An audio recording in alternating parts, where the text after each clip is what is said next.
Prepare yourselves, the bells have tolled. Shelter your weak, your young, and your old. Each of you shall pay the final sum. Cry for mercy. The Mythic Dungeon International has become.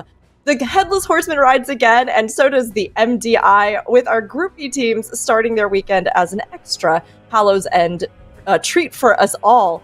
I'm Rick, your host, on this desk to kick things off with Zyronic, Tettles, Dratnos, and Nagura, and honestly, I cannot stop looking at Dratnos' costume. Zyronic has disappeared.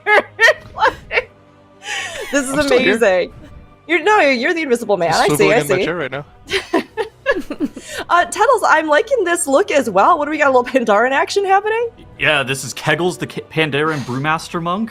I could do a roll if necessary. Yeah, yes, please. Yeah, we would need to see one. Hold on. Yeah, thank you so much. Please don't hurt yourself. You have to be on all day. So, okay, it's just a top. I really thought it was a bodysuit. Oh, holy! Is that good? Incredible. That was great. That was fantastic. You still had a charge left afterwards too. And Dratnos, I have to say, this owl look, this is peak. You just had this lying around, or? Yeah, of course. I mean, who doesn't have a Moonkid costume around, right?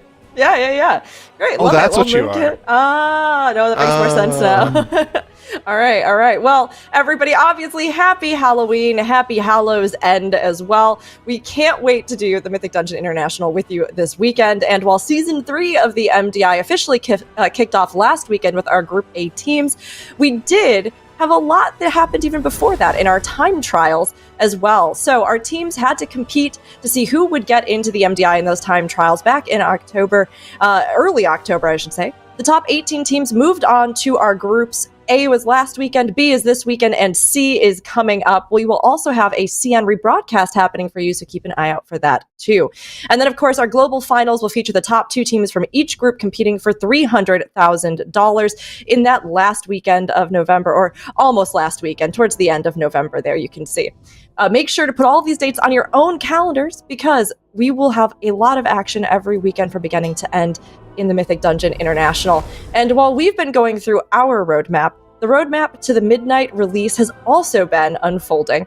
Yesterday, Midnight Beta was announced, and I know we're all really excited. Midnight has so many amazing features. So Tettles, I mean, obviously, Alpha is something that a lot of folks participated in, yourself included. So what have you been enjoying from that so far? Yeah, I mean, got to check out a lot of the new UI changes. Got to check out the changes to Balance Druid as well. Been looking at some of the Apex talents and what's been going on with the new additional hero talent points. There was also some normal dungeons. There were some leveling zones. There was even a raid boss that was available for testing as well during the alpha. I'm super stoked for the beta, though, because as you see at the bottom in the middle is Mythic Plus dungeons, and I'm ready for some Mythic Plus content on the beta, so the sooner that comes, the better. There's also this thing called housing. I don't know if you've ever heard of it, but some people were able to participate in like the housing open alpha, or not open alpha, but the housing alpha this past weekend, or maybe it was last weekend. So people have been customizing their houses and getting a bunch of different materials, making it look unique. So that's been super cool, and a lot of people are very excited for that. But I'm super stoked to continue on into the beta to see some of the raid testing and some of the Mythic Plus testing. That is what I love about World of Warcraft. Oh, I know. There's so much stuff. Honestly, I feel like there's something for everybody coming up with all of this. I know even at Gamescom, we got to try a little bit of the housing. That preview is amazing. Alpha was amazing. A lot of us are scheming out all of the designs we're going to do, and I can't wait to see what everybody makes or what they do as they continue to play. But in the beta, Nagura, is there anything that you are specifically looking forward to? I'm also definitely looking forward to testing in Plus. That is something that I really want to see. And then, of course, raid testing as well is something that is coming up. So, yeah, I think those two things, as Tettles mentioned as well, are the things I like the most about WoW. So I'm really looking forward to seeing how the changes are coming through for Midnight. Yeah, absolutely. I mean, there's so much to try out. I know Zyro was even talking about Devour Demon Hunter, a lot of things like that. I mean, anything you're excited about, Zyro, in addition with the beta?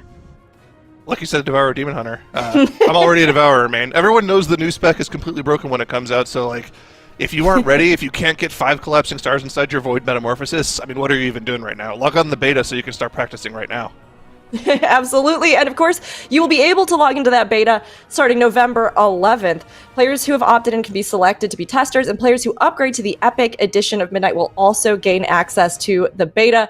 So like Zyro said, get in there, see if you can get a spot, and absolutely give everything a try. More details can be found at blizzly/midnight.com. beta. So hope to see you there. Excited. Can't wait to see what everybody thinks. And of course, well, that's a very exciting thing on the horizon. We also have our Group B weekend ahead. And last season, we introduced a little something, the variety spec rule, that this season has been iterated upon even more. So Tuttles, can you refresh us on the changes to our spec variety rule this season?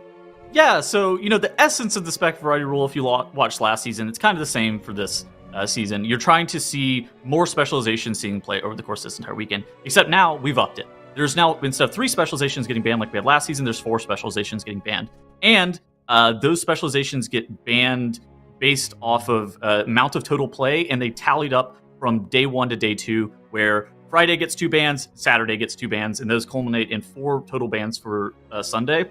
What that ends up meaning is that teams end up having to juggle around their compositions a lot, and the difficulty of making sure that your specific specs that you want to remain immune to getting banned, it's actually really difficult. There's a lot of spreadsheeting trying to figure out who's getting what banned. Some teams even make mistakes occasionally as to whether or not they're getting a spec banned. And you just end up having to juggle around a bunch of different specs. And I think Dratnos has some data as to all the specializations that we've see some play as well. That's right, yeah, we can take a look at what got banned last weekend first, where we saw a couple different teams. Usually, they were converging on the idea of getting a tank banned. For most of the teams, that was part of the strategy. For Holy Method, it was actually a mistake. They wanted the Resto Shaman banned on Friday, but it's actually hard to juggle around keeping those 2 most played specs to be exactly what you want. You really have to make sure that you have every dungeon go according to your plan.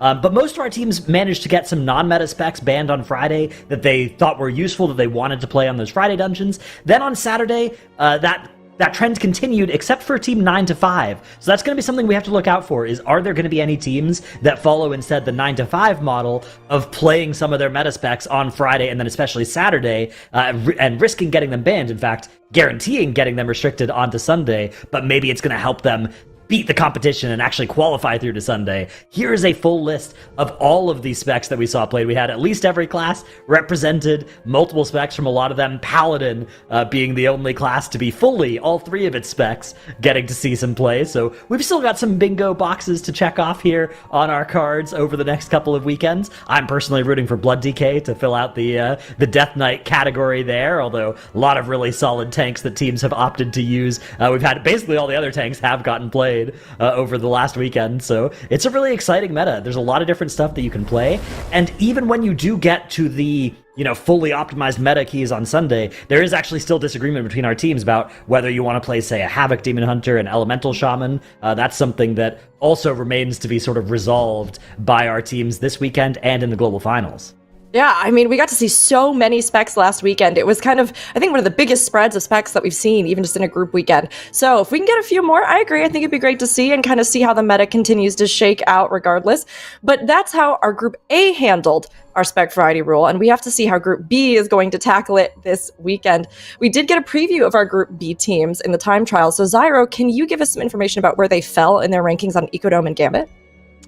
Yeah, surprisingly enough, the rankings of our teams in the top 6 that we have for the weekend are very similar to what we had last weekend, right? Last weekend we had Holy Method in the 1 slot. This weekend we have Miscount in the 2 slot. Last weekend we had our number 2 and number 3 teams right in the middle there. They were insanely close together. Same thing this weekend. Scaffolding and 07, very close in both of our dungeons. Ecodome Aldani in particular is an interesting one because we saw 23 done last weekend by Holy Method, and it was maybe a push key that the other team could have gotten. It could have been a number 2 slot. We saw both of our teams going for it in the remnants of the dungeon. But something I want to look at in particular is the Gambit, right? Because that was also a 23 that was done last weekend, but it was done even faster in time trials by missed count, and that's something a lot of these teams are going to have to overcome if we're going to see miscount go out this weekend. I don't expect that to be the case. I do think miscount is pretty much a lock this weekend, similar to how Holy Method was last weekend, but you really never know in the MDI. It's true. I mean, you see these strong contenders, but then we see teams that come in and perform, put up these higher keys, and give those teams even a run for their money. So I'm looking forward to seeing if we can have some surprises this weekend as well and see those top teams perform even more. But Tuttles, what do you think expectation-wise that our time trials and last weekend's competition kind of set for our key levels this weekend? Yeah, I mean, I think that minimum qualifying level for pretty much all the dungeons is going to be 21. That's kind of what we saw last weekend. We saw most of the dungeons be done on 22s or potentially even 23s. But I think that to be able to get those 22s done, you actually need to be able to commit a few attempts. I don't think that the 22s are things that most of these teams are one-shotting. They're probably between 2 to 5 attempts more often than not. So I think that being able to one-shot all of the dungeons up until a 21 is going to be very important to be able to continue to progress through the weekend. And then being able to have those really high caps in dungeons like Gambit and Ecodome Aldani, like we saw, I think that's going to be super important. Being able to do those dungeons up, all the way up to 23 even, which is absolutely crazy because the key scaling gets wild once you continue to go much higher. Yeah, I mean, even last week we saw it come to that point where people were having to try to venture into those 23s, and it's so exciting. So I'm looking forward to hopefully seeing more this weekend. But of course, Group B is going to bring us a bunch of teams who are out to prove themselves even at the highest level in our MDI. Zyro, can you start us off by introducing some of the teams that we're going to see this weekend? Yeah, sure. Let's start off with Watch Out. Unfortunately, the lowest seed we have this weekend, and they've also had to replace their tank heading to the weekend, so looks like it's going to be a tough road ahead for them, but you never know. The competition definitely can bring out the best of our teams, so we'll have to keep an eye on Watch Out, see if they can give our teams a run for the money here. Next up, we've got Drive Pug, a team that pretty much the only thing they told them about themselves is they are Twitch chat embodied. They want Twitch chat to root for them because they are a pug, just like Twitch chat. Their words, not mine. So, Chad, if you want a team to root for this weekend, Drive Pug's your guys. Number 3, we've got Coinflip Muko Healing, team that has someone I know from THD Cord, Scyther, on there. Up last night watching some competitions as well. It's fun to watch with them. But this team, it's interesting. Their priority this weekend is just to beat their guildmates. Surprisingly, 11 members from the Guild Advance qualified for the MDI, and all 11 of them are playing this weekend. So this team just wants to beat their teammates, their guildmates, so that they can have... They can just hold that over their heads. So, if you want to see the Zoomers oust the Boomers, you want to cheer for this team. I'm sorry, what? That's their slogan. Their words, not mine. Well, then we also have 3 more teams. We have 07. 07, of course, a team that has been around for quite a while now. One interesting thing this time around is that they have Royben and Vickman in the team, which are both healer mains. So we're going to see how that's working out for them. Both very good players. I'm sure they can adjust and figure that one out. But yeah, looking forward to seeing one of them play DPS. Or double healer, you never know. No, that's not allowed. And then we do So we do know. But we can wish. We do have a Scaffolding here, so that was the second seed coming into this weekend. Scaffolding haven't played together in this iteration before, but all of the players on this team are like very veteran players. Speed even competed in the very first MDI with me, interestingly enough. So yeah, have been around for a long time. And we'll see how they're doing. Their time trial times looked very, very good. So I'm excited to see them as well. And then of course we have the number 1 seed and the overall number 2 seed from the time trials, which is Miscount. Miscount, of course, they have been around for a little while now, but I always feel like they fall short at the very end a little bit. Now, this group, of course, they're going to be the overwhelming favorites, but are they going to be as a favorite as Holy Method was the first weekend? We're going to have to see. And yeah, I feel like they've improved quite a lot, and I'm expecting great things from Miscount here. I know this could be their season. They always reach so high, and I hope this time they're able to land it. But of course, many of these teams, I think, are going to bring everything that they have, even with the pug energy, and they're going to give it their all. So we'll see where everybody ends up at the end of the day. But of course, our teams have to contend with our dungeons, and Season 3 brought us a very good, I think, dungeon pool. Some old ones coming back, mega dungeons split, and new dungeons being featured. So Dratnos, today we have 3 to kick off the weekend. What is it looking like for our teams? That's right. There's going to be one that we didn't see last weekend right off the bat here in Priory of the Sacred Flame. We do have Tazvesh Gambit. That's a keystone that we do know from last weekend and from the time trials goes up very high. And actually, interestingly, this is the time trial dungeon where Miscount were faster than Holy Method. So real home field advantage for them in that dungeon. And then we have Arakara, City of Echoes. A couple of different routes that we saw from teams. How much of your count you want to save for the end of this dungeon versus getting early in the dungeon. But really, this one is really all about the first 10 minutes. If you can get through that first boss area cleanly, usually that's a good sign in this dungeon, which makes it a pretty good choice for pushing. Going to be interesting to see whether some of our teams, if something goes a little wrong in one of the low keys in that dungeon, decide to reset to save their chances of getting that +2 or +3. Yeah, I mean, this is, I think, an interesting and strong one coming in. Priory, definitely one of those more challenging dungeons, like you're outlining. It's such a cool one to see how far they're going to be able to push. Zyro, before you end up leaving the desk alongside Nagura, what do you think about these three? Which one do you think maybe can go the highest today? Well, I think it's fortunate for the other teams that Floodgate isn't part of the pool today, because Scaffolding would have a massive advantage over them. Which of these dungeons would go the highest today? I mean, Gambit for sure will be the highest today. I'm really interested to see what's going to happen in Priory when we go there. Are teams going to be doing the last season route of going left and potentially one-shotting themselves on the shield? Or are we going to see the more conservative right-hand strategies? Unfortunately, not going to see that early on here. No, we're going to be going straight into Arakara, and we will be having Zyronic and Nagura leave the desk, at least for now. So thanks for kicking off our Hallows End day with us. Bye. Bye. All right, Tettles, take us into the action here for Group B, Day 1. Yeah, so immediately, kind of interesting that we see pretty much all of the teams venturing into Arakara first. No teams going into that either Priory or the Gambit. Basically, what we're looking at for the first 5 hours of play today, or at least the first couple of hours, are how teams are managing their spec variety rule. And right now, you see on screen right here, Scaffolding, they're playing the Protection Paladin, they're playing the Restoration Shaman, Marksmanship Hunter, Havoc Demon Hunter, and Unholy Decay. It seems right now like the only spec that's being played for Scaffolding that seems like it's a high priority spec that we saw a lot last weekend was that Havoc Demon Hunter. But you have a lot of opportunities to play other things such as the Elemental Shaman. And so just juggling around specs to where you think that they're the most valuable and preserving 2 and 3 chests are going to be super important. Now, Dratnos, I have a question for you. And Nagura kind of hit on it. 07 has both Vikman and Royman on their team. And so historically, I think that heal maxing probably not the best decision whenever you're crafting a team. How do we feel about 2 healers being on the same team? Yeah, it's interesting because last weekend we saw, Divine Field, a longtime tank main, playing DPS for a team as well. It's actually fairly common to move people from tank or healer to DPS if there's an extra, because usually those players, they have a history of kind of wanting to DPS in a lot of cases, right? And then they kind of end up tanking or healing because they're good at it. But sometimes you join a team where there's somebody else who can also do it, and then you get to go back to DPSing, which can be a blast. Also, I find people who have a lot of tank or heal experience are actually really valuable to have on your team as DPS, because they sort of understand what actions they can take to alleviate some of that pressure on those crucial, tank and healer roles in your group. So I think in general, if you're telling me you've started a new MDI team and then you tell me that you have a DPS that was a tank or a healer main, I think I like your chances more when I hear that news. Okay, then as opposed to the coin flip team that has somebody who does not main DPS heal or does not main healer healing.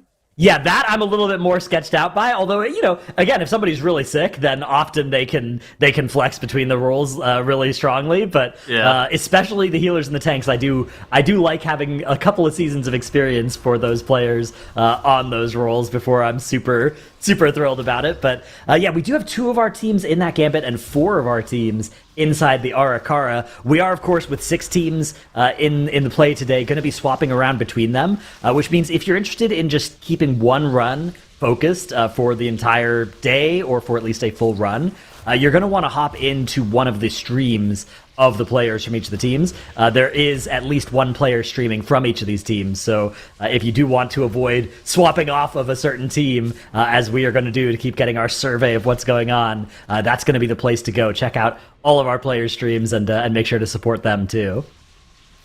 Okay, so let's talk about some of the dungeons a little bit. Are we expecting 2 chests or 3 chests in this Arakara? What are you kind of thinking? So I haven't looked at it, so if you know the answer, feel free to tell me. I was just asking what your vibes were. My guess is that 2 chest is the number you're looking for here. We saw a few 3-chested 17s last weekend, but my vibe on Arakara is that the timer, I feel like it's not that free that you're going to be 3-chesting a plus 17. I feel like plus 2 is the more likely outcome here.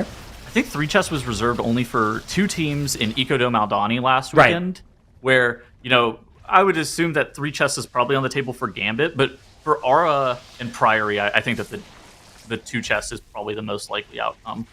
Any team that ends up 1 chesting this dungeon, it could set them back a little bit of time, but just making sure that you're consistently getting this 2 chest here is super important. Also for your spec variety rule, because if you end up accidentally making a mistake or a miscalculation in terms of 2 chests versus 1 chest on a dungeon, you have to rerun something back. You're probably gonna have to run it with the composition that you didn't plan on, and that can actually cause some mishaps with your decision making or your calculations.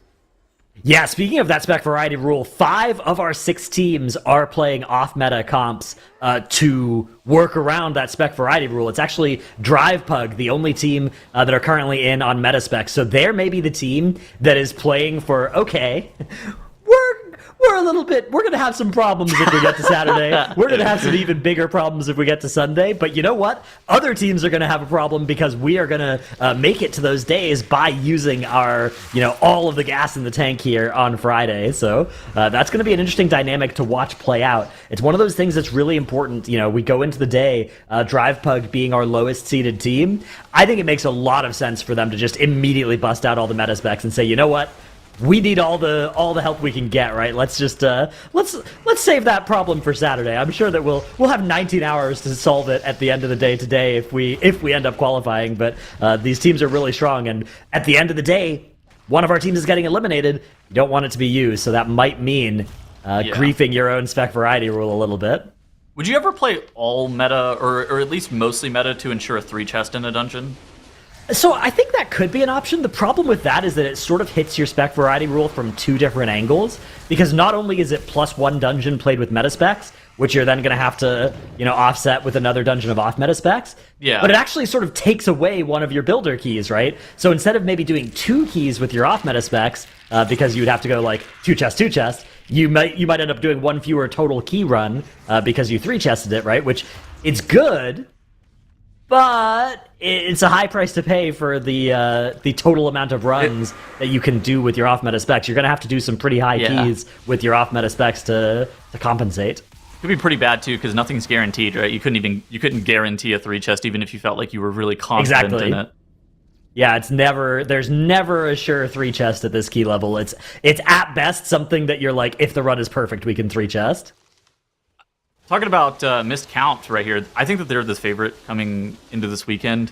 They're a team that they've consistently placed in the top 3 over the course of the last couple of MDIs and TGPs. And it's, you kind of talked about it earlier, their trajectory has been upwards. I'm really interested in seeing how they perform this MDI, because it's always kind of felt like they're on the cusp of being able to win everything. But I think that, and they've been putting in insane hours. I think each and every single season, they start out and they're grinding the PTR with the intention of being able to perform in the MDI. And it's like they're doing 12-hour days before any team has even formed, and because they already know who they're playing with. And so for Miscount, I'm really interested in see if everything kind of starts to slide into gear here, and if they're able to maybe even overcome some of the anxiety that they've had in past seasons that they talked about a little bit. Yeah, I mean, it's hard. It's very tough to do the MDI. I think especially if you practice that hard, if you take it that seriously, it can make the competition day so different feeling, right? Because all the pressure is on that one day, those 5 hours, and we know that our teams are affected differently by that. It's one of those reasons why I think a team just kind of needs a few MDIs under their belt before they're really likely to be able to win.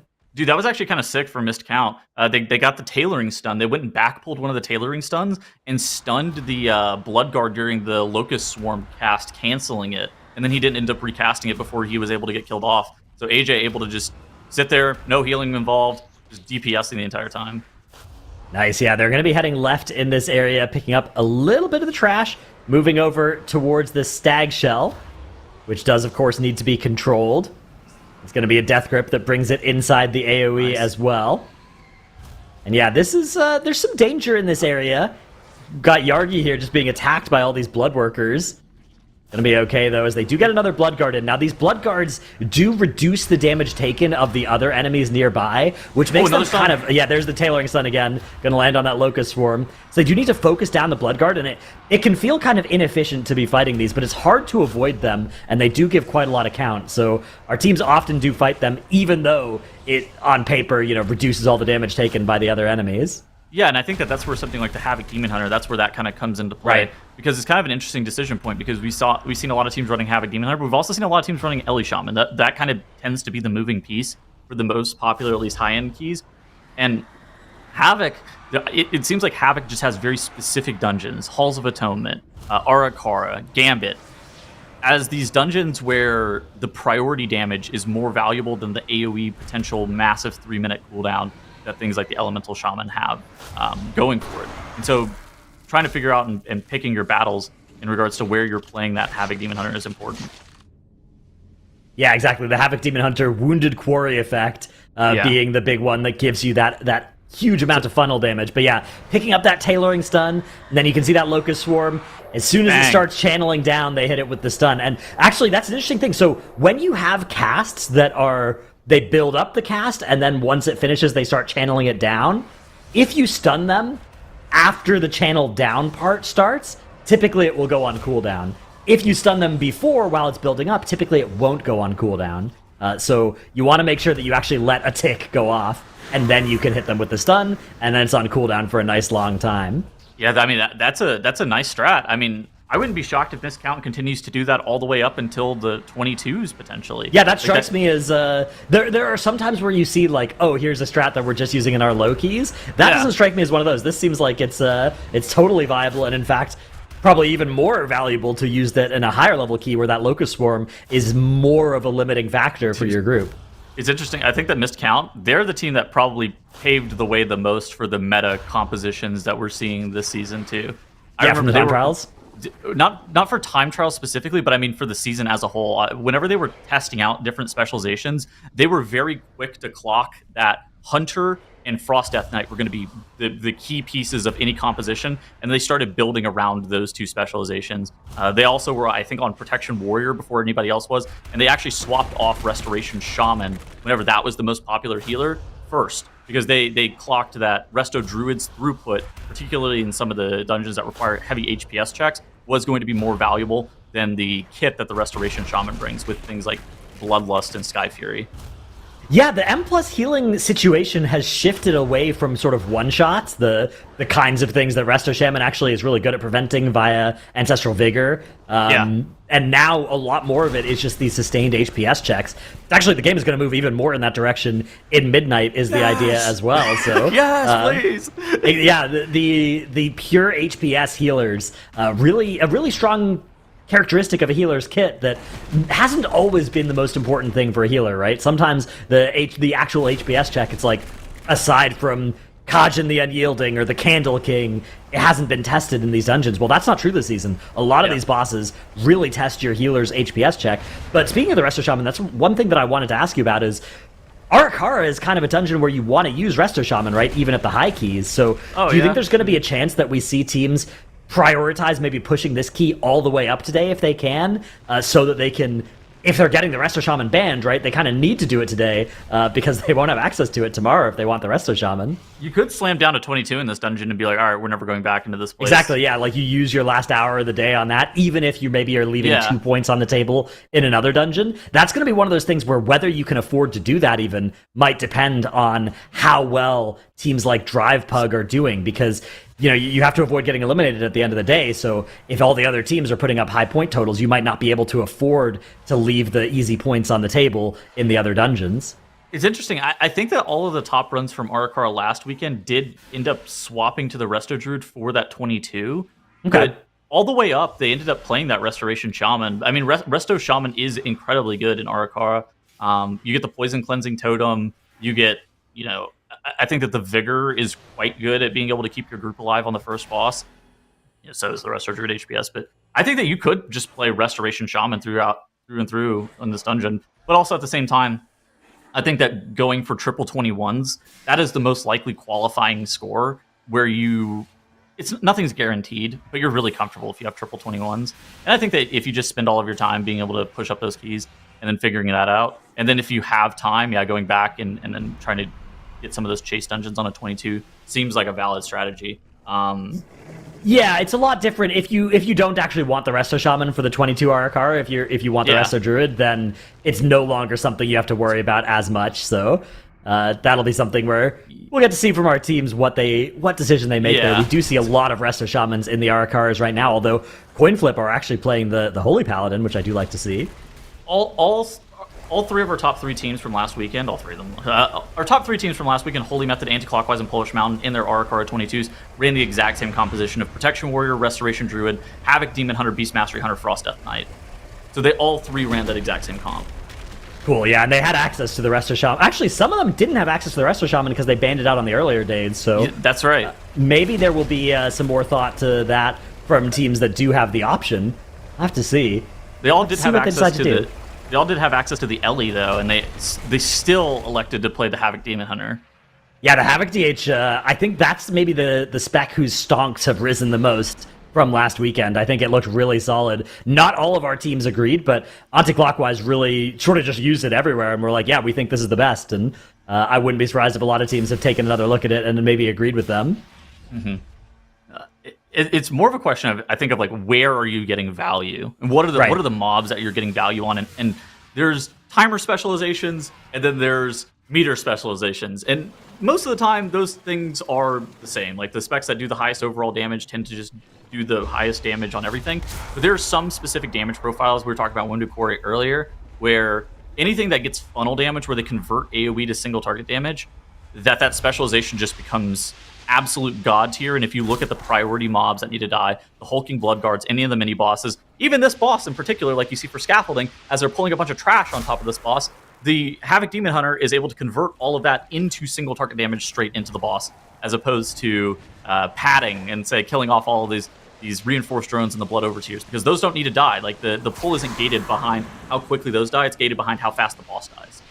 Exactly, yeah. And Havoc Demon Hunters, in the years in the past, they've sometimes been the spec that's had to hold their damage to stop taking away other people's funnel. But this season, now other people have to stop damage for them, right? It was, do you remember Battle for Azeroth, the first season of Battle for Azeroth, where if you were playing a Havoc Demon Hunter that season, you had to aim your I-beam to the side so that you wouldn't kill all the mobs that your Subtlety Rogue was using for funnel? Now the tables have really turned, and those Havoc Demon Hunters just absolutely demolish the primary target for as long as they have extra things to hit with that Wounded Quarry. But we are nearing the end of our dungeon runs, our plus 17s here. Drivepug, impressively going to be putting up that plus 3 chest in the 17.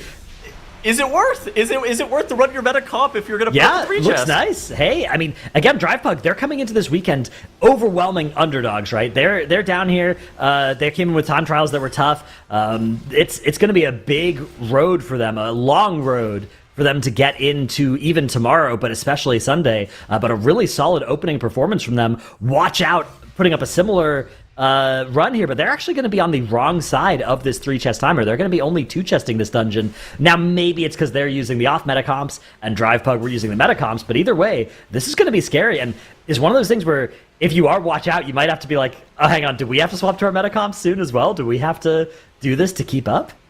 Yeah, there's something about a bear and some campers or something.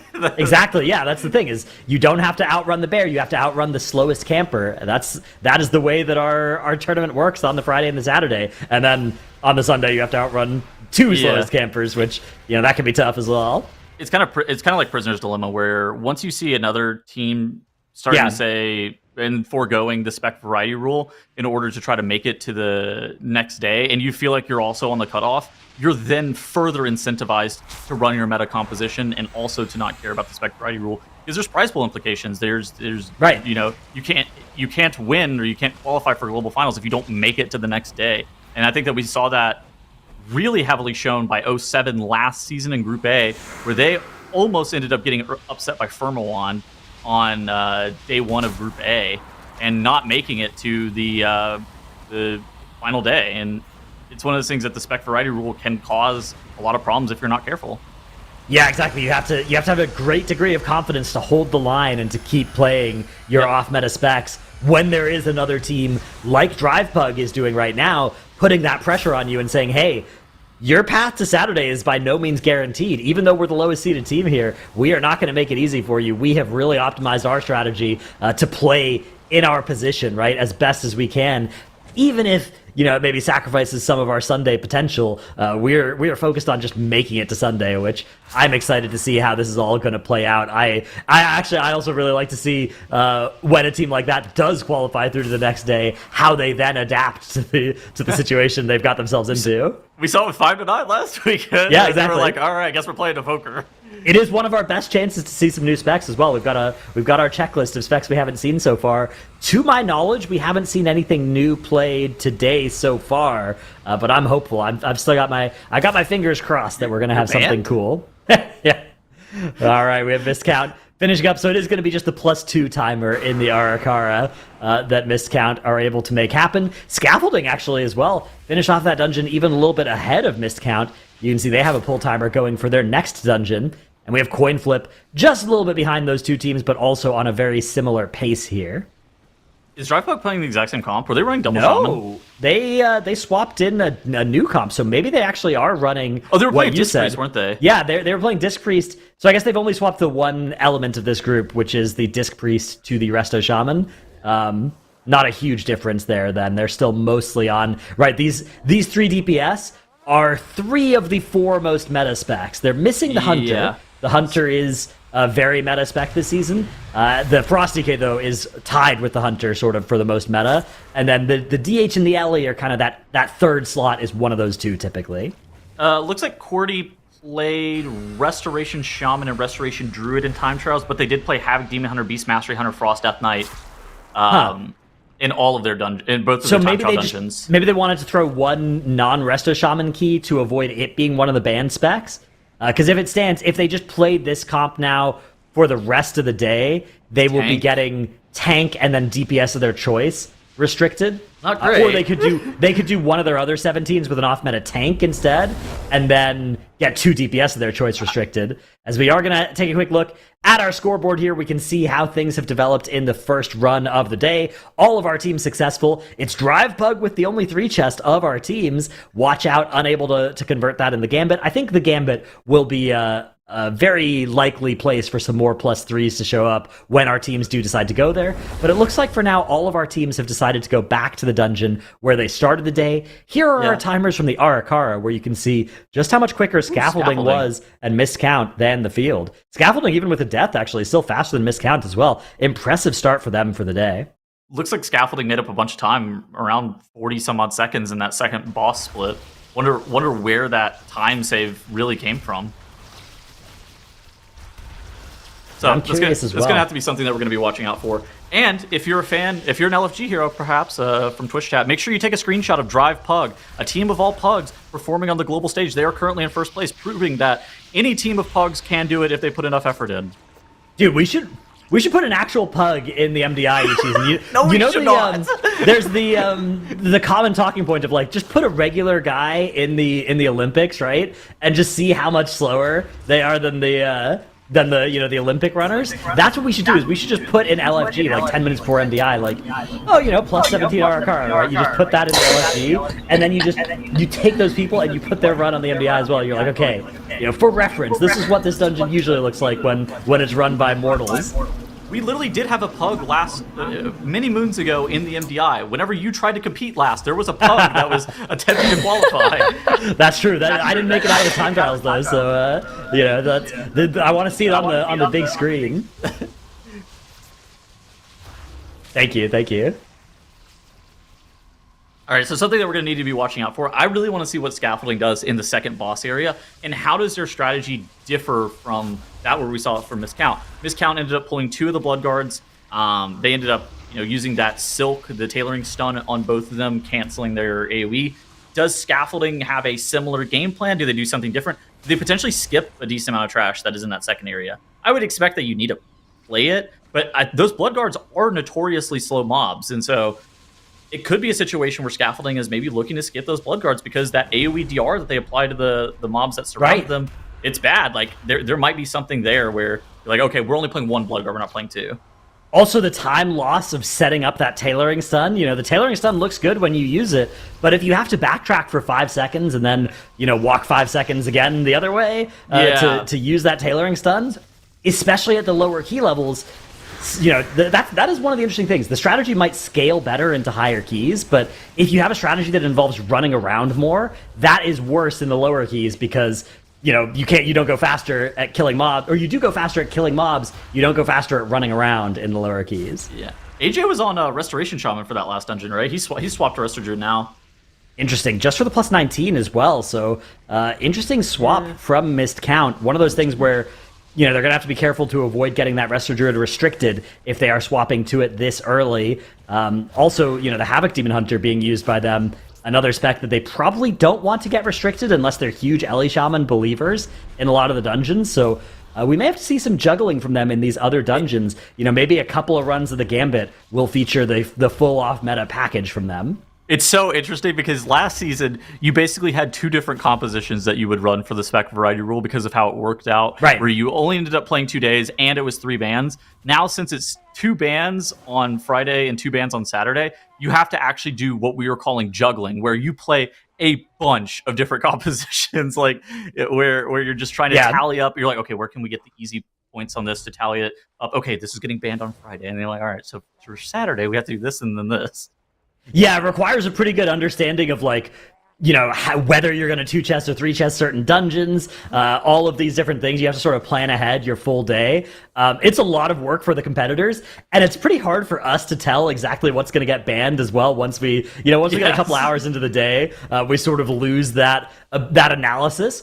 But the big upside that I've really come to appreciate about this rule is just look at our screen right now. We have 15 different specs on the screen right now across the 4 teams that we're looking at. So that's something that is a real selling point to me of the spec variety rule. As Shelly showing up on the Destro Warlock in this composition. Wow, we have the Destro Warlock, the Moonkin as well, and the Prop Hound. This is this is a Dragonflight Season 1 comp here being used by 07. Look at this. Do we know if Vikman plays Ellie Shaman, by the way? I don't know. That's one of those things where we're gonna find out together. We are definitely gonna find out together. Something that is consistent though with all of these teams that we're seeing on screen in the RCR is everybody's running the Havoc Demon Hunter. Kind of surprising because that's something that does scale up really nicely to super high key levels, but you play it. It's such a niche pick. It's like a per dungeon pick, where you can even play it in these farm keys and know that it's never going to be on the block to get banned out. And so you can start running it immediately from frame 1 in the RCR, which is the preferred option even for the highest level of RCRs on those 22s. And so I think it's actually really nice to see that all of the teams recognize that, and they know that they can play it even in these lower level dungeons, and it speeds up their dungeons tremendously. Well, yeah, I do really like to see the Warlock though from Shelly. That's something where the spec variety rule has really allowed Shelly to play a lot of Warlock over this and last season, and something that he's very known for. I think it's probably going to be Destro in most of the dungeons. I wonder if there's ever an AF angle. I guess probably not in any of these dungeons. Yeah, I think it's unlikely to be AF. I think it's only going to be Destro that we're going to be looking to see.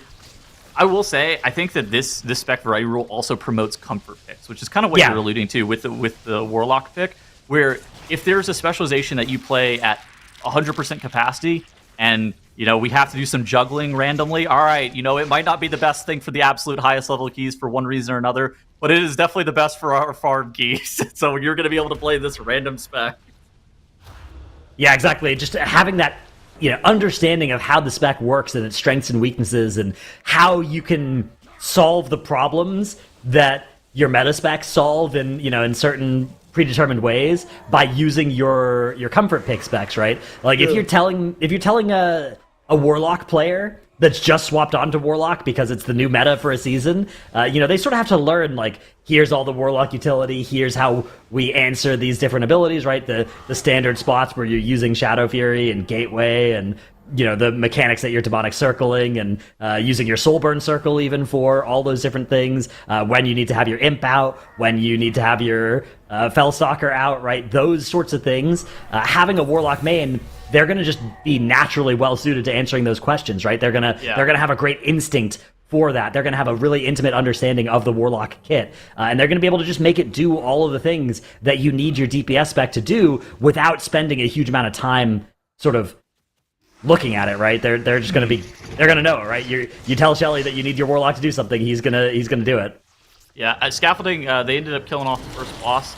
They're still ahead of Miscount. I mean, a lot of that came down to the fact that they were a little bit faster in their first Arakara, and so in terms of real-time advantage, they are still ahead in that 19. I'm really interested in seeing what they're going to be pulling in this second boss area. You immediately see them in the top right-hand corner now on the big screen here. They have pulled this Bloodguard. They did pull some of these poison mobs. Some of those crawlers did end up getting pulled into this Bloodguard as well, chained in very late.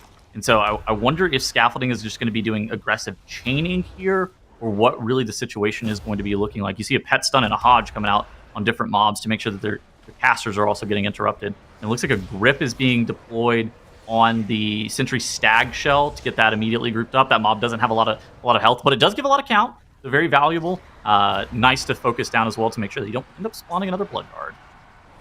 Yeah, exactly. That's very bad news, because if you do spawn one of those Bloodguards as well, it doesn't even give count, right? It just doesn't. It uses the Stag Shells count. It is awful. It is all bad, so very much something that you want to avoid there. But yeah, I mean, you can actually look. It looks like Scaffolding are 15 seconds faster on that Avanox split than Miscount. If I'm reading correctly from Miscount there, it looks like, is that an 8:36 Avanox for them and an 8:22 here for Scaffolding? Yeah, so Scaffolding faster here, even just on that first boss split. So really good sign for Scaffolding, a team that, I mean, we talked about Miscount. Miscount had really, really strong tiebreakers in the time trials, right? Their timers were really good. They had the fastest gambit in time trials, but Scaffolding not just keeping up here, actually overtaking them in at least these early keys. I mean, look at where they're pulling this trash back. They're pulling it all the way to the side here to avoid a bunch of the patrols. Yeah, so we're gonna wait for the Bloodguard to go by, maybe?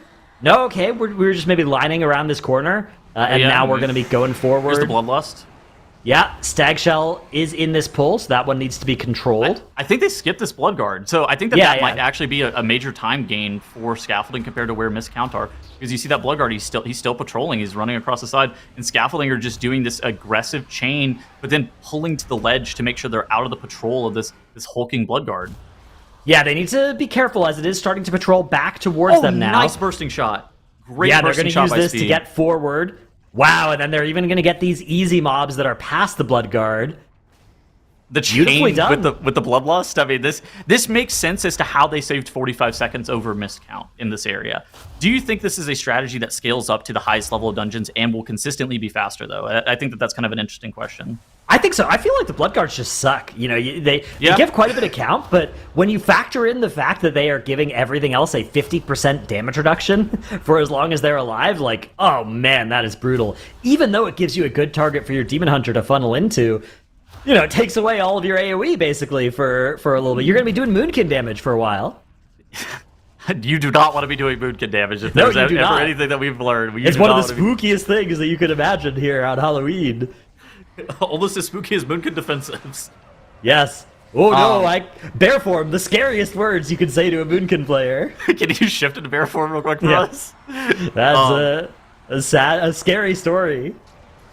But yeah, for Scaffolding, we talked about Miscount being the number 2 overall seed coming into the weekend, but I think that Scaffolding might straight up across the board have a faster Arakara run, even in the highest level dungeons for this place, for the 22s. Obviously, we're talking about this very early. We are an hour, we're 30 minutes into day one. But it is important to not over-index too hard on the builder keys, because remember, everybody's playing an off-meta comp here, and they are playing things potentially slightly differently than they're going to be playing in the high keys. So if you are a team that's a minute faster in the builder keys, being a minute faster is great, but maybe the teams haven't spent as much of their effort budget on optimizing those builder keys, right? As long as you're on the correct side of the 2 and 3 chest divide, you'd much rather probably spend your time increasing your win rate at the plus 22 rather than getting an extra minute in the plus 17. So I would say, with that caveat aside, though, it has been a very impressive first 30 minutes of the day for scaffolding, for sure. Strategy-wise, I think that's the really interesting point. So coming into the weekend, I think narratively, for me, it's like, okay, Missed Count seems like a team that should not automatically qualify for global finals, but is the most likely team to be qualifying for global finals. And then, narratively, looking at the seeding, Scaffolding versus 07, I think that's going to be the dynamic for who is going to be the second seeded team coming out of this group. And I think that continuing to see how those teams really push the envelope in terms of not only their strategy, but just how fast they are and how consistent they are. Those are always going to be the most important variables whenever you're trying to see that. And I mean, 07 and Scaffolding both have very veteran MDI players on their teams. And so in different seasons, both of these teams would potentially even qualify for the global finals.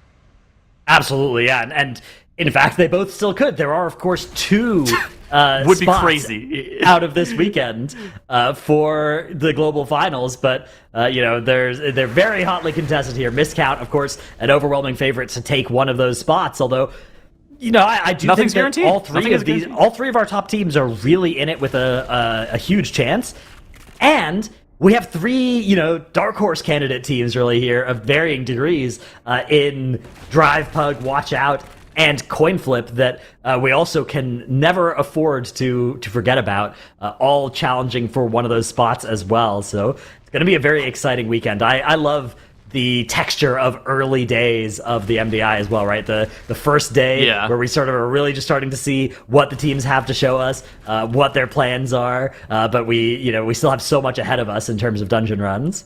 I think Coin Flip Muko Heelan is probably my big candidate for being a dark horse or an underdog pick for this weekend. Being able to have a team of 5 players from the world's 6th guild, that is going to give you a lot of advantages, right? All of your players are going to have the DPS capability, tank capability, and healing capability because they are able to perform super high in raid, but also they have the advantage of being able to contact other specialists of those specializations, and be able to figure out just like, oh, okay, maybe I'm missing this key element. Can you explain to me how to play Ellie Shaman in the most effective manner in the highest level dungeon? How can I do the most damage on this specific specialization? Yeah, so this is the guild Advance, right? Is the guild that they hail from? Is yes. that So it's one of those guilds as well that's had like a meteoric rise. If you look at their world ranks over the past few expansions, in Castle Nathria, they were world 450th, right? But even in like a Myrtilsil, they were world 95th. And then here in Manaforge Omega, this tier, they were all the way up to world 6th. So a huge chart with upwards trend as a guild. Now, some of that there's been recruitments of very high-end players that are in this guild now. We've got players like Vikland, Andy actually having joined the guild recently as well. Some extremely, extremely storied, world-first experienced players. But yeah, like you said, having players being from a guild like that is a huge strength, and it gives you access to, sort of just like the people that know what's going on. Even if your group, obviously a lot of them are going to be extremely knowledgeable players. You're going to have some experienced M+ers, but just the ability to have somebody in your group that can always DM somebody and be like, hey, what's the deal with this talent? What's the deal with this dungeon? Like, what's this route? How does this work? And there will almost certainly be somebody in your guild that can answer that question for you, which is huge. It's interesting because you see a team like Miscount as well, and they actually have 2 people who play Ellie Shaman at a very high level that probably won't be playing Elemental Shaman this weekend. Both AJ and Yargi were playing Elemental Shaman an insane amount during progression this tier, and I think that Hearthjax is probably going to be the person who's playing Elemental Shaman this weekend. So neither of the 2 of them will be playing an Elemental Shaman, even though they played it a lot. Yeah, it's one of those fun things as well where you, if there's a spec that's good in Raid, a lot of people build up a little bit of kind of free experience on it. Although, Ellie Shaman's interesting because the Raid playstyle and the Dungeon playstyle can be quite different, right? So, I think Elemental Shaman is probably one of the hardest DPS to like maximize your output on for Mythic Plus, because Tempest and Gathering Storms tracking and your Ascendance procs are just unbelievably overpowered and super impactful, but then if you miss a couple of globals, you have just tanked your damage by a significant amount. And so it's one of those things that you get punished really hard. It's kind of like, you know, maybe Venthyr Moonkin of the past, where if you miss a couple of globals, you're just in the gutter and you're like, we shouldn't have been playing this. We should have been playing something that's more consistent. Dude, my favorite part about Venthyr Moonkin was it stunned them when they messed it up too bad as well. That was so bad. That was so funny. Looking at your stupid chicken over in the corner, just like, rah! They're just sitting there, taking damage as well, right? Oh, man. You took damage based on how many stacks you had, so if you got stunned at high stacks, you would just, like, lose 50% of your health immediately and die. Wow, yeah. That is a joyous blast from the past. It's okay. The only thing that can do that this season is the Forge Weaver Araz trinket. Ah, yes, it does 15% of your health when you press it, right? I've seen that on some death logs. That's all I'm saying. I have killed myself with it a few times, and I'm like, wow, yeah, that is brutal. Heal me. So I think that Death Knights and Beast Mastery Hunters are the people that are playing it. Funnily enough, the Elemental Shaman, even though it has the more bursty profile, they've opted into playing double passive trinket. They were playing Diamantine and the Astral Antenna. Yeah, it's one of those things where even if your spec has a bursty profile, if a lot of that burst is at somewhat unpredictable moments based on those Ascendance procs, that can really reduce the value of an on-use trinket because you don't know what's happening. It just happens. So the on-use trinket can be a little bit harder to set up, and it can be harder to guarantee that it'll be off cooldown when you want it to be. So it really increases the value of that just high throughput sustained trinket. It is by far by far the most over budget trinket for on-use. But it's also a 2-minute, right? Nelly plays around 3-minute Ascendance. You can play 2-minute Ascendance, but it's worse. But and then you end up sitting on it for a minute and a half. So then you start looking at maybe maybe we could play the Ecodome on use. Ecodome on use also fairly solid trinket, but it just ends up being a little bit worse just in terms of the budget. So yeah, that's why you see the Elemental Shamans running Diamantine. But the Demon Hunters and the the DKs and the Beast Mastery Hunters, those end up playing both the Unyielding Nether Prism and the Forge Weaver trinket. And then the Demon Hunters, they end up playing Cursed Stone Idol, don't they? Yeah, typically we've seen the Cursed Stone Idol rather than any of the other on-use options out of these Demon Hunters, which that's the Halls of Atonement trinket. Yeah. Very solid option for them as well. They're Cursed Stone Idol Antenna, right? I believe. Yeah, the Astral Antenna Lumathar trinket, which I think it's Lumathar so OP. trinket. Yeah, it's very powerful. You do have to look out for it if you're playing, especially like a caster, and you have to move a long distance. It can sometimes be hard to actually pick up all of your orbs, but melee tends to be able to do it pretty easily, right? They tend to be able to get most of their orbs most of the time, so it actually does do as well as it says on the box, and that is very strong. Yeah. It looked like Scaffolding and Miscount are pushing the envelope for a 2-chest here. You see Scaffolding has engaged their Bloodlust. Kikatals at 55% HP. I think with the current trajectory, Scaffolding is going to be looking to 2-chest this, and they can immediately jump into the 21 of the Arakara if possible. 07 looking like they're in the top right. They have 5 minutes remaining on their timer, and they were looking to pull Kikatal soon. I think that 5 minutes is probably good to stay under that 2-chest timer on this key level. We did also just catch a glimpse of Miscount. I think that Miscount might be one of the tighter teams on the 2-chest timer, but should still be under. Does that say 3 minutes? Looks like it, yeah. 3 minutes and 7 seconds left in the dungeon for Miscount. Kikatal the Harvester at 66% health. Running a little bit of the numbers on this one. They should be on the good side of the 2-chest timer with this. You know, it is a plus 19 key, so that boss does have quite a bit of health. But 3 minutes is a long time, and Bloodlust will be coming off cooldown here in 42 seconds, which that should really help make short work of the boss. This fight's interesting. This is a fight where you actually want to spawn a bunch of black blood and get all of those into melee to allow your Havoc Demon Hunter to just kind of tee off on those mobs. And then ideally, your DK and your Hunter don't pad on them too much. Obviously, a lot of passive damage is completely unavoidable. Most specializations in the game, DPS specializations in the game nowadays, just do their AoE rotation while doing single target rotation. So it's kind of the same rotation. But ideally, if there's decision points that you have to make, kind of like Dranos was talking about earlier about not I-beaming the sub-rogue funnel, if that's an option that you can take, keeping the Havoc Demon Hunter funnel up with these Black Bloods for a little bit longer is going to be valuable. Yeah, 20% now on the boss. They are well ahead of this check with that Lust for Scaffolding. Wow, dude, this boss is just melting.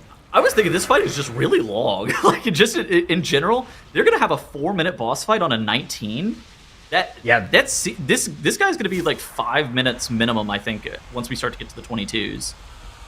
Yeah, as we do get into those hierarchies, I'm also a little worried about this particular boss. I'm worried about teams reaching this boss with, 5 minutes or less are going to be in a lot of danger. Watch out, though, for Watch Out, as they're going to put up a +2 in the 19 Gambit. They'll be hearthing out and potentially going back to the Gambit. We'll have to see where they decide to go. Scaffolding also putting up a +2 right now in the Arakara. It's a 23-18. Nicely done by them. Nicely played. I suspect this is going to be the fastest 19 in the Arakara. Really, really clean run. I'm curious if they're going to come back here or if they'll decide to go somewhere else. I mean, they were only 40 seconds under. On the I think two-chest that timer. might mean some of our other teams might have some difficulty. Ooh, Here we see 07 goes down. Yeah. So that's a little bit of time loss. They only have 2 minutes left to do 66% of the boss. I don't know if the math is mathing on this one, Tettles. They don't have a Lust as well. They used it already. AR Havoc also loses souls and an insane amount of damage anytime they die, right? It's not like they're losing a Nether Prism in particular, but they lose like glaives and a bunch of souls. You're always building towards your next Reaver's Glaive, which is an unfortunate thing to lose out on, and you're also going to be losing, the potentially a meta if you die during that. The rotation, the speed of the rotation does fall off a cliff for 10 or 15 seconds after you have to get rezzed, so an unfortunate spot for sure for 07. We did see Miscount actually did put that dungeon up on the board as well. They're going to be swapping around characters. But yeah, 07 have a little bit less now than 100 seconds to deal with 50% of this boss's health. That's a lot of health to chew through. I wouldn't... I mean, they had 4 minutes pulling this boss, and we saw that for Scaffolding, I think they killed this boss almost exactly at 4 minutes. Or they had 4:15, and then with Casual Addict's 15-second death, now they only have 4 minutes. And I mean, for 07, they're going to be very, very close against the timer. But for this team, Coin Flip, Muko Heelan, they are going to be on the wrong side, I believe, on this 2 chest. Looking at the timer, I think that this one, we're just focusing on the 1 chest. Yeah, I mean, of course, these teams trying as much as they can to make the best time and use of their time at the start of the day. It's been, honestly, a really intense competition already here right at the start, and we've got so much ahead of us. And we will be bringing in some other casters to help take us through the next portion. So thank you, Dratnos, thank you, Tettles, for starting the day off in your costumes and everything. I gotta take this off. This is really hot. Bye. Bye. All right, we've got Nagura and Zyronic coming to the desk. And like we said, we've seen a really strong start from our teams. Scaffolding in particular really surprising us right out of the gate with Watch Out, Missed Count, quickly putting up +19s on the board as well. So, Nagura, what do you think is important for the teams to focus on or accomplish when they're in these sort of builder keys, as we've talked about? Well, they just want to time them. That's a good start. They preferably want to +2 or +3 them as well, but looks like 07 is just going to be short of that +2 that we just saw timed by a miscount here as well.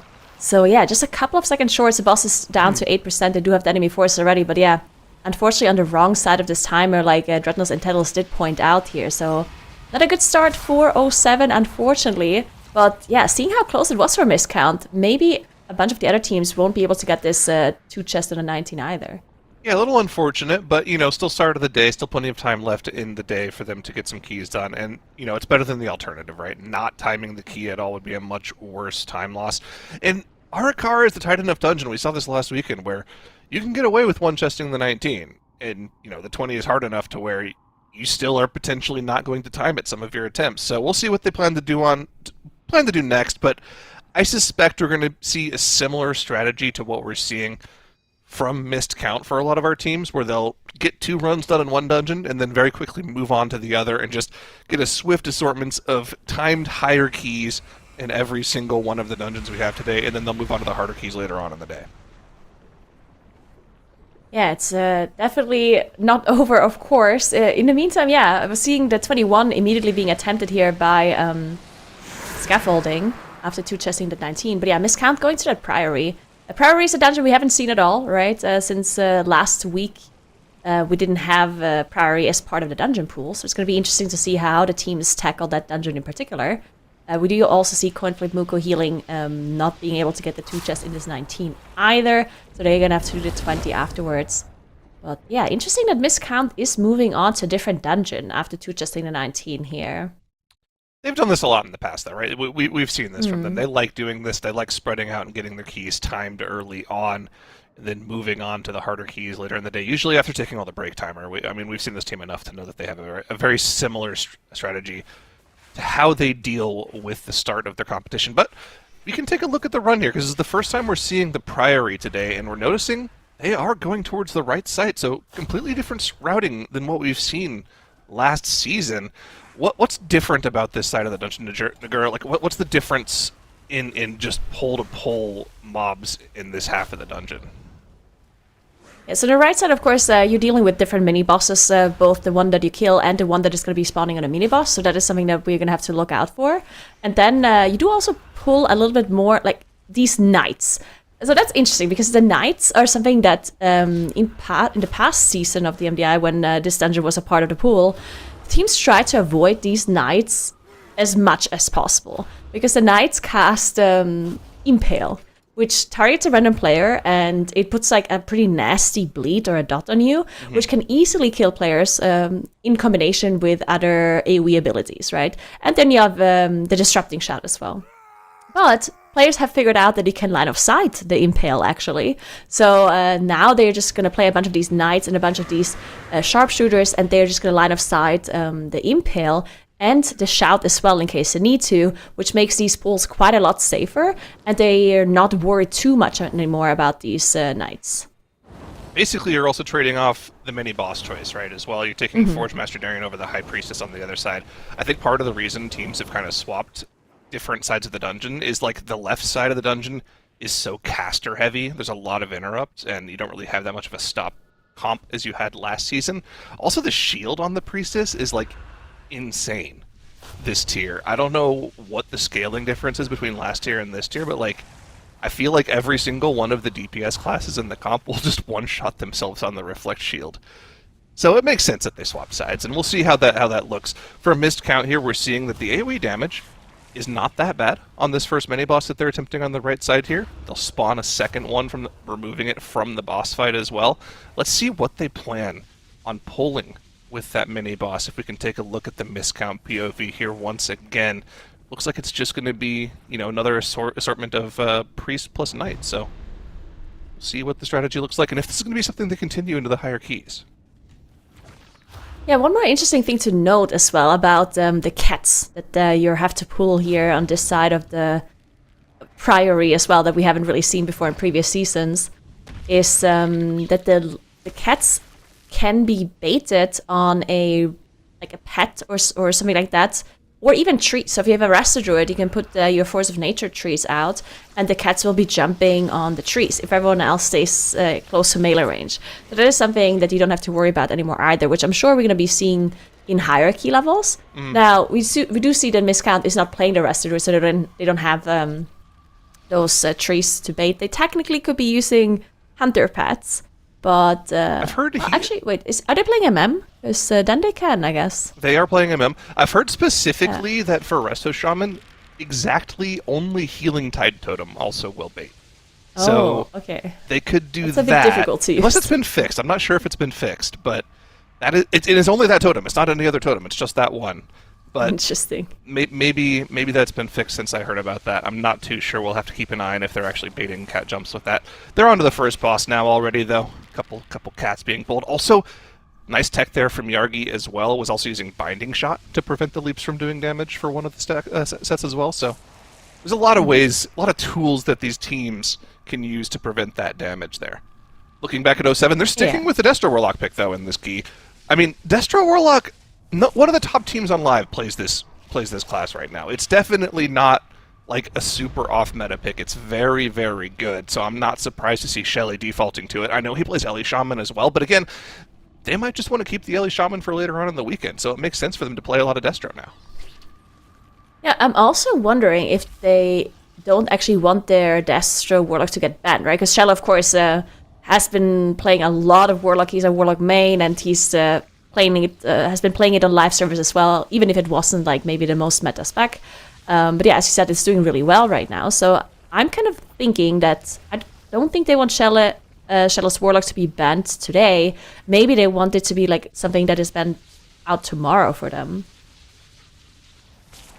That's a good point. I mean, I feel like if he can just swap to Ellie, I don't feel like it's too big of a deal to just get the Warlock banned out. I think the Warlock is an okay choice to get banned out.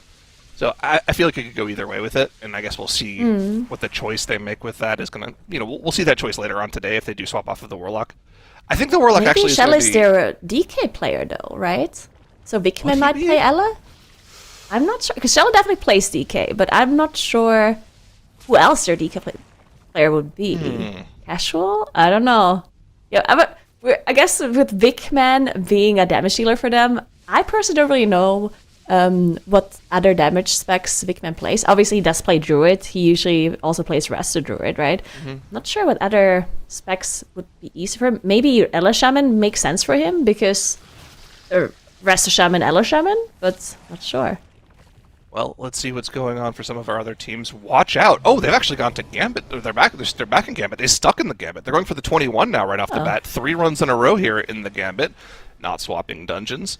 This Hillbrand split looks like it's going to be quite solid on the 21. Anything like around the 9 to 10 minute mark is very, very fast. When we saw the 23s, we were looking at like 11:30, 11:40 Hillbrands. So they could potentially two-chest this key with the pace they're on right now.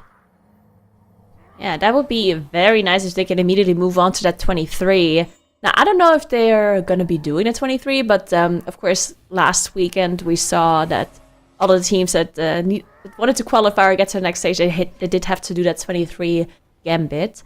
And yeah, I'm kind of assuming that that's something that needs to happen today as well for these teams. So they definitely want to aim for the 2 chests here in the 19. In the 21 and then do the 23 afterwards. But we also saw some teams struggling in the 23, so we're gonna have to keep an eye on watch out and see if they get at least the 2 chests in the 21 done here. I'm assuming if they get the 2 chests that they wouldn't be immediately attempting it and first get the points in the other dungeons, but it would already be very good for them if they manage to unlock it.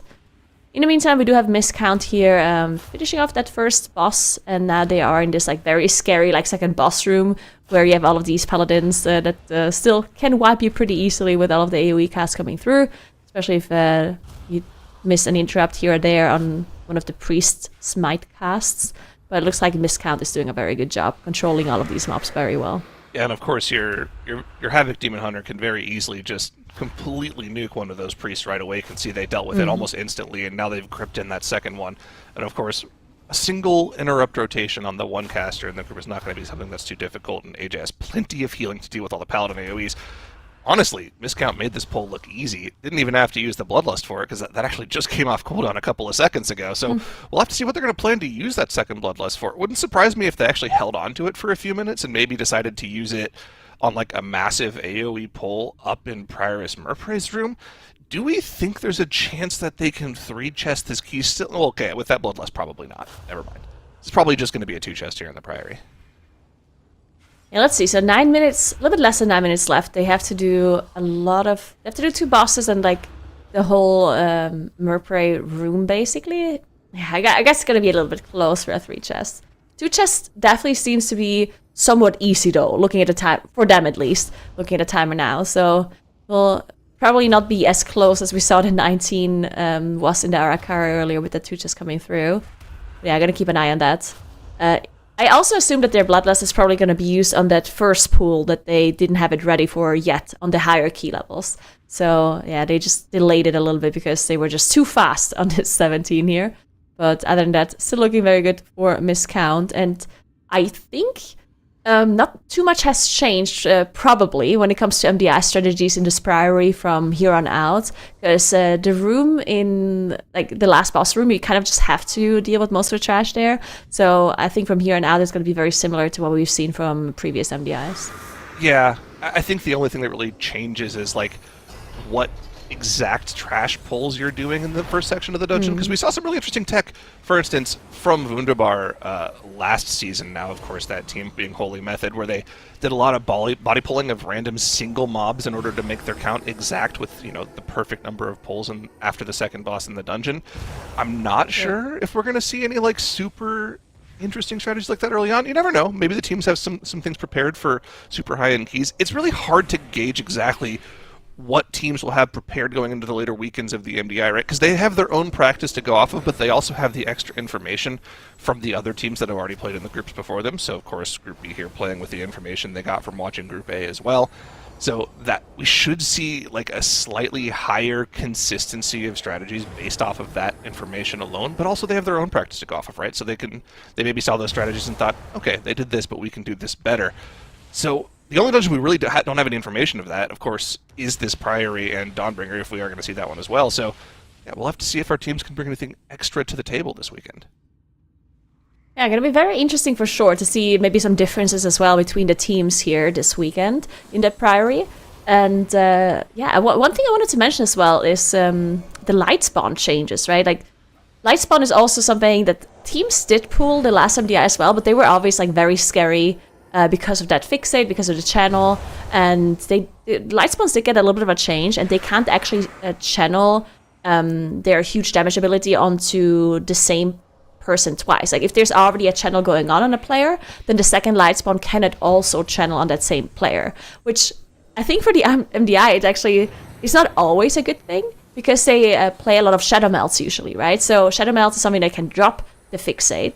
And if you get two fixes in the same player, one Shadow Melt would drop them both, and the Light Spawn doesn't recast, which would be very nice, right? But now with that change, that doesn't happen anymore. But on the other hand, of course, it's also good, because if you don't have your Shadow Melt ready and you get two fixates, then that would be very difficult to heal. And now that's not going to be happening anymore, so it's a little bit more consistent for the players to deal with that damage from the Light Spawns as well. So we might see more like double Light Spawn pulls in that last boss room. We do have another one of our teams that has opted to stay in their key in the form of scaffolding, getting quite far in their first attempt at the 21 here. Of course, this was an issue for several of our teams last weekend, so if they're able to one-shot this 21, it'll be a fantastic start to the first hour of their day here if they're able to one-shot. Let's see, though. I mean, they've gotten through pretty much the hardest trash in the dungeon. Getting through Avanox clean, 0 deaths, getting to a Noobzek, getting past all these hulking Bloodguards and all of these casters in this area with 0 deaths is definitely very good for the timer here. I don't think they're playing for 2 chests. I think they're only playing just the time to key to unlock that 22. Also, if they were able to somehow 2-chest the 21, I don't know if 23 Arakara is even something that's on the table based off of what we saw last weekend. But again, like I was talking about earlier, you never really know. Like, sometimes the teams just have something figured out that nobody else has. And that's something that we saw last season in the MDI. If you remember in the Global Finals, teams had a differing idea on where they could get their +1 score, and that's what made it so exciting. So we'll see if scaffolding, has some of those extra ideas to bring to the table. Maybe they have a better strategy in one of these dungeons that they can bring out. This is interesting that you mentioned this, because I actually think it was scaffolding that said this in one of the questions we had for them before the tournament. All right, so Shu from Scaffolding, their DK player, did say, so the question was, give us your pitch, why should the audience root for you this season?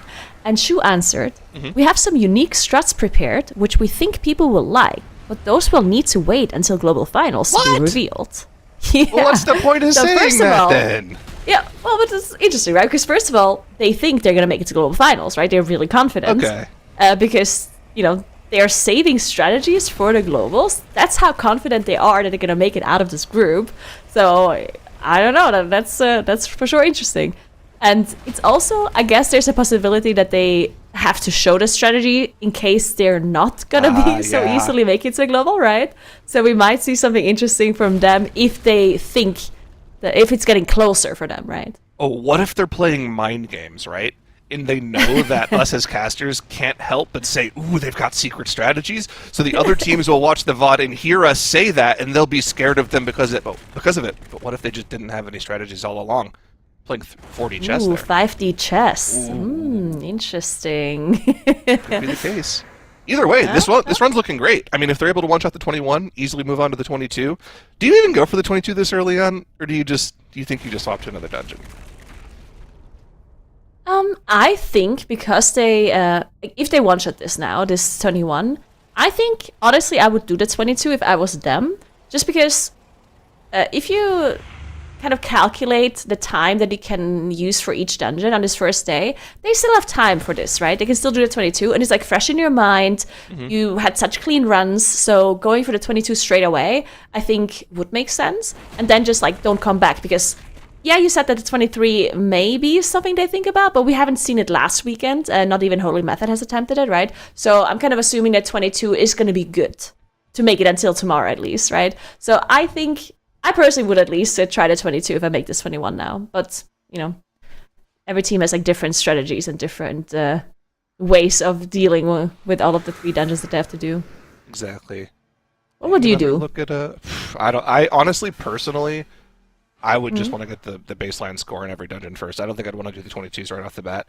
It's hard though, right? Because there's an argument for both, obviously, right? Getting the baseline score will set you up for success later on, but also you might be throwing away the hot hand effect, where you're like, oh man, we just one-shot this key 3 times in a row. We're playing really well. Let's just stay in this key.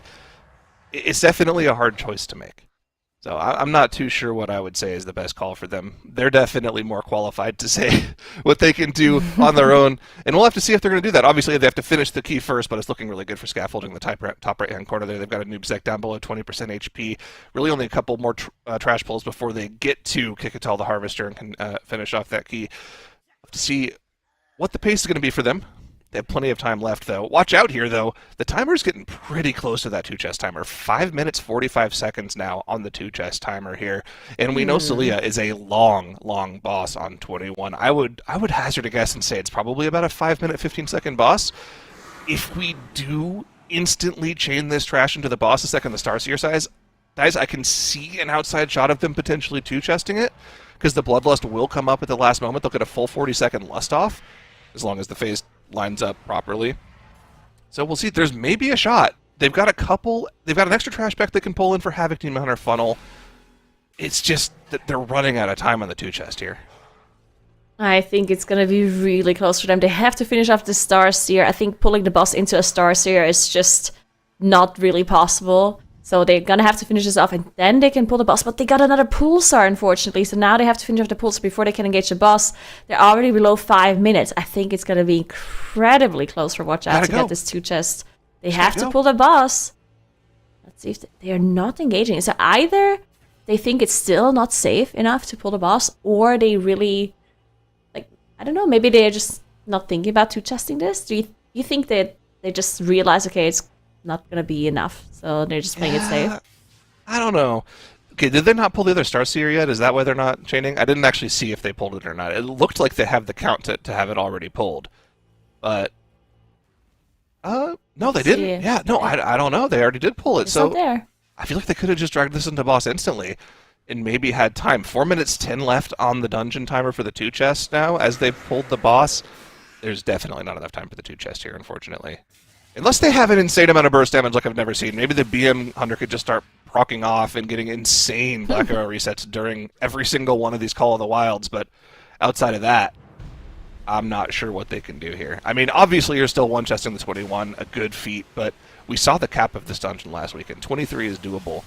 A lot easier than some of the other 22s that are in the pool of dungeons we have this season, so they still have a couple more attempts at this dungeon before they get to that cap. Maybe they'll swap to other dungeons beforehand. But still, you would have liked to see the +2 here for them. Yeah, I do agree. We'll see if they somehow manage to get crazy damage. But in the meantime, we have Scaffolding approaching the end of their 21 Arakara here. They're definitely not going to 2-chest, but we also talked about that it doesn't really matter to 2-chest here or not, because 23 has not been done last weekend. So we kind of assume that at least it's not going to be done today.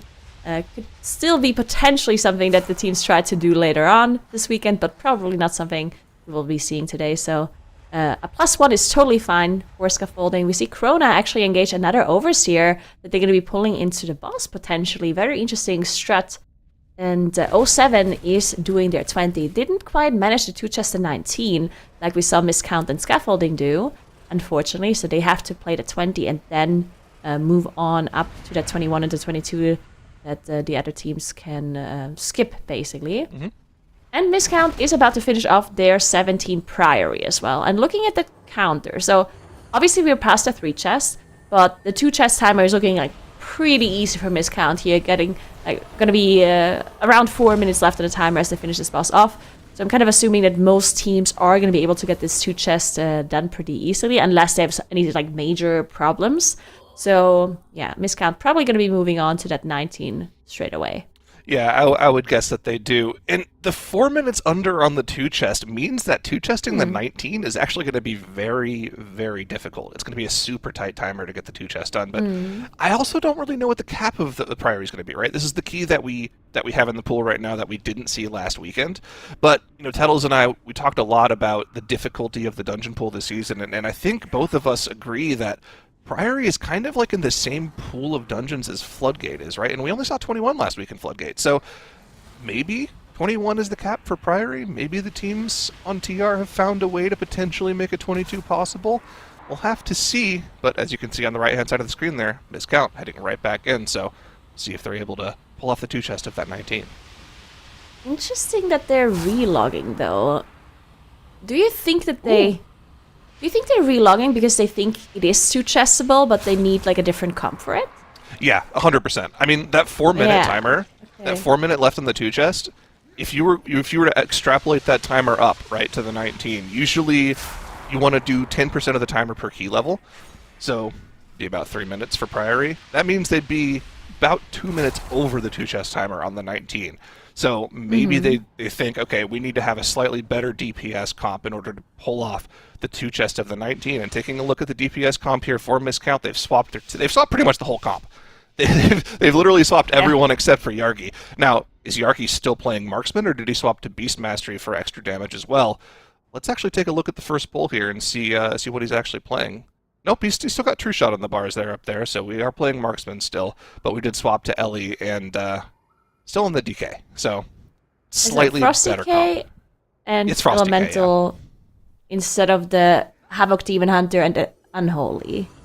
Okay, so basically the 2 damage deals suggested. Yeah, so that definitely means that they want the extra damage, but they still need to consider the spec variety rule, of course. So they still have to stick to that MM Hunter, and they are also sticking to the Guardian Druid as well, which I'm assuming they want to be banned for tomorrow. That is something we've seen a lot of the teams also do last weekend. But interesting that this weekend we see so many Prot Paladins, right? Looking at the right side of the screen, Scaffolding, 07, and Coinflip are all playing the Prot Paladin instead of that Guardian Druid.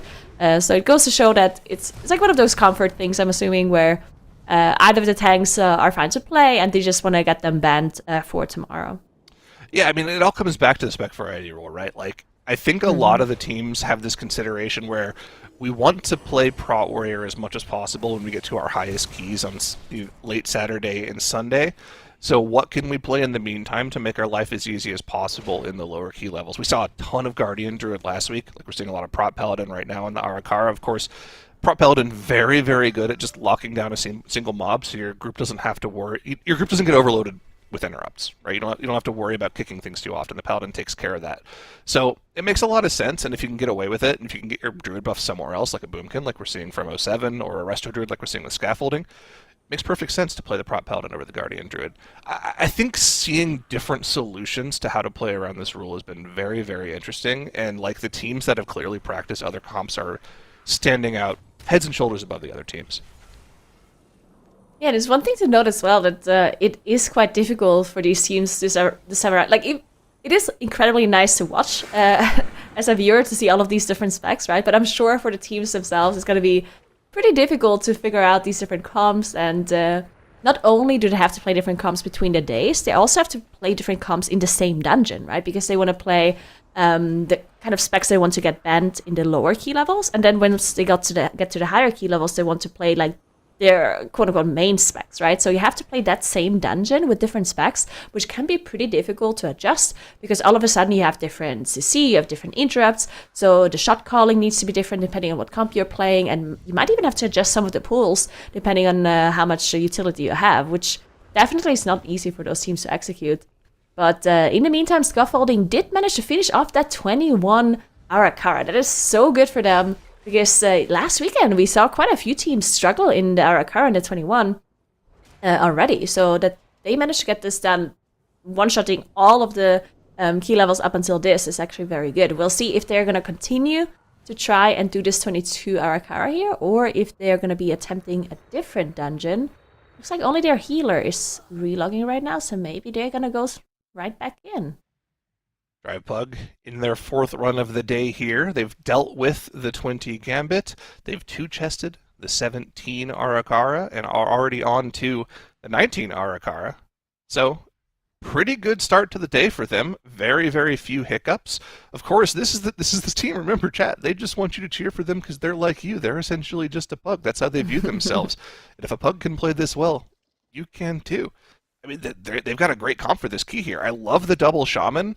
We've talked about how the crawlers, their venomous fit debuffs haven't been as oppressive this season, but just having a lot of easy ways to get rid of a ton of those debuffs makes these first couple of pulls that much easier to deal with, especially when you consider how quickly you want to try to chain these packs into the next mini-boss. You can see we're 2.5 minutes into the key right now. The Ascendants for the Ellie Shaman will be coming up pretty soon now, and they want to be on a big AoE pull the second that comes up. So on the higher key levels, when you get to the 21 and the 22, you really want to have that cooldown available for the mini-boss right away. So the faster you deal with these crawlers, the more debuff dispels you have available to you, the quicker you can chain into the mini-boss. Of course, this pull's still very dangerous. The bleed debuffs from the jabbing flyers, that stacks with the venomous fit debuffs. You're going to see some dwarf racials go out. You're going to see the teams just struggling to stay alive. But like I was talking about, cooldown's coming up soon. We got to go into Noct. This could be pretty nasty. They could get some debuff overlaps with the Call of the Brood here. Cordy's going to have to pop some cooldowns to keep everyone alive, but looks like they can live through the first cast pretty easily here. Yeah, AMS and Blur coming out here, so using some of those defensives. Still have some dwarf racials available too, in case some of these debuffs overlap. So looking pretty good still so far. In the meantime, we do have our first break of the day that is coming through here from Watch Out. They're taking their first 10 minutes. Of course, they'll have to take 20 minutes overall within the middle 3 hours of the day. And Scaffolding did not go to that 22 Arakara like I thought they would. They ended up going to the Gambit. So, yeah, they're still gonna have to do, or, I mean, they don't have to, but I'm assuming that they want to do the 22 afterwards. But first, they are just gonna get a score in the other dungeons, it seems like. 07 has also completed their 20 Arakara. We'll see what their plan is next. They're also going on break, so we'll see them in 10 minutes as well. Let's take a look at this Scaffolding comp in the Gambit. Actually, I think they're playing the exact same comp they were playing in the Arakara, if I'm not mistaken. So, literally, it looks like they're probably going to go for the similar strategy that we saw last weekend for most of our teams, where they're probably just going to try to ban whatever tank plus healer combo they played on day one. So for them, they'd be banning out the Prod Paladin Resto Shaman if they can continue to play this throughout the day, right? Because tank and healer take prio over DPS specs, and then of course they'll probably try to ban out the 2 DPS specs they care about the least tomorrow, so it'll probably be Unholy DK plus Marksman Hunter, if I had to guess.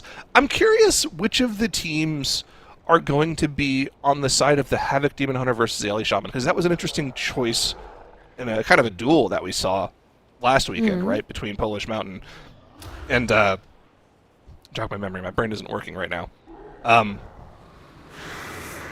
Anti-clockwise? Anti-clockwise, thank you. Yeah. I was thinking Divine Fields team, but that's perplexed and my brain isn't working. We saw anti-clockwise running Havoc Demon Hunter a lot and making it look good in a ton of dungeons, and Polish Mountain playing Ellie Shaman and making that look good in a lot of dungeons. Of course, it was the Havoc Demon Hunter that won out, but still, I mean, it was a close battle, and I think it's close enough to where, like, there are probably some dungeons where the Havoc is just straight up better, but I think Ellie is just generally very good for a lot of dungeons as well, so I think it might end up just coming down to just comfort for the teams, really.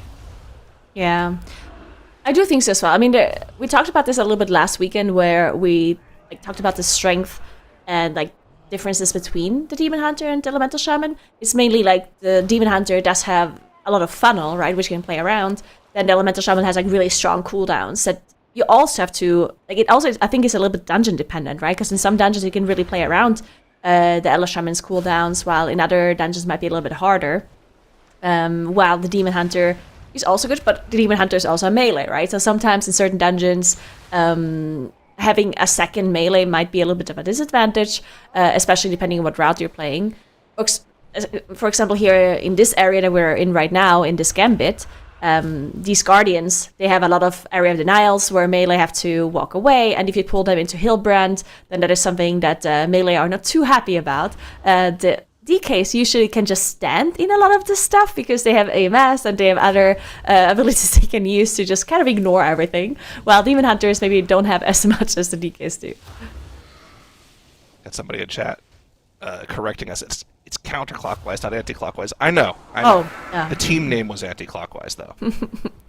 And as an American, I agree with you. Counterclockwise. These Europeans calling it anti-clockwise, they just don't understand. It's not how it's not how the word is meant to be said. It's just wrong, honestly. It's anti-clockwise. There's too many Americans on this desk right now. Where's Makes this weekend? We had to ask her to stay out this weekend so that the Americans could really be in here and have our voices be heard. Yeah. Listen, Especially none of our teams have qualified the American yet. holiday as well here. Oh, yes, Halloween. yes. Halloween. Yep. Ironic. Give us something. Yeah, Give us something, all right? We need something. Give us one dub. We need it.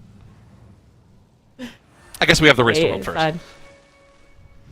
Yeah, okay. Wow. Okay. Too soon. We have a point here. Now, while we have a second, as we've just kind of been chatting, I actually have a question from chat that's very pressing, very important, and really talks about things that we all care about, I think, the most in World of Warcraft, which is housing. So I do need to ask, Zyro, Nigura, are you doing an alliance or horde neighborhood? So, well, I personally think Alliance is much prettier, like in my opinion, right? But I don't know, like the Horde aesthetic also has something. But I personally think like I'm just like much better at creating like pretty places, like these like beautiful kind of it's like fairies and it's like nice. But I do like the Horde aesthetic as well. If somebody has like an eye for it, it's very creative and plays around with it. Yeah, I'm more of an Alliance person myself when it comes to the aesthetic. What about you, Syro? I will go wherever my guild goes, which I think is currently Alliance. And I mean, after having looked at them, I think the Alliance ones are like way nicer. So. All right, you two. Okay, well, Zyro, now you and I are on opposite sides. We were on the same page when it came to counterclockwise, but now we have to be in opposition. I like the Nigura's like, yeah, the Horde has something going for its aesthetic. I'm here, proud Horde player, Horde neighborhood all the way, gonna say it. And of course, everybody, if you're excited about housing too, don't forget that you're going to be able to get in and do even more very soon because the Midnight Beta test is going live on November 11th. So players who have opted in can be selected to be testers, and players who upgrade to the Epic Edition of Midnight will also gain access to the beta. So try out the neighborhoods yourself, try out housing, I guess, in general, and you can find more details on Blizzly/Midnight Beta. So thanks for the question. I'll let you two get back to the casting, Nigura. Yeah. I see the thing for me with Horde versus Alliance, Nigura, like I think we're both on the side of Alliance, right? The Horde aesthetic is kind of grungy or out like sort of like the campy feel, like you're on a trip. The only really nice Horde vibe aesthetic is Silver Moon City, which I guess we'll be going back to in Midnight, right? If that's the aesthetic that you get in some of the Horde neighborhoods, I could see going for a Horde neighborhood. Other than that, I think I'm on Team Alliance. Yeah, and I never even thought about because the Blood Elf or Silver Moon kind of aesthetic is also nice. I like it a lot. But I think the Horde aesthetic is just harder to work with. Like I personally think it needs like very creative minds and people to make it like look nice because I don't know, in my opinion, having the Alliance aesthetic is somewhat like, I don't want to say easy, but it's like you just put the pretty stuff there and it's kind of nice, and it works. But with Horde you have to be like, there's a lot of stuff that doesn't fit into the aesthetic. You can't just put anything there, right? Like it kind of has to all make sense, and you have to be a little bit more creative, I think, to make it work. And I'm not one of those creative people that can make it work, I don't think. So I'm just going with the easy Alliance choice. But in the meantime, Scaffolding did manage to finish off Hillbrand, and their route's also very creative for sure. Yeah, it's super fast. Hillbrand split. I'm not trying to live in a hut. I'm trying to live in a nice house, a mansion, if you will. Maybe a McMansion, perhaps. We'll have to see. American housing, Lamau. Like you're talking about, though. Scaffolding looking very, very good. At the start of the day in general, right? Getting the RKR-21 out of the way, definitely a good, strong suit for them to start off with. We'll have to see if they can carry out this play throughout the day. Because, I mean, again, the big thing about last weekend, right? It was this trade-off between anti-clockwise and Polish Mountain the entire weekend, right? Anti-clockwise had a lights-out day one. Really, really struggled on day two. But then we're able to bring it back on day three.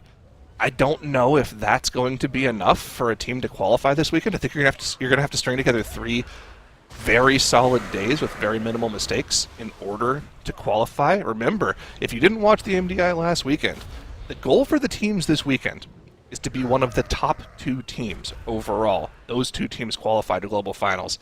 Anything outside of that, you're eliminated this weekend. So it's going to be a stiff competition between the teams, and I think you're going to have 3 very, very good days in order to be in the top 2. Yeah, I think so as well. I did want to take a quick look at Miss Count, because we did talk about them potentially being able to 2-chest is 19, but it will be incredibly close. So we're assuming that that's why they switched their comp around a little bit, where they got in that Elemental Shaman and switched to Frosty Cane instead of Unholy that they were playing in the 17 earlier. So we can see in just a second, once they finish off that second boss, we're probably going to be able to look at the splits a little bit and see if they still do have the time. But they're 0 deaths still, and it looks like they haven't made any major mistakes. So if it goes by their plan, so they should technically be able to just this 19 priory. In the meantime, Scaffolding, though, is now on Captain Hooktail. And this is a boss that we didn't really see many teams struggle with last weekend. The main thing that we saw teams struggle with, in my opinion, was like the Hilbrand fight and the trash in front of Hilbrand. And then sometimes we also saw some issues like in the last boss phase and then Celia. But overall, I think like the Murloc area and Hilbrand was like the biggest problem for the teams. But on like the higher key levels, on the 17s and the lower ones, it usually was fine for everyone. Yeah, I mean, it's one of those things where it's like you kind of take for granted the amount of effort that the teams have put in practicing these keys, right? Because we're seeing the end result of hours and hours and hours of practice. So, like, when we're talking about, like, oh, last weekend we only saw a couple wipes here, a couple wipes here, and then they were, you know, outside of that, for the most part, they were timing the key pretty comfortably. It's like, yeah, but we're seeing the end result, right? These teams are putting hundreds of hours of practice into the weekend. For instance, a team full of my friends that we're going to be seeing next weekend, it's going to be Team One Hill. They were practicing 23 Gambit almost this entire past week, and I saw them wipe in the first 5 minutes of the key back to back to back to back to back to just all sorts of different things. Murlocs running away and pulling a pack, a kick going through, them not kiting a pack properly, a giant not dying fast enough, getting an extra stomp off that they weren't prepared for, didn't have personals for. There's all sorts of things that the teams have had to figure out how to play for. And we're only seeing the end result of the hundreds of attempts it's taking them just to learn all those different things. So it's still an incredibly difficult key, and the fact that they're able to pull it off in the small time window that we're giving them over the weekend in order to time it is very impressive. But it also puts a ton of extra stress on the teams, right? Because they put all this time in for practice, and we're only giving them 15 hours over the course of the weekend to actually prove that they can do it. And a lot of that time is spent up just leveling up the keys. So really, we're talking about like this tiny, maybe 5, 6, 7 hour window where they can actually do that highest push key. I don't know, it's pretty impressive that so many of these teams are good enough to get these high keys done. Yeah, 100%. I do think that is something that we don't see enough. Like, we obviously just see the end result as you're stating, and a lot of the practice also is kind of done in secret by the teams, of course. They don't want to give away their strategies. But one thing that a lot of teams mention whenever they compete in the MDI for multiple times, they basically say, you know what, one of the things we struggle with the most is using our practice time more efficiently. Like, that is something that you really have to learn, and that's why a lot of the teams that competed in the MDI for the first time, they struggled quite a bit with their practice time, because that is something that is really, really hard to get used to, and you have to be so efficient, right? You have to figure out, okay, how do we approach the practice here, especially now with that spec variety rule? How much time do we want to spend in each dungeon? How much time do we want to spend on trying to get certain 2 chests that are maybe tough to get, certain 3 chests? How much time are we spending in the high keys? How much time are we even spending just trying to execute one singular pull, right? Because you can spend so much time doing all of the stuff, but you have to practice everything. So it's really hard to coordinate that, and really hard to really, really optimize your practice time. Wow, Scaffolding going in here, pulling Celia onto have the lust. Double stars here. That's what okay. they saved their last for. I was thinking, like, why are they not using their last? They're pulling Celia into double stars here. That's crazy. Okay, they're going to have double pull stars going around here. Well, they also have to make sure to get the kicks here. One single Shuriken Blitz going off could wipe them even at this key level. It's the lowest of the weekend we're going to see. They're getting double Pulsar pulses, but with the Bloodlust Pillow, is able to keep the team alive. And they're just AoEing this trash pack down, but the Starseer's HP really not going down that much. And we've got this Skull Pulsar off on the side that's just not being targeted at all. They just want to cleave the boss down. Lazel now realizing that Pulsar's been alive for too long and pulling the trash, but in the meantime, a second Pulsar has spawned away from the group once again. The pulsing is still happening, but the Bloodlust has run out. Pillow, do you have the healing to keep the team alive? Spirit Link coming down to try to keep the last gasp to keep the team alive. Krona's still holding on to the darkness. They still have that button in the toolkit, but it looks like they've reached equilibrium here. One of the Starseers has died. Actually, no. It's just the rest of the mobs. Still 2 Starseers alive at 1% HP, and it's too much. Speed has gone down. They do have a Battle Res in the back pocket, but just how much healing do they have left to heal through these Pulsars? Another Pulsar. There's one more. There's no way. Pillow does go down. They have an Ankh available, and they do have one more Battle Rest, but they can't do it. This is just... wow. Okay, that was an incredible attempt here by Scaffolding. Unfortunately, not managing to pull it off. It looks like we saw a town portal being attempted here, but they're probably discussing now what they're doing. I'm assuming that they're strategy. They are town portaling! You can still go for the +2! Okay, this is crazy. Guys, so Kettle's called their it. strategy is to 3 chests, right? So they want to 3 chests at 17. But like, what does that gain you, right? Why? Yeah, why don't they just 2 and 2 instead? Okay, so when you think about this dungeon, first of all, let's talk about what just happened. Variety rule, yeah. This is the textbook example of a pot of greed pull. They went for the pot of greed. They tried to draw an extra card, and it just didn't work out for them. They wiped. They lost the entire run. But like the question that we're asking here, right? Why do you need to reset there? In the overall grand scheme of things, right? If you +3 the 17 and go to a 20, then you maybe +2 the 20, and then you +1 the 22. That's 3 runs. Is that really a lot easier than going 17 to 19 to 21? Is 21 to 23 not possible for them? Maybe it's a spec variety rule thing? I don't know. Maybe they need the +3 for an exact spec band thing. Yeah, but that's the same amount of dungeons, right? Like, unless they really think they can't 2 chests at 21, but we've seen that, right? I don't know.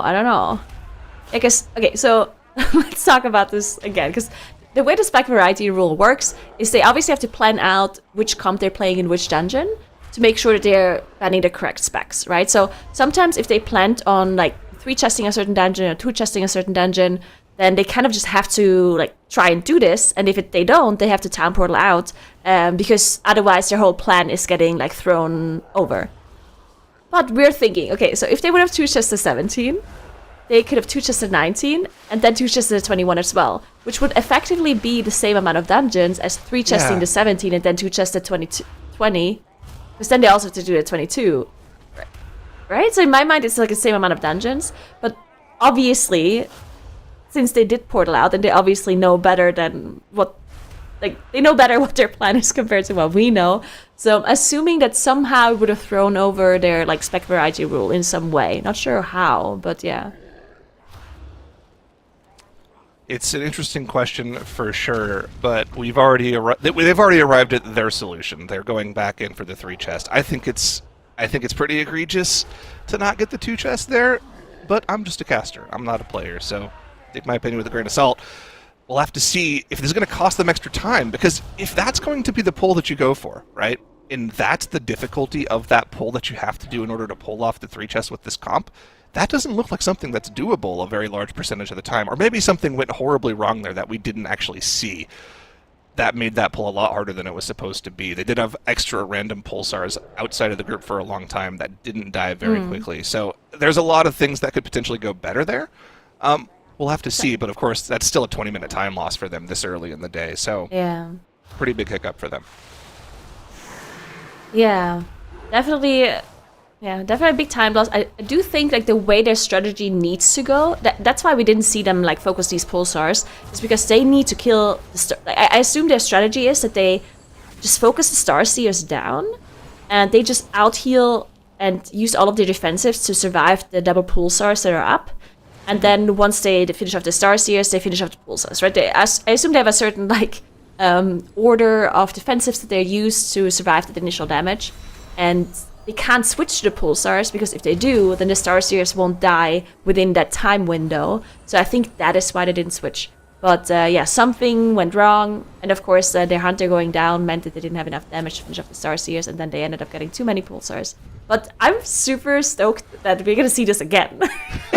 So I'm not glad that they time portals, they wiped, but I'm very happy that we're gonna see that same pull again. I feel like they had enough time to where they didn't have to do the double Starseer pull to still make it work. Maybe? Maybe that... Yeah, maybe. I don't know. We'll have to see. 15 minutes from now, everything else going well in this key, we'll see them go for it again, and we can try to see exactly how that pull is supposed to work. Lots of things could have gone better for them there. If they got better pulsar spawns that were closer to the group, they could have just been AoE down so they didn't have to target swap to them, which would have been the Starseers. Died quicker. In the meantime, though, other things are going on, other than the Gambit scaffolding, as cool as that was to watch. We'll have to take a look at missed count here, as they're approaching the end of their 19 prior. Remember, they swapped their DPS comp and tank healer comp around just to try to get this key done a little bit faster. And here we are, 2 minutes left on the 2-chest timer here, about to head into that intermission phase. Where are our cooldowns at here? Bloodlust was already used, probably on the mini-boss right before this. Ascendant's coming up in 30 seconds. Verb's got his cooldowns ready. Another breath going to be coming in about 40 seconds as well. Yargi, no true shot for now, but it'll be up pretty much right after they deal with the shield here very shortly. Looks like they'll probably get 2 uses of the true shot. It's probably going to be the last breath in a moment here. I think they're in the clear. As long as they're deathless, right? I think a single death will nullify the 2-chest timer here, so they need to be perfect for the rest of the fight. Yeah, 1 minute 30. This is, I don't know, this is definitely going to be a little bit close here. And this is why they swapped their count, right? We talked about this. The 2-chest on the 17 was 4 minutes over, 4 minutes under. But obviously 2 key levels higher meant they kind of have to switch their comp to be able to 2-chest this 19 here. And if they manage to do this with 1 minute left, I think it's going to be really close, and I think it's going to be really close for all the other teams as well. Miscount, of course, our number 1 seed coming into this weekend, our overall number 2 seed from the time trials. So potentially even the only team that manages to do just this 19 here. But yeah, they did go all in for this strategy here, making sure they get that Frosty K in, the Elemental Shaman in, to be able to get the damage out. 40 seconds left, boss is on 20%. I think it's going to be a little bit close for them, Syro. I think they're going to be good. Yargi's been holding on to that true shot. He popped it right as the blinding light happened. I think he was going to wait until that blinding light happened so that he could just have full uptime during the true shot. But that true shot is actually such a powerful cooldown for Hunters. I think that's going to be enough to carry them over the edge here. One last pillar also coming out from Verb at the last moment. Still 15 seconds on the timer, but the boss is low enough to where missed count is going to be able to collect the 2-chest and unlock the 21 Priory of the Sacred Flame. But if I'm correct, I'm pretty sure we're going to see them go to Gambit right afterwards here. They did the same thing in Arakar. Yeah. This has been their strategy for several MDIs. That's likely where they're going next. Yeah, I'm assuming they're going there as well. And then I wonder, so now seeing that scaffolding definitely has this like +3 kind of strategy in the Gambit, potentially maybe Miscount is also going to try to 3-chest as well. That'll be interesting to see if there's any other team that also is attempting this very risky strategy that we just saw scaffolding try to attempt. Looks like a Miscount might be taking a break, though, as we've seen a lot of the other teams already take their first 10-minute break. Scaffolding now in that 17 again. Can't have any mistakes, right? Because if they want to 3-chest, it's going to be very tight. So they cannot have any kind of mistakes even early on here. And then, of course, they cannot have any mistakes in that insane pull that they do on Celia either. Miscount taking a very peculiar break timer of 7 minutes. Okay, that's very exact. Maybe they need exactly 7 minutes for something. Who knows? But it's a well-deserved break after the start of the day. They've been very clean with their initial runs. We'll see what their plan is next. I'm assuming they're going to go to Gambit afterwards, but we'll have to see. Scaffolding, meanwhile, in their second attempt at this key. Of course, we've seen them do all this before, merely 20-25 minutes ago.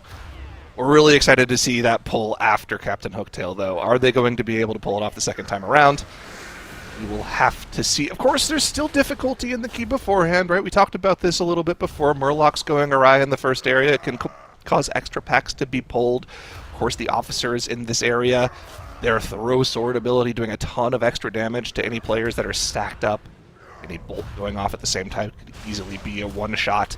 But looks like Scaffolding are having a pretty good go at it here.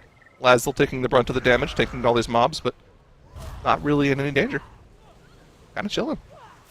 Yep, definitely chilling for sure. You do see a bubble popped by Lacelle here.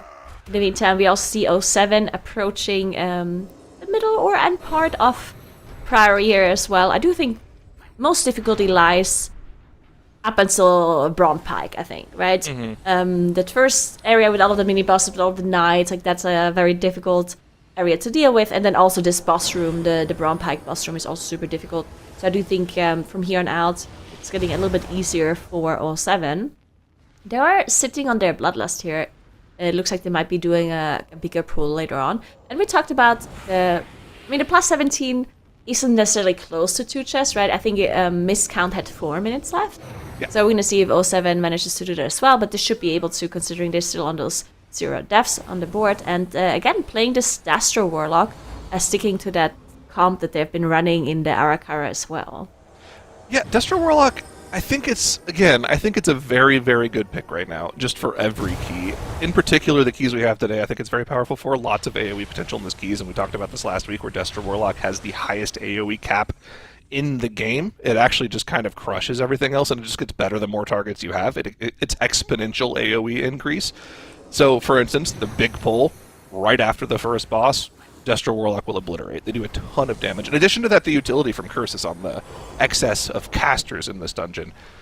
Those casts being 30% slower is very, very nice. It makes it a lot easier for the group, especially with the Prop Paladin, right? Because there's very few kicks that anyone really has to get with that Prop Paladin and the Warlock combo in the group. So I like the Warlock pick for today, and I suspect that it's going to be, we talked about this earlier, I think they're going to be in a similar situation to a lot of the runs from last weekend, where they'll have the Warlock and Unholy DK available tomorrow, and they'll probably end up spending them out for Sunday.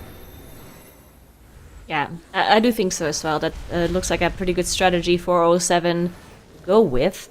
It looks like Conflict Muko is also in that 17 Priory. After... Oh? Couple Shaman deaths, couple having Onks. Some issues in their 20 Arakara here. They technically would be able to reset and didn't lose out too much time since it's still the start of the dungeon, so maybe we see them do that. But technically they can continue because the 20 is something that they should be able to one chest even with the 3 deaths on the board, so maybe they're just going to continue to try here. You say that, but there was also a lot of very close runs in the 20 Arakara last weekend, right? True. I'm specifically also thinking about the one overtime run that we had in the 20 Arakara as well. I mean, this is a very difficult key at this key level, so it makes sense to have deaths, but not using the battle res here is a bit of a question mark for me, and it wouldn't surprise me to see them just reset it. Yeah, that's what they're going to do. They had two deaths and 2 onks on both of the shamans initially in this poll. Then their early shaman went down again and just released. I didn't see him run back. So yeah, not surprising to see them just go for a full reset here. But it's time. Captain Hooktail going down for Scaffolding. We're going to see round 2 of the poll that took them out last time around in just a few moments here. Can they get it together? Can they get a little better RNG? Going for a poll of that caliber, it really could just be your Hunter getting a couple extra Withering Fire procs in their cooldowns. That might just be the difference for them. It's crazy to me that they're attempting such a pot of greed pool here at the end of a run, right? Like, if this is like the first pull of the dungeon, second pull, okay, right? But they're trying this literally at the end of their run here in the 17. So there we go. They are going to be gathering this one more time. You can see some of the markers already down. They are preparing for this. Bloodlust is ready. True Shot is coming up in a couple of seconds as well. So they have all of their offensive cooldowns available. Okay. So Leah is engaged with double stars here. Let's see if they manage to pull this up this time around. Bolts going off from this Ritualist in the back. Need to grip that into the group and make sure it's part of the AoE interrupt CC chain that Lazzle can spew it onto these groups. You can see they're doing a great job of focusing down one of those Starseers now. That is the target for Krona on the Demon Hunter there with that Wounded Quarry. Going to be burning down that Starseer. This time around, they're not even bothering swapping to the first Pulsar. Just going to make sure that this first Starseer is dead. And with that Starseer going down, this pull just got a ton easier. Unfortunately, Krona going down to the frontal Drifting Star from the Starseer. They have a battle res for that, but it's still a little unfortunate. Those 15 seconds could come into play here for the 3 chest timer. They have dealt with that Pulsar The boss Not AoE triggering also it either. still there. Yeah, not triggering that potentially on purpose. There's a lot of ways for them to live through that. They've got the darkness available Oh, for the AoE there it explosions. is. It's going to be Link plus AMZ coming out as well. And they're just going to live through it. No problem whatsoever. Wow. Okay, well, that makes that pull a lot easier. And this time around, Scaffolding have completed the pull. With 4.5 minutes left on the timer, the 3 chests should be well and truly in sight for them. Now, having done this the second time around, do we still think this was worth it for the full reset? They lost like 15 minutes the first time around. I don't know, maybe they just have a set-in-stone strategy that required them to get that 3 chest done. I still don't know if I like it, but it was impressive to see it done this time around. Ignoring the collapsing star and just kind of like immuning through it. Plus, like the double stars, this is a crazy strategy to see for sure from Scaffolding here. But yeah, we're gonna have to see how this unfolds for them. See what their attempt or how they want to deal with the higher key levels, and see if they're gonna get those 2 chests in. Now, obviously, with the 3 minutes 40 left on the board, they're gonna be able to 3 chest this, which is absolutely crazy on a plus 17, right? But yeah, we're gonna have to see what they do in the higher key levels. Of course, they're not gonna be attempting a pull like this on a 20 anymore. But if you play the dungeon normally, you can still 2 chest it, and 3 chesting is not possible in 20 anyway. So on the 2 chests, you don't need to do this, right? Yeah, no, I was kind of joking. I don't think there's any way you can pull this off on a 20. Those mobs are going to have, 40% extra HP at that key level with the exponential scaling. They also have this pack of accomplishes, plus the Ritualist, that they can now pull on top of the boss for a little extra focus damage as well. 3 minutes left on the 3 chest timer. I think we are in the clear here. Solea does have a lot of HP, though, and of course there's those mandatory intermissions. I think if they can get this boss dead before the 3rd intermission, they have plenty of time, though. So, very impressive from Scaffolding. We'll see if they're able to continue to play cleanly here. This is very close, though. That death might end up costing them. It's not 100% set in stone here yet. Yeah, the fact that they still managed to execute this pull with Corona actually going down here in the Demon Hunter. Thankfully, it was at the end of the pull, so I'm assuming that most of the damage already has been dealt, and they were able to execute it anyway, but still very impressive. Yeah, gonna have to see if they have enough time. In the meantime, Miscount is back from their break, and as you foretold, they are going to Gambit here after 2 chesting both the Arakara 19 and the Priory 19, which we are not sure if any of the other teams actually manages to 2 chest the 19 Priory, because it was very close to Miscount, and they had to switch to different classes as well, so, or different specs rather. Yeah, I So mean, they they had, 10 seconds left on the 2 chests on the 19, so... Yeah, like 10, 12, yeah, something like that. We'll have to see if the other teams can match that pace. I mean, we have 2 other teams in the Priory right now. This time the 17, but the pace is just a lot slower for them. Remember, Miscount 17, they were 4 minutes under the timer. 07 is only now engaging Prioris Murpre. 5 minutes, 20 seconds left on the timer. This is definitely not going to be the same pace that they need in order to complete the 2 chests on the 19, so we'll have to see if at some point 07 is going to swap the comp around to try to get a better comp for the 19, or if this is just what they're going to play throughout the day, and they'll just slowly work their way through the 1 chest. Either way, I mean, if they don't wipe it all, I don't hate it. They're just going to get less attempts at the higher keys. And I guess one thing to mention as well about just doing their kind of like homework keys with the same comp is like you play the same comp for the first couple of hours, right? And then you only switch once to your other comp, to like quote unquote good comp, that you then play on the high keys, right? So you don't have to switch between classes as much, which is something we see Miscount and also Scaffolding do, right? Which can also be confusing, I guess, for some players. If you switch comp all of the time, not only do you have to play a different class, but you also have different utility, different CCs, different shot calling. So having the strategy that 07 has, where you just kind of stick to the same comp for the first half of the day, is also something that makes sense in my mind. Oh, 25 seconds. There it is. There we go. It was That's still 317. Wow. It was still close, This is even just after crazy. pulling that pull off. Yeah. But they're able to get it done Well. the second time around. It's good for them. See them head to the 20 after, I would assume. I mean, they could go to the Priory here too, but I feel like it wouldn't make a lot of sense to just swap your dungeons after going for that a couple times. Look at this first pull onto Hillbrand for Miscount here as well. We saw this pull was a major error point for a lot of teams last weekend. These Guardians doing a ton of damage, denying a lot of area in this room on top of the boss, making it kind of hell for melee to try to do damage to the boss. EK even though they're like half ranged, it's still a really annoying pull for them to deal with. The 17 looks like it's just extra funnel damage from his count. Yeah. For sure. Scaffolding is also going to take a break now, so we don't know what they're going to be attempting after this. Kind of assuming they're going to go to a 20 gambit. But I also want to see what kind of comp they're running on a 20 then. Seeing if they're going to run the same thing or if they're going to switch to something else. Going to be interesting for sure. But yeah, Hilbrand, a boss that has cost quite a few teams their attempt at the gambit last weekend, because this boss, especially with the trash you're pulling on top, it can be pretty dangerous. You're trying to min-max your damage on the boss. And then these purifiers, when they're spawning, I forgot which healer it was, but one healer definitely got like instantly meleeed as the purifier spawned. I think it might have been with me as well. But yeah, so that is something you have to watch out for here. As the purifiers spawn down, they can just like melee somebody that's like standing around there. So positioning also very important on this fight too. We have a heroic effort from Watch Out in their Priory of the Sacred Flame run. Unfortunately, before the last boss, their healer DC'd. Now, you can't start a dungeon with 4 players, but if someone DCs, you can continue trying to complete the key. Doing this boss with no healer would be a Herculean effort, but they're halfway through the boss already.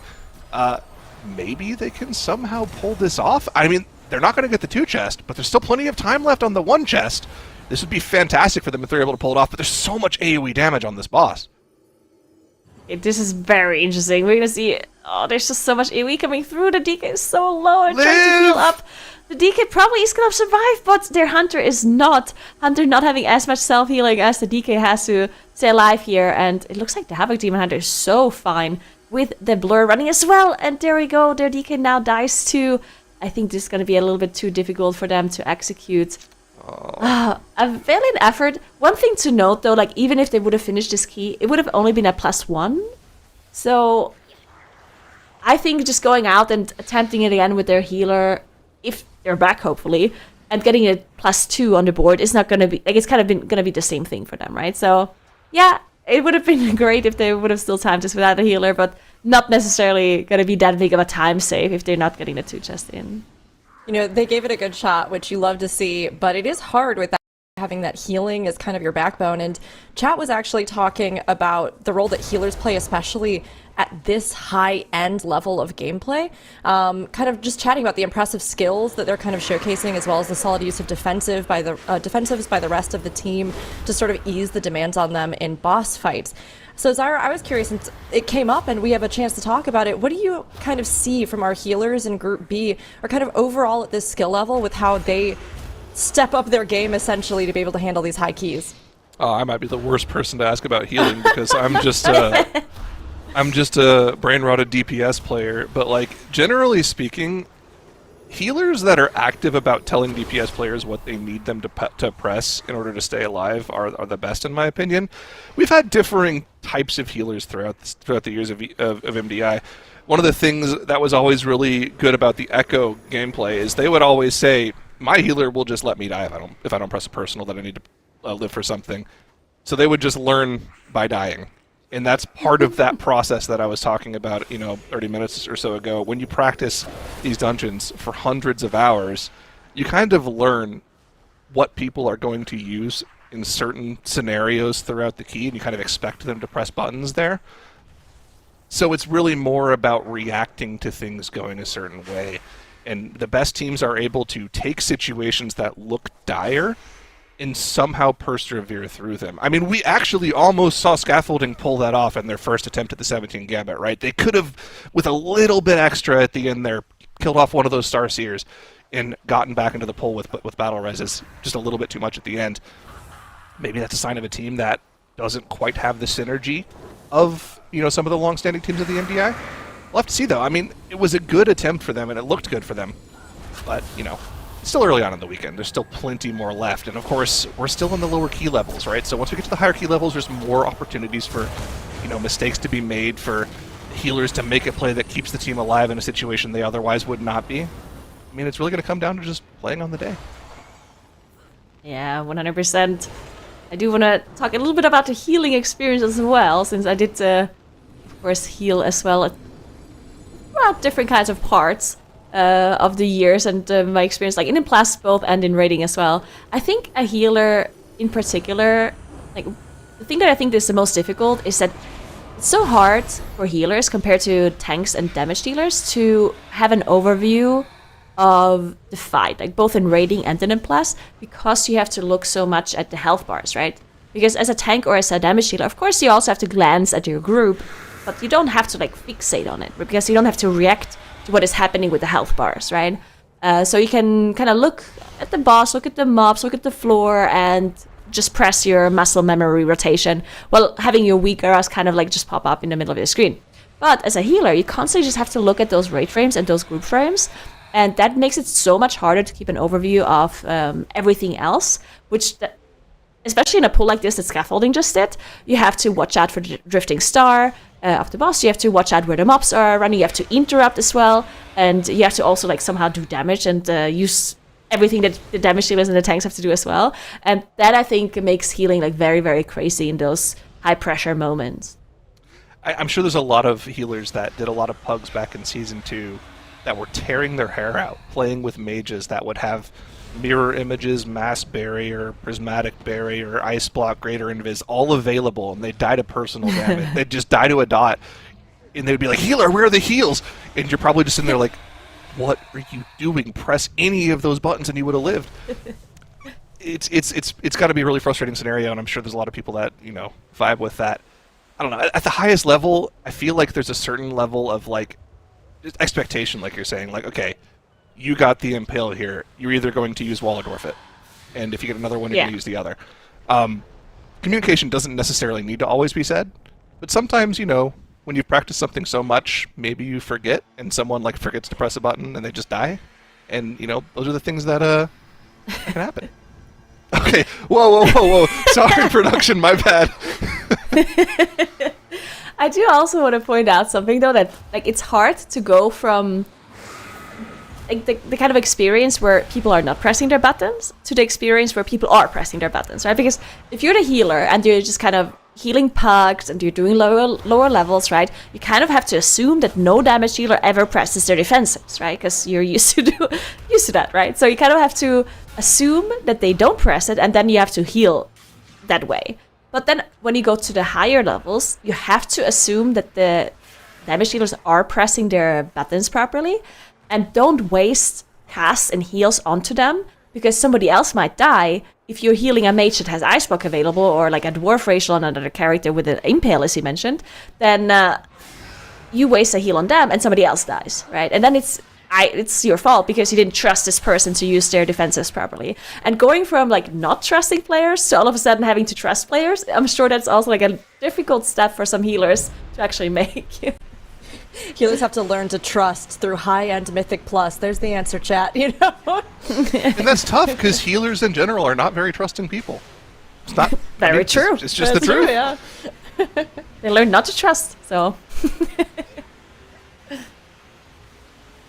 See, I, as the GigaChad DPS player, envision healers as just playing a very advanced game of whack-a-mole, whereas the healers envision themselves as playing this grand game of classic chess where they're moving their pawns forward, developing their board. It's just how you view it. Wait, I have a question. While we were talking about healers, did Miscount... Like, they are going to 3-chest this. Did they do a double Starseer pull as well? Not that I Did saw. they just, like, casually pull this off, or...? They just casually destroyed the dungeon. I mean, their time captain hooktail split is, like, nearly 45 seconds faster than what we saw from Scaffolding. So they're just faster overall in this key. Interesting. So maybe they... Okay, I'm gonna have to, like, look back and look at the replay, but maybe they didn't need a Starseer pull. So, that's interesting. So, the Scaffolding having to just absolutely crazy pull, and Miscount just goes in and they're like, la la la. Like, we just press W until 3-chest this, I guess. That's impressive. That's kind of going back to the concept we were talking about, right? Like, where these top 3 teams are absolutely insane. And I think, one of the questions we asked at the top of the show, is missed count as much of a favorite this weekend as Holy Method was last weekend? I think the answer should be a resounding yes. But, of course, the problem with Miscount is they've had this potential for so long. They've always played incredibly well during the qualifying weekend. But then when Global Finals come around, just something doesn't click for them, and they don't quite live up to their potential. Is this the season we finally see them show up and be the team we know they can be? Or is it going to be another one of those seasons where they look fantastic, but they just finish second or third place to some silly mistake or missing count in a dungeon again? Yeah, we're gonna have to see for sure. But Scaffolding is back. They went into that plus 20 gambit after 3 testing the 17, and there's a mage. We have a mage on Scaffolding's team, so Okay. interesting switch here. The Arcane Mage coming through for them.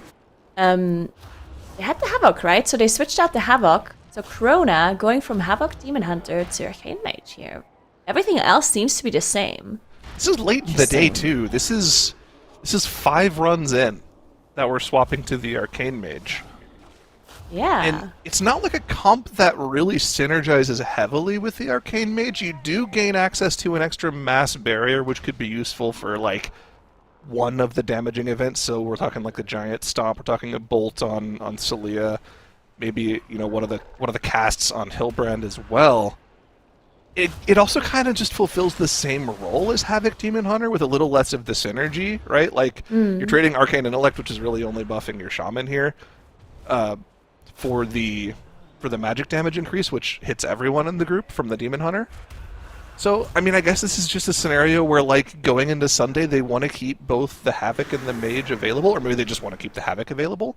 Because, you know, extrapolating this out over the weekend, going back to the ban conversation, the bans for Scaffolding, as it stands right now, would be Prot Paladin, Resto Shaman today, and Unholy Marksman tomorrow. So they'd keep the Havoc and the Arcane for Sunday.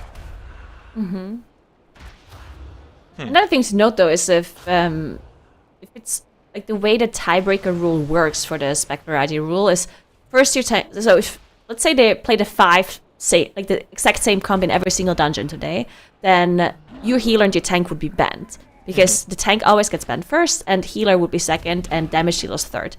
And if they play different tank and different healer all of the time, and the only most played classes are all going to be damage dealers, then they can choose whichever damage dealer is getting banned, or whichever 2 of the 3 is getting banned, right? So if they would have just continued to play the Havoc Demon Hunter, they could have just chosen, you know what, we're going to ban the Unholy and the MM, right? So they would have had that choice, right? But that kind of means that they probably want to play like the Havoc in some other dungeon when they don't want to play the MM or the Unholy, right? So they kind of had to even it out maybe in this run.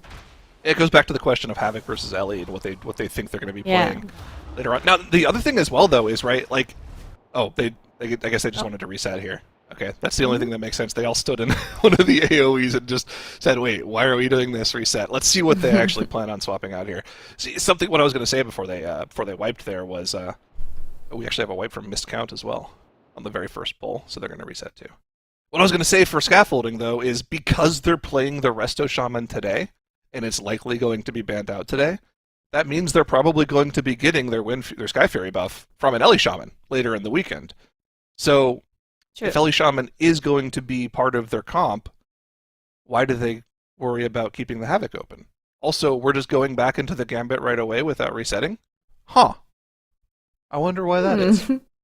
They're not swapping their comp. Maybe something just went wrong there. Huh. I didn't see what it was, but... They're town portaling We're town portaling again. What are we doing? What is happening? What is going on? I am not sure. All right. At least something weird about whatever Scaffolding is doing right now. I really want to look at this next pull for 07, though. This is where this Warlock should shine. It's already shining. It's massive AoE pulls back to back to back at the start of this dungeon, which is where the Warlock is going to do so much damage. But this next pull, all of these Paladins, all of these Attendants, there's going to be so much damage that they can do here. Let's see this Warlock pop off here. The Infernal's ready. The Bloodlust is there. This is pretty much just the Warlock show. Let's see what he can do. Waiting to pop that Cataclysm until everything is nice and stacked together. There's the Infernal. Gonna stun everything up as well. And then we're just off to the races. Rain of Fire, Rain of Fire, Rain of Fire. He's not doing a lot right now, but he's going to accelerate as the pull continues. Unholy! Fantastic showing at the start there with 80 million damage. But here comes the Warlock. Just how high can that Warlock go? Actually, it's not fair. The Neophytes are already dead. Casual took all the pie. One more thing to note here about the Warlock, right, is that these Paladins, they have to be moved because of this consecration, right? Obviously, they're moving very slowly, like Andy is trying to not move them as much at all, because, of course, the Rain of Fire is something they have to put on the floor, and you don't want to drag them out of the Rain of Fire. But, yeah, that is something that you have to think about a little bit. You're going to lose out on some damage, probably, if you have to kite them around like this. But, yeah, looks like the Unholy DK just out-DPS'd Shella, especially. The Unholy DG, he just killed all the Neophytes. Shelly did most of the damage. The Rain of Fire thing is a good point. Like you're probably only getting like maybe 2/3 of the Rain of Fire damage. Fortunately, overall on a pull like that, a vast majority of your damage is going to come from Wither and Blackened Soul, both of the Hellcaller damaging effects that you have access to as a Destro Warlock. So it's not that big of a deal. You're just using the Rain of Fire mostly to increment your Wither damage.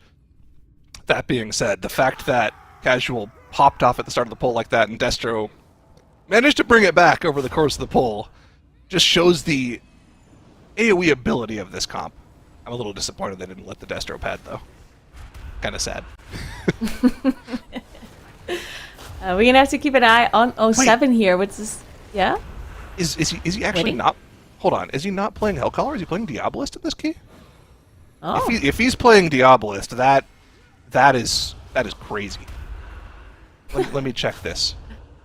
Can you explain to the non-Destro Warlock player what the difference is between the two? Oh my god, he is. Or in Plus in particular? Okay, so forget everything I just said about this poll. He's playing Diabolist Warlock, which means most of his damage is coming from summoning demons every time he casts an ability, which means it's actually worse on AoE because Rain of Fire only counts as casting one Soul Shard for the purposes of incrementing your demons for Diabolist. So generally what you want to do as Diabolist Destro is you just want to cast Chaos Bolts so you can get to your next big demon spawn. You can see that Ruination Meteor coming out, spawn the Fell Lord behind him as well. On a big pull like that, Destro is actually really bad right now if you're playing Diabolist, which makes the damage he did that much more insane. Wow, okay. Yeah, so like Diabolist Destro is more of like a turret build. You're going to see even on like 8 to 10 targets, you're still just casting Chaos Bolt because you want to cast these big demons as much as possible, and it's going to be better on single target damage as well. So that makes a lot of sense. I was questioning a little bit their comp when it came to this key because they didn't have any class that was really good at doing funnel damage to the mini bosses in this dungeon. But I guess if you're playing Diabolist, it makes a little more sense. That's a really interesting choice. I wonder if this is like their strategy for this run here because they have the unholy AoE damage anyway, and maybe they're just liking the single target. Potentially, they're still thinking of two-chesting this maybe and trying to getting a little bit more single target damage in would be the break point. But I'm still not sure if they managed to get the two chests here. I'm gonna have to check what the split was for Brawn Pike or miscount, unless you remember at the top of your head. But it was so close for miscount, and with 07 not switching their comp, I'm kind of assuming that they're going to be just a little bit short. But I will check what their split was. Ooh, Casual going down to the Cascader's Shield here. They have a battle res, but that's another 15 seconds gone on a 2-chest timer that we already thought was not going to be possible based off of their 17 timer. They might just be trying to just time the key at this point. There's not a lot of time left on the 2-chest here. Once Brawn Pike goes down, they'll probably only have about 5.5 minutes left on the 2-chest timer. We'll have to see. Here's the splits from... Oh, this is Gambit, but still relevant information. I don't think 07's in the running for a 2-chest here, unfortunately. Mira. It's 16:59. According to Radar.io here on the Brawn Pike. And it looks like we're already over that by quite a bit.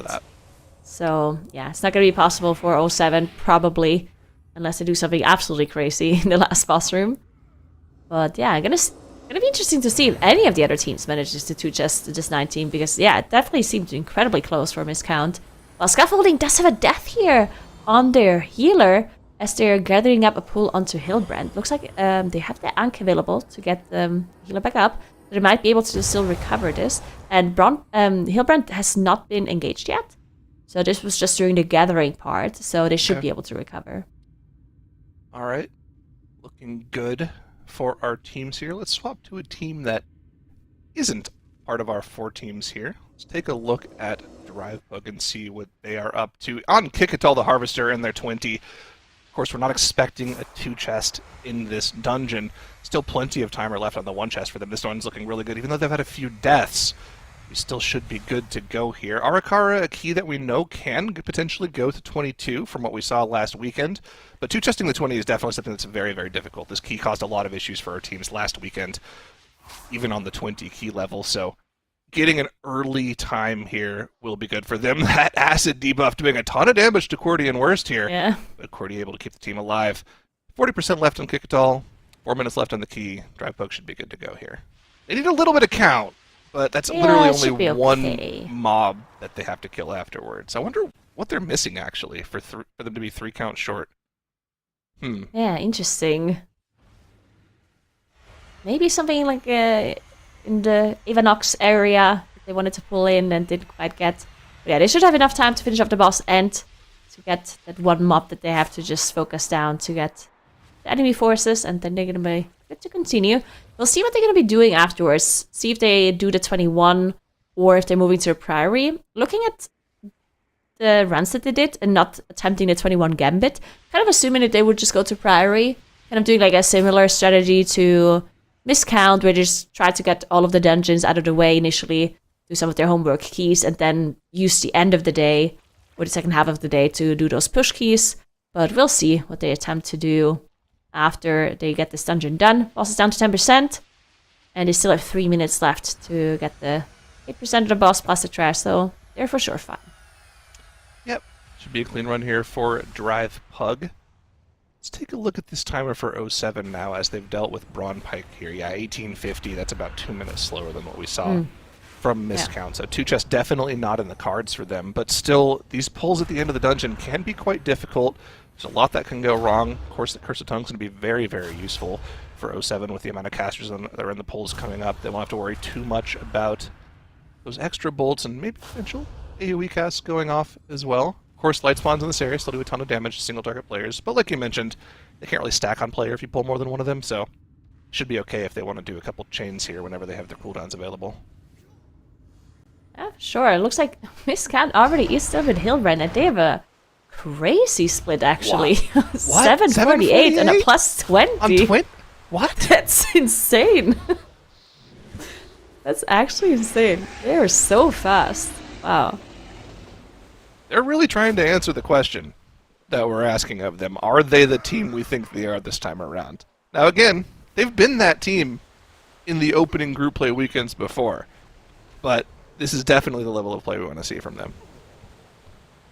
Yeah, 100%. We're also going to see where they're using their second Bloodlust. It's not going to come up on this trash pool, or on the trash pool after this one, because a lot of the teams last weekend, they didn't quite agree where to use their lust. Some teams used it on the trash pool after this one that Miscount is currently on, when it came up, and others actually saved it for Time Captain Hooktail, which meant that the third Bloodlust is coming up at the end of Celia. Now, this was on the higher key levels, and Miscount here is still on a 20, so I think their Bloodlust timer might not quite work out anyway the way they want to use it on the higher key levels, but it will still be interesting to see how they're using it here, and I'm assuming they're aiming for a 2 chest as well on this plus 20, considering that they 3 chested the 17 earlier, so I'm assuming they do have enough time, especially with the 748 split here. I mean, not only did they 3 chest the 17, they 3 chest it without any like sort of insane strategy like we saw from Scaffolding. That definitely leads me to believe that they just do something in this key that's just generally faster than other teams. And you can see that on the 20 here, right? They have a 748 Hilbrand split. Scaffolding, who also 3 chested the 17, let's take a look at their 20. Their Hilbrand split was 903, over a minute slower. Now, Crazy. I don't think the comp differential is that big of a deal here. You have Guardian for Prop Paladin, and you have Arcane Mage for Ellie Shaman. I don't really think the Ellie Shaman makes you that much faster in this key. So, man, what is Miscount Yeah. doing that's just making them so much faster here? This is crazy. Yeah, that's actually very interesting. I wonder if the other teams are going to be looking at what Miscount is doing in this dungeon and how they're so efficient. I'm assuming that they do something that is just incredibly efficient in that first Murloc area.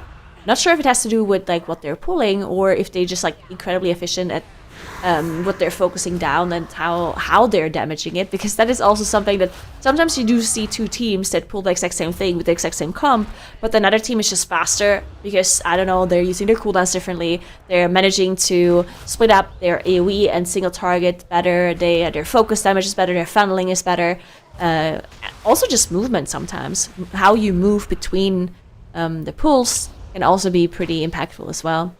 But yeah, Miscount definitely having an incredible showing so far, as they ended up using Bloodlust as soon as it came up, which was at the start of Time Captain Hooktail and Dead Trash before. It looks like Scaffolding is also just immediately sending the Bloodlust as well on cooldown. Yeah, that, like you were talking about, difference in strategy with the Bloodlust here. Scaffolding Bloodlust at the first trash pull that you were talking about, whereas Miscount, on the other hand, saved the Bloodlust for the trash drag into the boss. So their Captain Hooktail split is going to be, again, a lot faster than what we just saw from Scaffolding. We'll have to see how much of a gap they're going to open up here. And actually, I'm actually a little worried about the 2-chest timer for Scaffolding now, after seeing the clip that Miscount is going at. And this really shouldn't be surprising to us, talking about this, because looking back at time trials, Miscount was the #1 team by a mile in this key. They were super, super fast here. I said something along the lines last week of we can't really take too much into account from time trials because we've had turbo boosts since then. The teams have had a lot of time to practice since then. But I don't know. Miscount just proving me wrong, I guess. They're insanely fast in this key still. Yeah, this is just crazy speed that the Miscount is delivering here in this dungeon.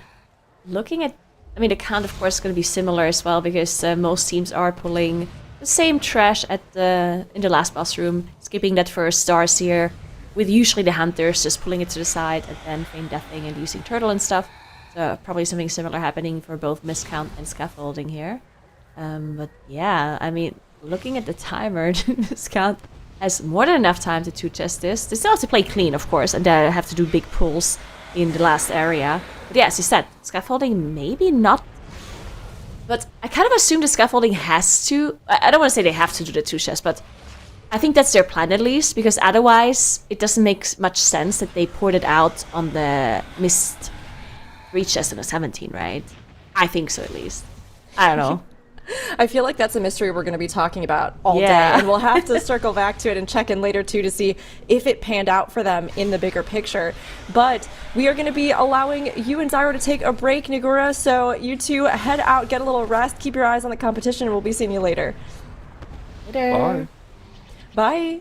And we're jumping in now with Dratnos and Tettles, who will be joining us on the desk for the next shift.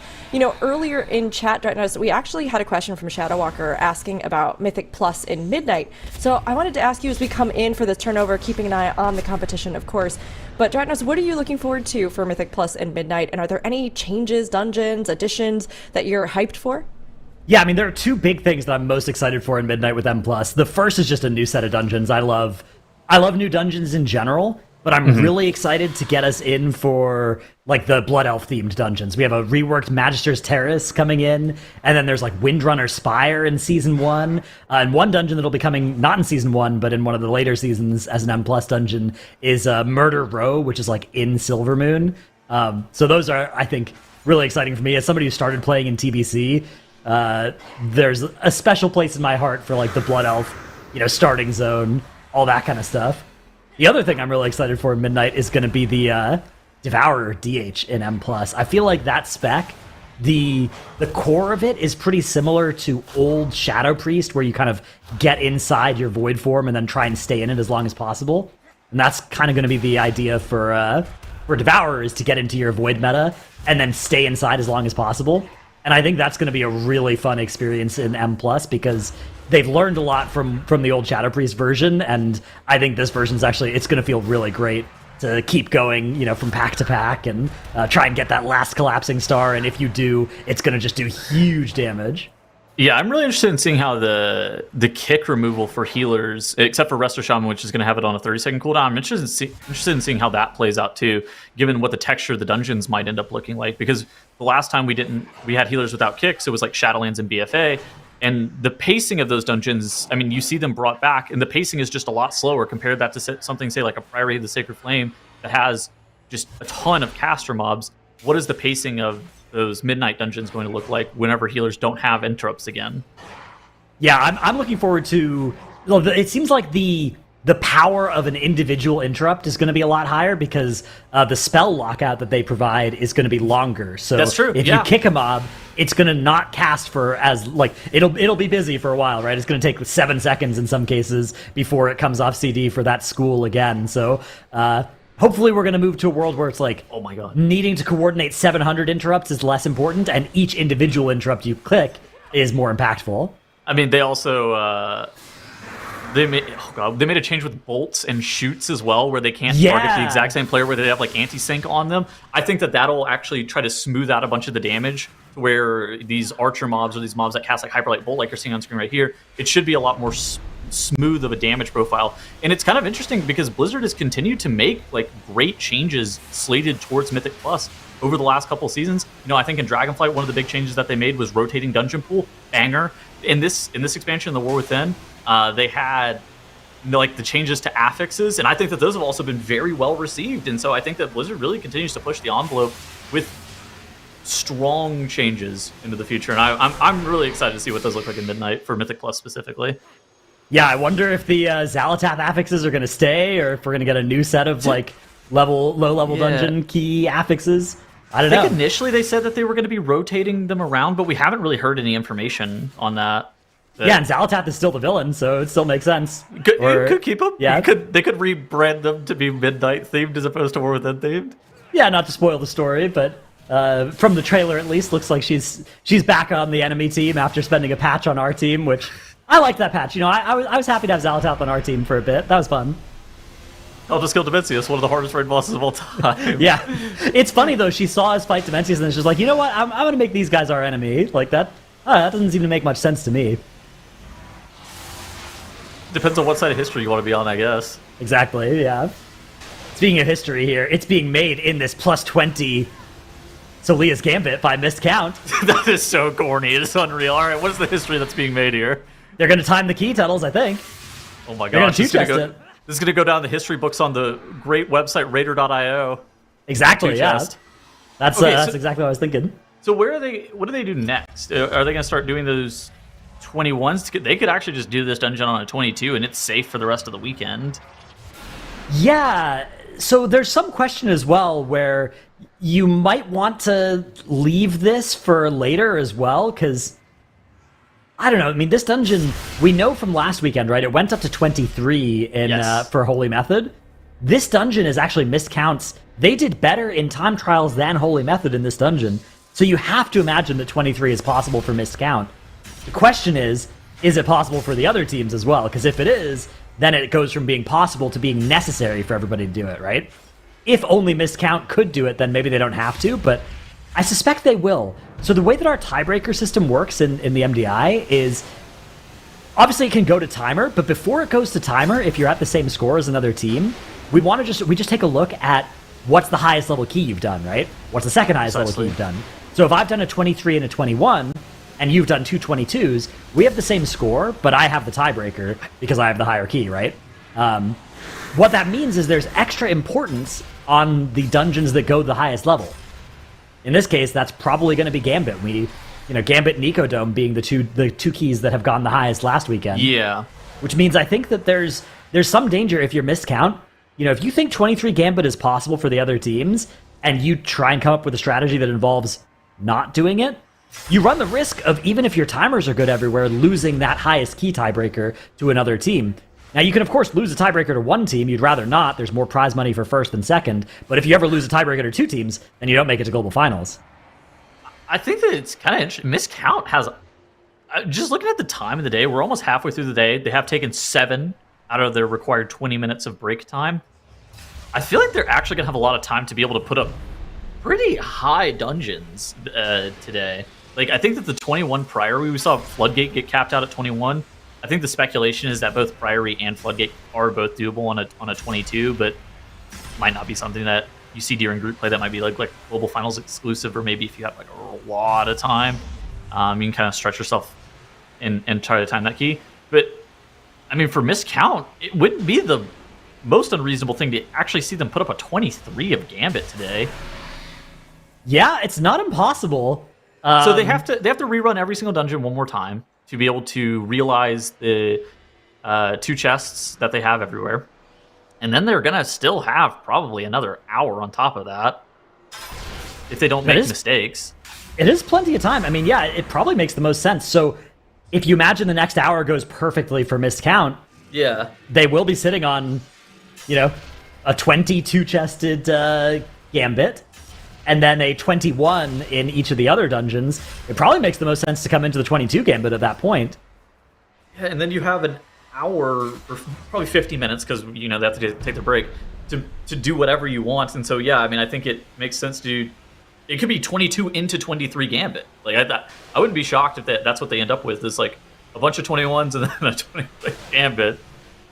Yeah, there is a requirement for teams to take 20 total minutes of break throughout the day, so I'm not sure where they're at on that. They took like a 7-minute break, right? Yeah, so they owe us 13 minutes of break timer that they'll still have to pay. And then there's the intricacies of our overtime rule. So for anybody who hasn't watched an MDI weekend before, you're in for a treat. The overtime is the best part of the day. When we end our timer, teams don't get to start another key, but they can finish any key that they're currently in. So there's this interesting incentive where if you have like 20 minutes left in your day to start your last key, you kind of want to pick something where you might want to reset it a couple times, but you still are reasonably likely to succeed, right? A dungeon where you're maybe like 50-50 to win on any given run, so that you might get some value out of resetting it once or twice before overtime starts, and then you're still likely to go deep into overtime and use all of that free bonus time at the end of the day. It's my favorite part of the day is actually seeing how teams decide to navigate those last 30 minutes. Looks like we're getting a full meta swap for missed count here. Going to be swapping out of the Bear Druid, going to be swapping out of the Restoration Shaman. And this makes sense. Like, the highest level of push keys, I don't want to say it requires, but it's made a lot easier by this meta composition that you're seeing, where it's like Ellie, Shaman, Beast Mastery, Hunter, Protection, Warrior, Resto Druid. Yeah, that Resto Druid throughput as well. As the key starts getting north of the plus 20 level, you start really feeling the power of the Resto Druid in terms of just how much HPS it can pump out compared to the other healers is a really strong point for it this season. So I'm excited to see that Resto swap in. I mean, they're going 22 Gambit here. All right. So they're sticking with the Gambit. Now, there is some danger if you spend too much time pushing up the Gambit. Even though it's the most tiebreaker, it is dangerous to spend too much time in one key if your other keys aren't done yet. But they have plenty of time left today, right? They still have 2.5 hours left in their day, so they will be able to go get those points in the Priory and in the Arakara before the end of the day. What do you think the success rate for miscount for a 22 Gambit is likely to be? A 1 in 3? I think it's higher than that. I think the 22... I mean, remember, this is their strongest dungeon, according to the time trials, of the 2 time trial dungeons. It was, yeah. So... And it's not just their strongest, it's the strongest of the entire tournament, right? The miscount in this dungeon is the strongest time trial result that any of our teams had, right? So I think that in the plus 22, they're probably going to win that dungeon like 70% of the time, something very high like that. Yeah, because I think that their progression level is the 23. I think that's the dungeon where it's like, okay, maybe now it's 25%, maybe now it's 30%, something like that. But I do think that the 22 Gambit is probably something that they feel like they have on farm, because they did it so well in the time trials, and since then, there's been a little bit of class balance, which factors out to be a slight nerf, but there's also been turbo boost, and also just a bunch of practice time, time to cement the strategy further. Miscount is the type of team where dungeons that they have on farm, they tend to not regress in those either, right? Like, that's a characteristic of our good teams, is once they start beating a key, they can do it pretty consistently.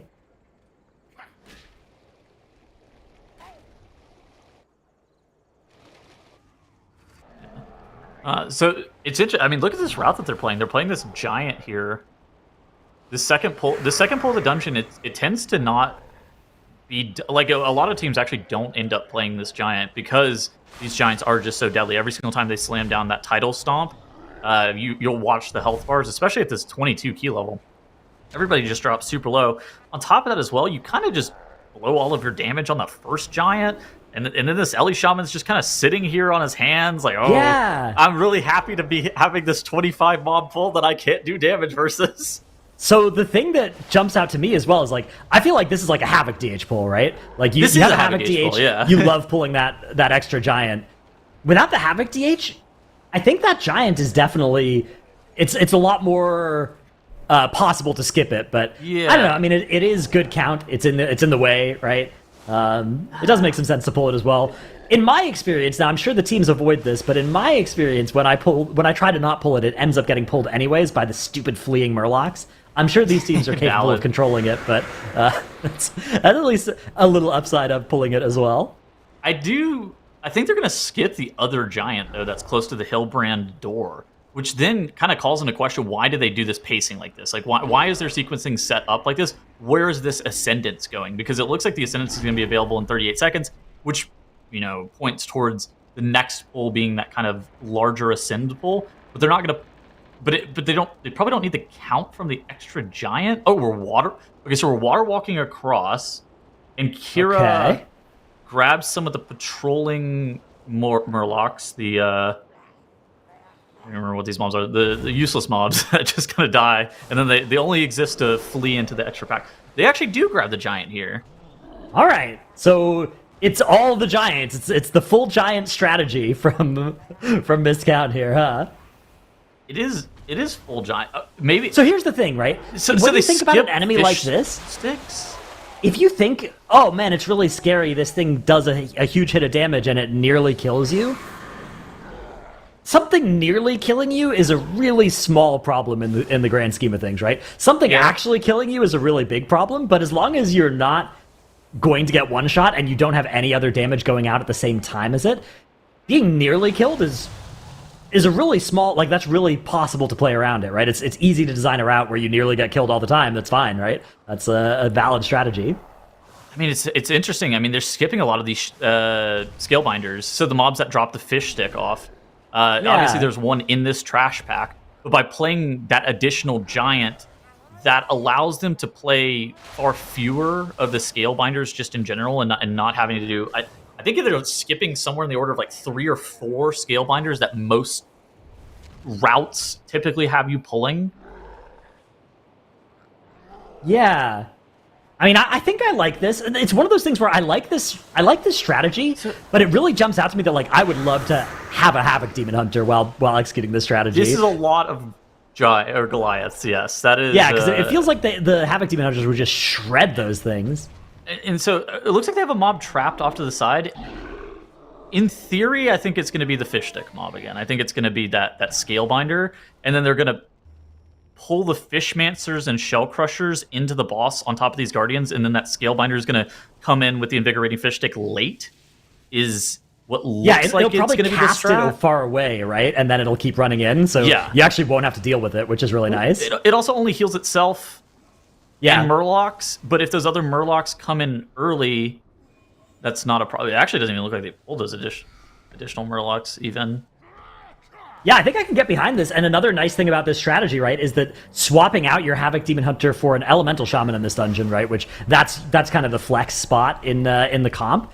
Yeah. That means that you don't have very many melee, and doing this boss with these Guardians on top of it is pretty frustrating to play a lot of melee for. Yeah. So having the Ellie Shaman is pretty nice for that. Interesting. I mean, I can get behind fewer Murlocs into this boss, just in general. A lot of teams do end up pulling that second Murloc pack, but we saw a miscount. They just played it with the giant, and it wasn't even that big of a deal. Very interesting route. Like I think it's not something that's standard. I think that most teams do kind of like a whole W variation, and they grab a lot fewer giants. But I think, like you're saying, if everybody's defenses are perfectly pre-planned and you have like Lumithar's Living Silk for some sets, everybody's got defenses for other sets, assuming that you get kicks on all the Fishmancers and no errant damage is happening to the group, it is a livable mob that almost kills you but does not 100 to 0 you. Yeah, I mean that's the thing is it's a solvable problem, and it's probably a consistent thing, right? Like, what's the RNG in this area? It's not like you have some random shoots going Fishmancer off, Bolt, and you need them to land on the right people, right? Like, if you keep that Fishmancer controlled, then it's not. There's no RNG, right? Like if it's not casting during the stomp, then you're fine. There's nothing that can kill you. That title stomp on a 22, I just pulled it up on a calc. It hits for 25.17 million. Is that nature or physical? It is a magic damage. It is magic damage. Okay, yeah, so it's probably nature miscellaneous or magic, frost probably or something. nature. Yeah, nature, frost, one of the two of those. Interesting, yeah. So, I mean, the opportunities for mitigating that, I mean, you do have to do a lot of work to mitigate that much damage. Of course, they have versatility. They have avoidance on the tournament realm. It is AoE mitigatable, yeah. Yeah, so, I mean, that is one of the big strengths of actually tournament realm versus live pathing in this dungeon, is you have full avoidance on the tournament realm, so you can make something like that work even if it's not really viable as on high keys on live. Yeah.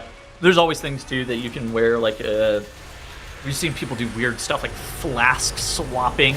Well, they'll have like weak ores that are like, change your flask now. And they could like, do the first pull with Alchemical Chaos, flask swap to versatility for the second pull, flask swap back to Alchemical Chaos because it gives you a better temper potion. Yeah, I remember, gosh, it was in Dragonflight that we had there was the Icy Preservation that gave you damage reduction when you were at full health. Broken, yeah, I do remember that one. It was so good for surviving those one-shots. It was a very common strategy that you'd see employed for that kind of mechanic. Now last season was doing a bunch of flask swapping. I remember watching back some of his VODs that you were talking about earlier, like you could watch some of the co-stream stuff.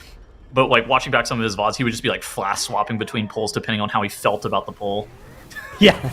It's like, I could use a little bit more haste on this pull. I'm feeling like an extra global in 13 seconds will make me feel pretty good. That's it's like I'm using my temper potion here. I should have Alchemical Chaos on. I'm putting it on. Oh, okay. The rest I'm tanking for the rest of these pulls. I should have versatility on. That was more what it was. That's the ability to have the like processing power to mentally to do that is that's why he's on the top team. And those were weak auras, but yeah, the weak auras were telling him what to do. True, the weak auras. I'm curious, I wonder if in Midnight there will still be people trying to make those type of flash swaps work, because, it is a game. There will not be, you won't be able to have a weak aura tell you to do that anymore, which... That is a good call, it is a game. Is nice, yeah. But yeah, I mean, this boss also kind of similar to the Giant, where the Purifying Burst hits really hard. But, I mean, as long as you're rotating defensives, it's kind of like the same thing as the impound contraband that we see in Streets, where as long as you have, like, really well-timed group defensives being used, and I think that's where the Lumithar's Living Silk really comes into play this season, just how good that trinket truly is. It makes being able to cycle through defensives pretty easy. I think Season 1 of The War Within was the one that had the most, like, one-shot heavy stuff that you were the most scared about. But then Season 2, you had Oracle Disc Priest, that made living everything free. And this season you have, I actually think that this comp is fairly durable. Ellie Shaman is obviously, I think, the least durable out of all the specs in this comp, but Beast Mastery Hunter has 1 jillion health, same with Death Knight. They don't really die to one-shots. And then it's just like, oh yeah, we just baby this Ellie Shaman, he's totally fine. Yeah, the thing about the Ellie Shaman as well is that even though they lack, a high degree of, like, baseline effective health or self-sustain, they do have a very short cooldown on Astral Shift, which, depending on the incoming damage, can make them actually surprisingly tanky for people that, if you just think of them as always being squishy, you'll be a little surprised by how tanky they can be if you use that Astral Shift well. Bosses as well, they have access to the Earth Elemental. Earth Elemental gets misused pretty frequently if you're in like a pug. Somebody will use it if like the tank dies to be able to recover from the trash pool. That thing gets meleeed to death and dies immediately.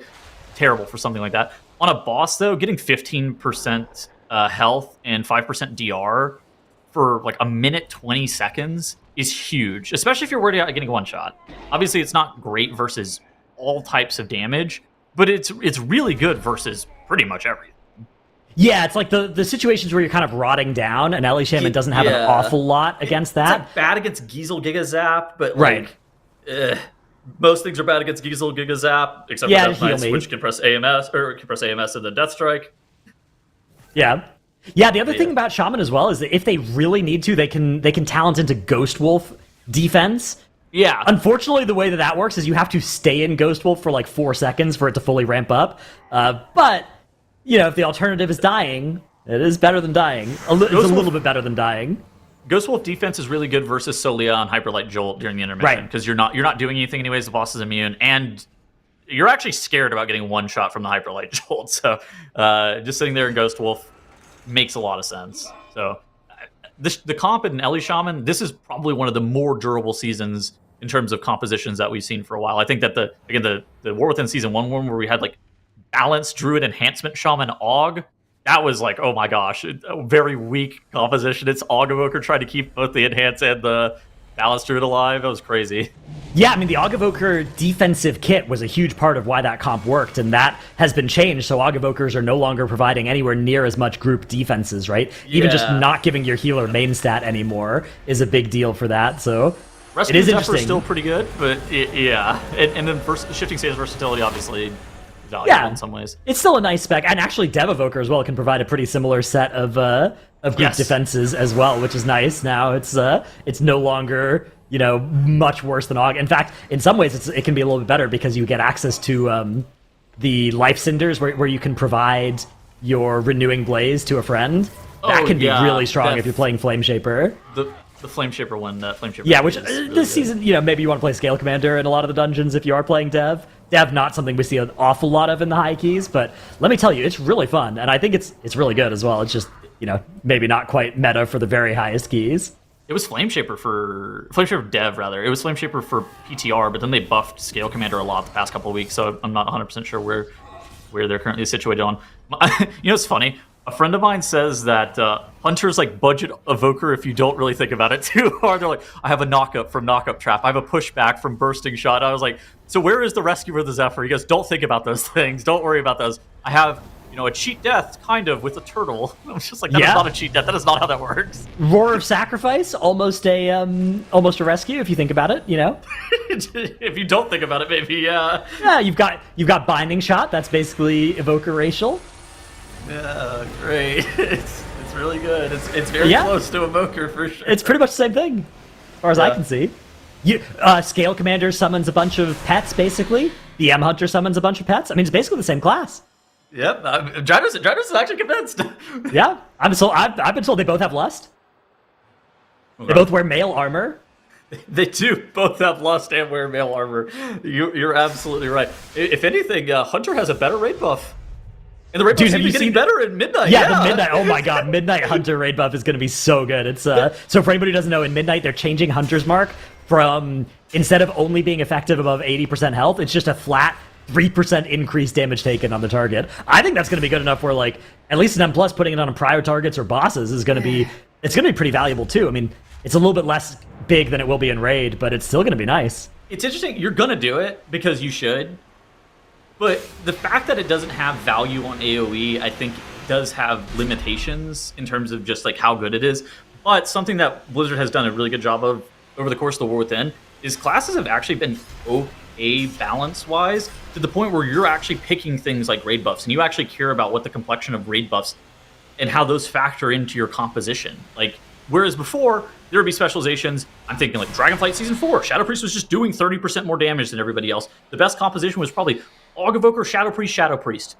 But we haven't really had many of those over the course of the War Within, and things like having a well-balanced composition that gives a bunch of raid buffs has been more valuable, because whenever specs aren't doing 30% more damage, you care about the raid buffs a little bit more, because then you're getting 3% here, 5% there from Battle Shout, you're getting Mark of the Wild, you're getting Sky Fury, and those things become more valuable the closer in parity the specs are.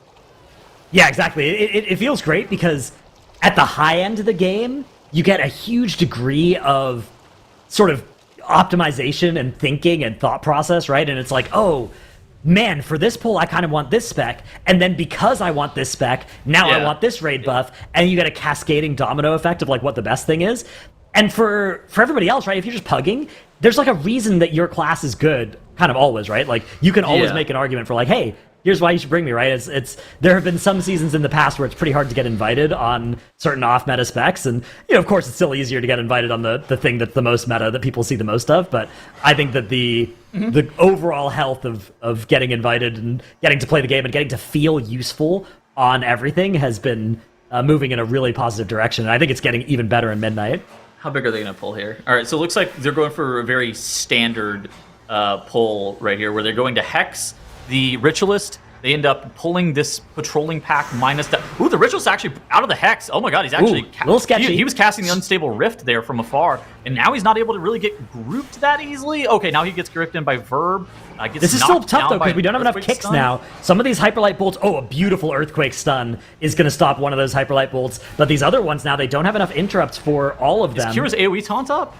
That might be the strat here to slam down an AoE taunt. They're actually going with a nice CC chain on both of the Unstable Rift casts. The Unstable Rift is a little bit longer of a cast than the Hyperlight Jolt, so you have a larger incentive to slam down those CCs on that cast, especially if you're just like chaining the CC during it, because you can make those Ritualists take a lot more time to cast during that. It looks like Miscount are going to be able to recover from something that was almost catastrophic. Yargi got a great interrupt on that far Ritualist that was casting that Unstable Rift. Verb got a great grip, and with a well-timed CC chain, Miscount was very close to wiping to that pull.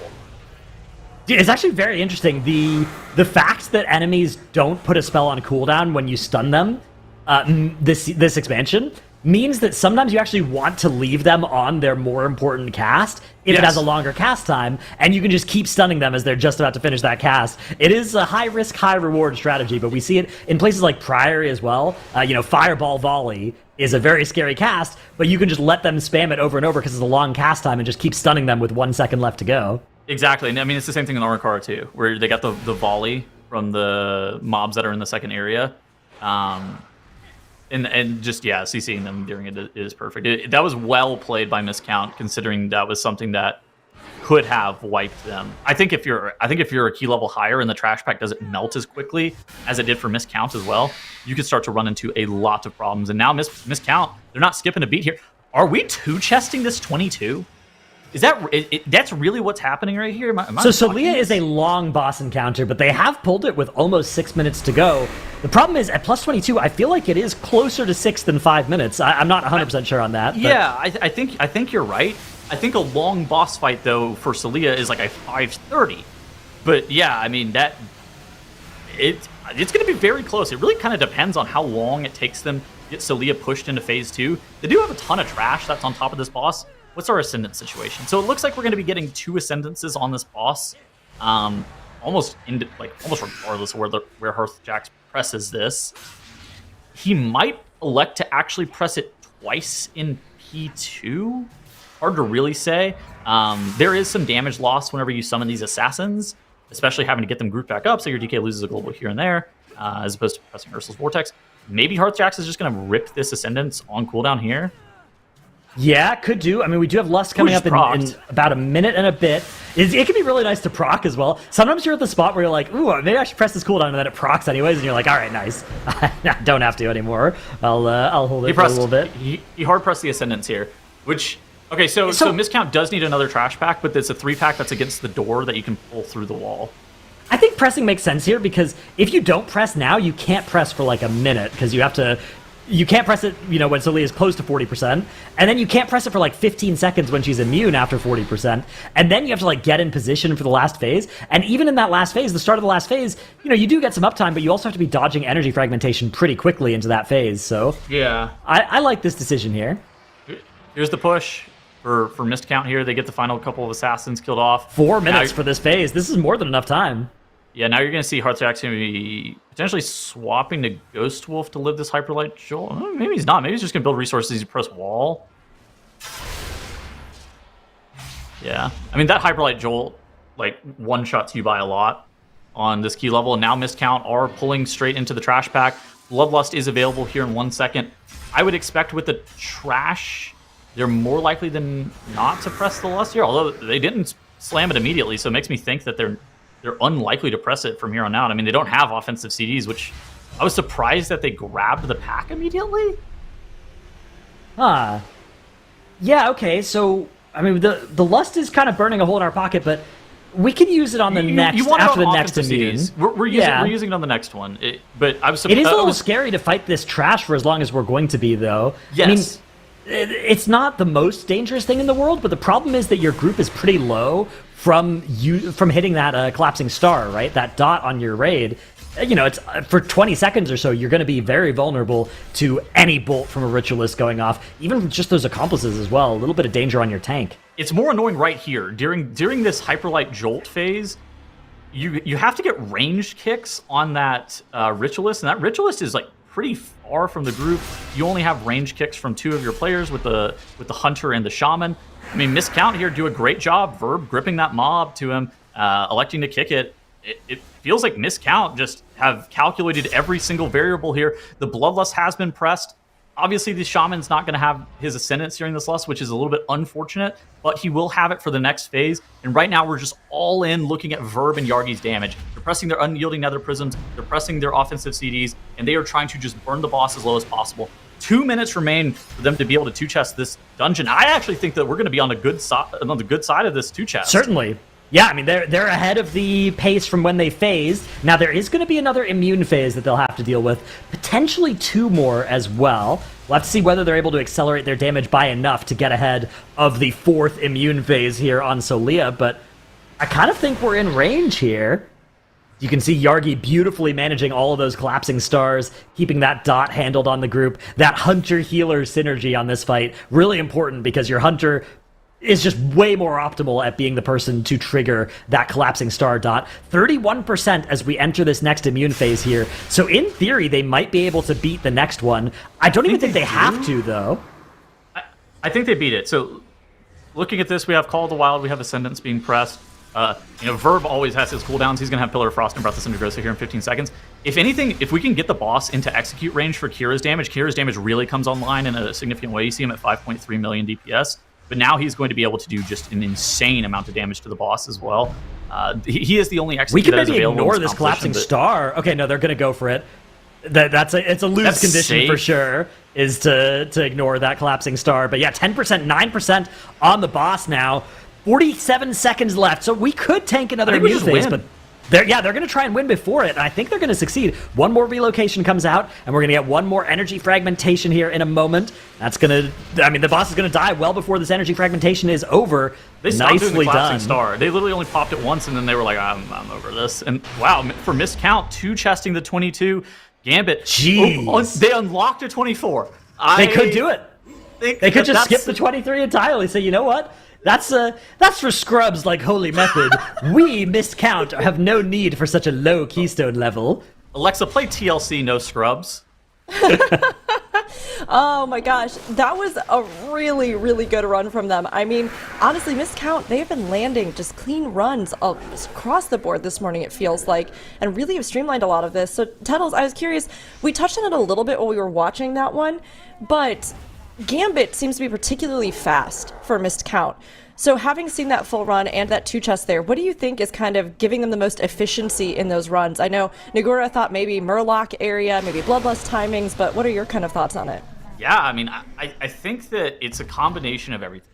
I do think that their route through this dungeon is very very strong. I mean, you see Coin Flip, Muko Healan is also running a similar route. I think it's like the triple giant, but I think that the key element is skipping the mobs that are in this pack right here. The scale binders, they drop that fish stick ability. That fish stick, the invigoration from the fish stick puts a DR on all the mobs and it heals them. So if you can minimize the amount of those mobs that you end up pulling, it's a huge deal. Also, one of the biggest things for Miscount, and this is something that all teams try to do, with the way that Miscount effectively is able to navigate the chaining of the last area, I think is a huge time save, where they are just like aggressively pulling all of the Starseers with every single pack. They do 2 trash pulls. It's Starseer, and then we are grabbing the boss. And we'll pull a bunch of trash into the boss over time. And that is just a way of maximizing the amount of combat time on mobs that are limiting your progression. It's like, what are the mobs that are limiting our progression? It's the Starseer and it's the boss. And so it's like, okay, we're only pulling Starseers or the boss. We're not pulling any of these Ritualist patrols or Ritualist pulls by themselves. We're trying to pull the things that are limiting our progression. And I think that the way that Miscount set that up, it was clean. And to the point where they're 2-chesting at 22, like, what in the world are we watching? Yeah, I agree. I think that describing their route as like a scale binder minimization route is Yes. something that makes a lot of sense. And I think a lot of teams instinctively approach this dungeon from a Goliath minimizing mindset, right? And instead, Viscount have had the idea of like, okay, look, Goliaths aren't that bad, right? Even though, you know, they're kind of scary looking on our health bars, the combination of Murlocs fleeing and the fish stick is so toxic for your timer, right? And they're in such a good position by only fighting basically one of those scale binders at the start and then one right before the boss, and that's all they have to do. That's the only fish sticks they have to deal with. Yeah, I mean, Coinflip Muko Healing, look at this. They pulled, I think, 2 or 3 more of those scale binders and are getting more fish sticks because of it. And I think it's something that ends up, it's not like a huge time loss. You don't see the pull and you're like, oh, okay, they're losing an insane amount of time. But each time that fish stick invigoration casts on a pack, we're losing 5 seconds here. We're losing 15 seconds there just from those mobs getting that DR. And on top of that as well, you have to completely target swap to that. Okay, you don't have to. Like your cleave hits it. Ideally, you completely target swap to that fish stick and kill it off as fast as possible, because the longer it remains up, you just have less effective AoE on the pack as a whole. Yeah, exactly, right? It's very important to swap to it, but then the mobs are fleeing as well as they're getting low, and so they're all over the place, and you have these competing priorities of CC versus damage, and and then the mob fish sticks like 40 yards away, and you're like, exactly, yeah. What did we get? We can't drag the pack over there. Like, there's nothing to do. Yeah, so I actually really, I think it's a very clever way to approach this section of the dungeon. I wouldn't be surprised if more teams start implementing that route, because, I mean, the fact that they plus 2'd a 22 in that dungeon, right, is absolutely absurd, right? Like, that is just a crazy amount of speed, of tempo that they built up in that dungeon. So, yeah, going to be very excited to see where they go next. They have decided that it's time to take their remaining 13 minutes of break timer, and we have a couple of other teams also in breaks. Some of our teams experiencing some DCs as well, so we're seeing some overlaps with the break timers and the DCs, which is always nice. That is one of the other nice things with our rule, is that, you know, if you have a little bit of internet issues, you can overlap that with your break timer and lose a little bit less than other formats would cause you to lose. But, of course, hopefully everybody can get reconnected soon and get back into the game, because it's a very frustrating thing to happen to you during a competition weekend. How do you feel about 07 versus Scaffolding currently? Because those are the teams coming out of time trials that you would have an expectation to be the other teams that are looking to qualify for global finals. Where are you kind of feeling about both Scaffolding and 07? I really liked Scaffolding's start to the day. I thought they looked incredibly clean in their first 40 minutes of dungeon runs. Since then, though, I think 07 have been looking really clean, really consistent as well. Shelly on the Warlock has been absolutely blasting, not just in this Gambit that they're currently in, but in the Priory of the Sacred Flame we saw earlier as well. So I like 07's chances a little bit more, I think, than Scaffolding, but I'm very happy about both the teams, and I'm confident that we will get to see them not just today, but hopefully tomorrow and Sunday as well. How about you? Do you have a preference between 07 and Scaffolding currently? I think I kind of prefer 07, but it's not by a ton. I think that having the 21 Arakara on the board, there's a lot of value in that. I don't think that the dungeon is something that you necessarily one-shot. Arakara feels kind of coin flippy for the first 10 minutes. So being able to get that dungeon done, quickly is fine. I did think that Scaffolding resetting and forcing a 3 chest into Gambit 17 felt a little bit odd whenever I was watching that earlier. Yeah, that was an interesting decision. It's one of those things that it takes a lot of guts to make that call, though, right? Because, if that call is wrong, it's wrong by a lot. And if it's right by a little. So it's very easy to just never decide to zone out to try and 3 chest, right? I remember I was watching, and there's a reason I'm a caster, but as a caster, I sat there and was like, I feel like I would have done this a little bit differently. Just intuitively, I felt like I would have just finished out the run, and then made sure I didn't accidentally get something banned that was required, and then just figure out what we needed to do for our spec variety rule on Saturday, and just figure it out at the end of the day, as opposed to having this perfect plan. Because I think that that's something that the MDI teams run into a lot, is they do a lot of prep, and a lot of the prep is okay, what is our setup going to look like? Are we 2-chesting this dungeon, or are we 1-chesting this dungeon? With what consistency are we 2-chesting or 1-chesting this dungeon? 3-chesting, I guess, in this case. And then once that plan kind of goes out the window, you're a bit worried that you're going to make a huge mistake and get something banned that you didn't need to. But I think that they could have left the Gambit, say, on a 21 or whatever, and then just be all right, we're going to reassess, as opposed to trying to get that Gambit on the 22. Although they did only 1-chest the 20 Gambit, which I can't think that was also part of the plan. Yeah, exactly. Like if you need to reset the 17 to 3-chest it, but couldn't you just 2-chest the 19 and then you're at the same spot, right? Yeah, exactly. And then I was thinking that they were gonna they felt like they needed to do the 22. That was what intuitively made sense to me. But then you 1-chest the 20 and you're like, well, we kind of threw away 15 minutes by resetting that gambit earlier in the 17, and it felt a little bit weird. Yeah, that's. I think I'm on the same page as you here, so I'm curious to see how this all turns out. Though I think that there will be plenty of time to fix mistakes that came around at the start of the day. Every team makes mistakes. I'm not like that. Every team makes mistakes over the course of the entire weekend. It's more about how do you adapt to those mistakes. And it's like, that's why these teams are playing, 8, 10, 12 hours a day of practice, is because they're trying to make sure that they've accounted for every single possible variable that could go wrong, including miscounts, ritualists randomly breaking the hex. And then, how do we solve this? Okay, Yargi's going to kick it, you grip it in, and we're going to figure it out with CC. Exactly. We'll figure it out. That's the kind of problem we can solve, right? And it's one of those things where sometimes the route actually develops because you realize you can do something when something goes wrong in a key. So maybe they'll start just taking that ritualist in and not hexing it, Maybe they proved it's possible. I'm a little bit concerned in a 23 or 24 about that, though. A little bit worried. I think that the pulsars are about to become very real in the 23 and 24, which then if you're also having realistically, you don't want to have your healer be CCing a bunch. Also, dude, something I just realized too, Vikman swapped to healer and Roybin's on Hunter now. I just realized that Vikman was no longer DPS. Oh, wow. That is so cool. I mean, you've got 2 healers on your team, right? You may as well go for it. I was just sitting there like, wait a second, Vikman's still on Druid. I was like, how long is he going to play Vikman? Oh, wait a second, he's healing. Yeah, I mean, that's crazy. That's very fun to see. Getting to see Roybin on the BM Hunter as well, which is interesting because BM Hunter is probably one of those specs that they want to be careful to not get banned, but maybe they're actually going to be okay with it later down the line because they don't. Do they have a BM main? Roybin. Okay, yeah. I mean, they could run this configuration. Unironically, they could do this. Like they could do Vikman, Rester Druid, Roybin BM Hunter for for their push keys. That's a possibility. Yeah, or they could be just going off the vibes, whatever feels right, I guess. Who wants to DPS this dungeon? Who wants to heal? Yeah, that's very cool to see. Very, very funny by 07, just like having the flex heal. I don't know if I've ever seen something like this. I think we've seen a couple of like role swaps in some teams, but rarely. Yeah, rarely the healer. It's usually been a tank. It's the tank to a DPS, and it's like a tank. It's like a healer, or it's like a DPS main who's tanking, and then he's like, right. Well, I can play this. I remember there was one that was like Hippo on Sheesh.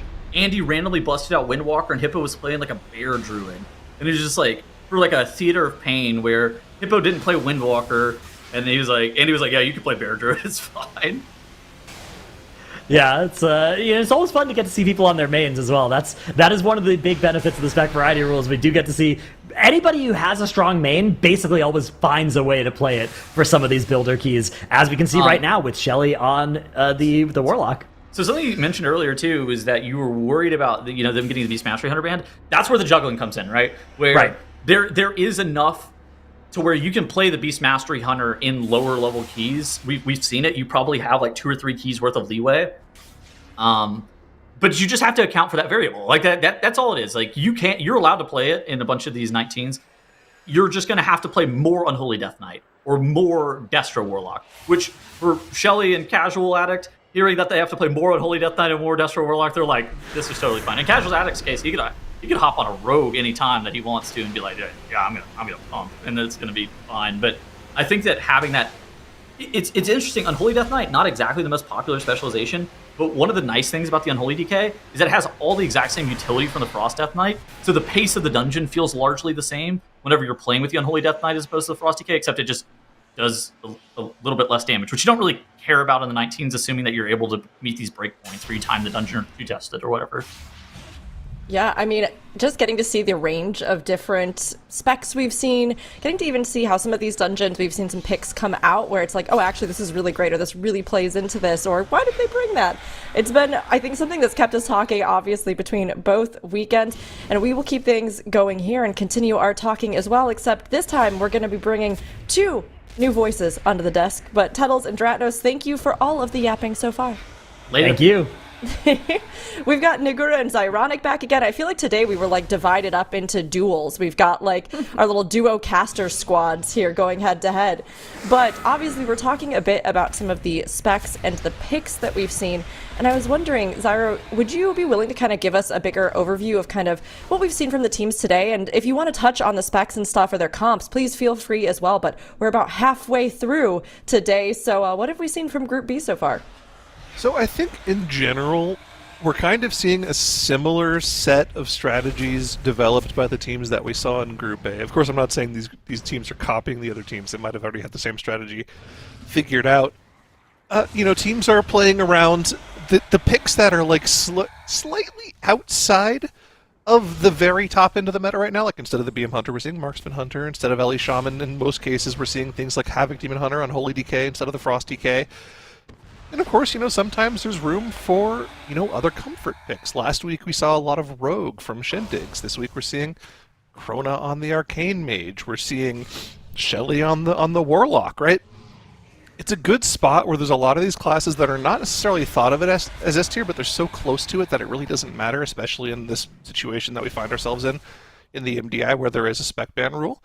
And I like to see the different solutions to that particular rule. Of course, I've only covered the DPS slots so far, but it seems like most of the teams are trying to, for instance, keep the Prot Warrior open for Sunday, keep the Resto Druid open for Sunday as well, and so far I'm not seeing any major fouls yet, Nagura. Yeah, it's definitely looking very good. One thing to note as well, since we did talk about the whole Vickman and Royben swap here between the two healing mains, switching to the damage dealer role, is now that Vickman is on that Resto Druid and Royben is playing the BM Hunter, that means to me that Royben is actually going to be the one DPSing on their high key levels, right? Because the BM, if she's playing the BM Hunter, that means that she's going to be DPSing the highest keys, right? So it's very interesting to see that for the lower keys, Vickman is the one that is playing that offstrike, playing that Moonkin, and then on the higher key levels they're switching to the Resto Druid. Of course, Vickman being a Resto Druid main, it does make sense that they would be playing that on the higher keys. And then Roybing having to adjust to this Hunter. I'm sure that hasn't been easy either for them to switch to those damage dealing roles. So far, very, very impressive by 07 to be able to execute this.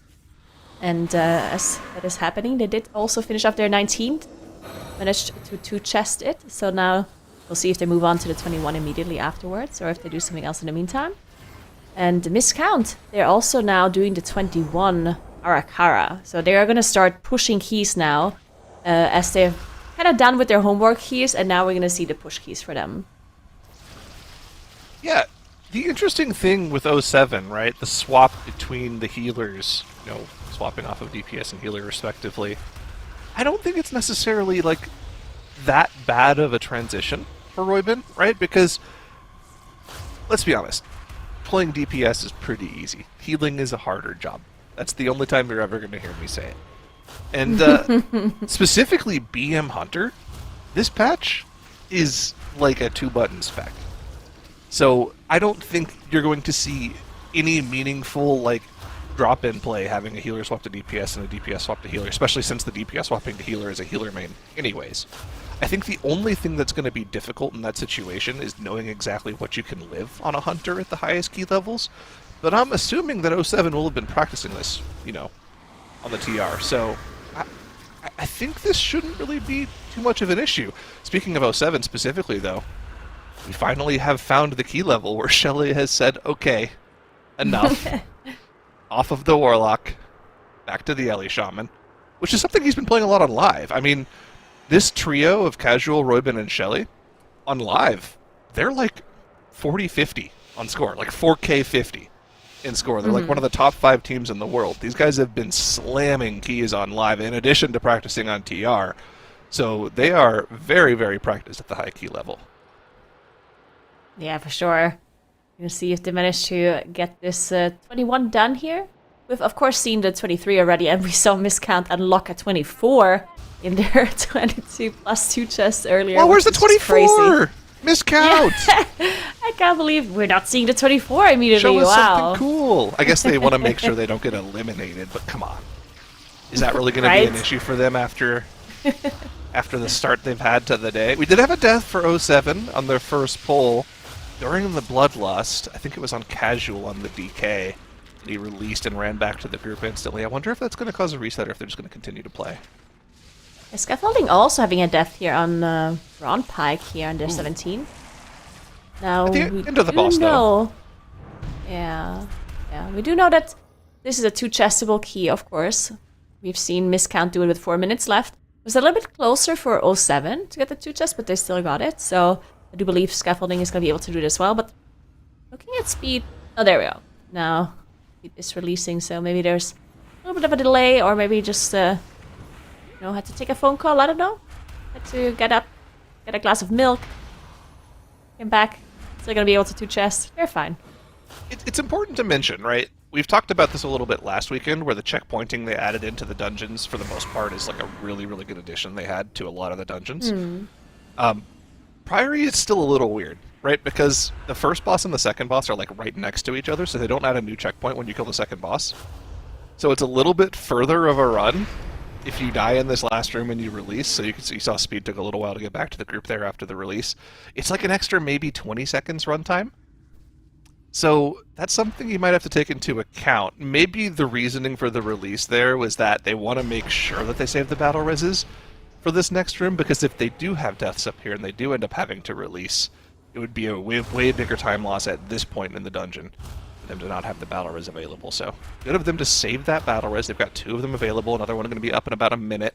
And of course, this section of the dungeon, one of the more difficult sections, tons of casters here, light spawns doing guaranteed damage to players, paladins pulsing AoE damage, and lots of kicks to deal with. Yeah, I agree. It makes a lot of sense to just hold on to that. And it looks like Lascelles struggling a little bit here, but still fine. Yeah, as you said, having to deal with some of the light spawn fixates here can cause some issues, but again, it's still a 17, so they should technically be okay, unless there isn't any...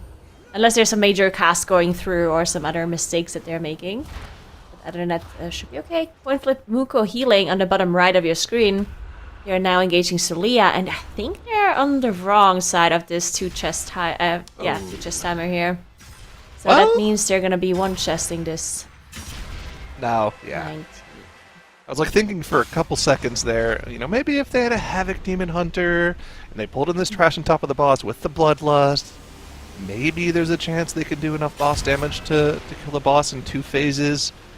But I don't think that's going to be the case here. And that's a little unfortunate, because we've seen other teams either straight up 3-chest and skip the 19 to go all the way to the 20, or they've 2-chested this 19 after only 2-chesting the 17. Little unfortunate for them here that they're only going to be 1-chesting the 19. It's a huge time loss for them. It's almost the equivalent. I mean, it's actually technically worse than what we saw from Scaffolding earlier on, and we were already questioning whether or not resetting that 17 was worth it for them. So we'll have to see if Coinflip can come back from this. Of course, they do have to complete this key still first. See, they only did 33% of the boss's HP in that first phase. They would need to do double that in this next phase to have a chance of timing this key, and they still have count they need to pull after the boss as well. Yeah, so, like, I don't Or necessarily during. think that not 2-chesting this is going to be a big problem for today, right? Like, they're probably still going to make it to tomorrow.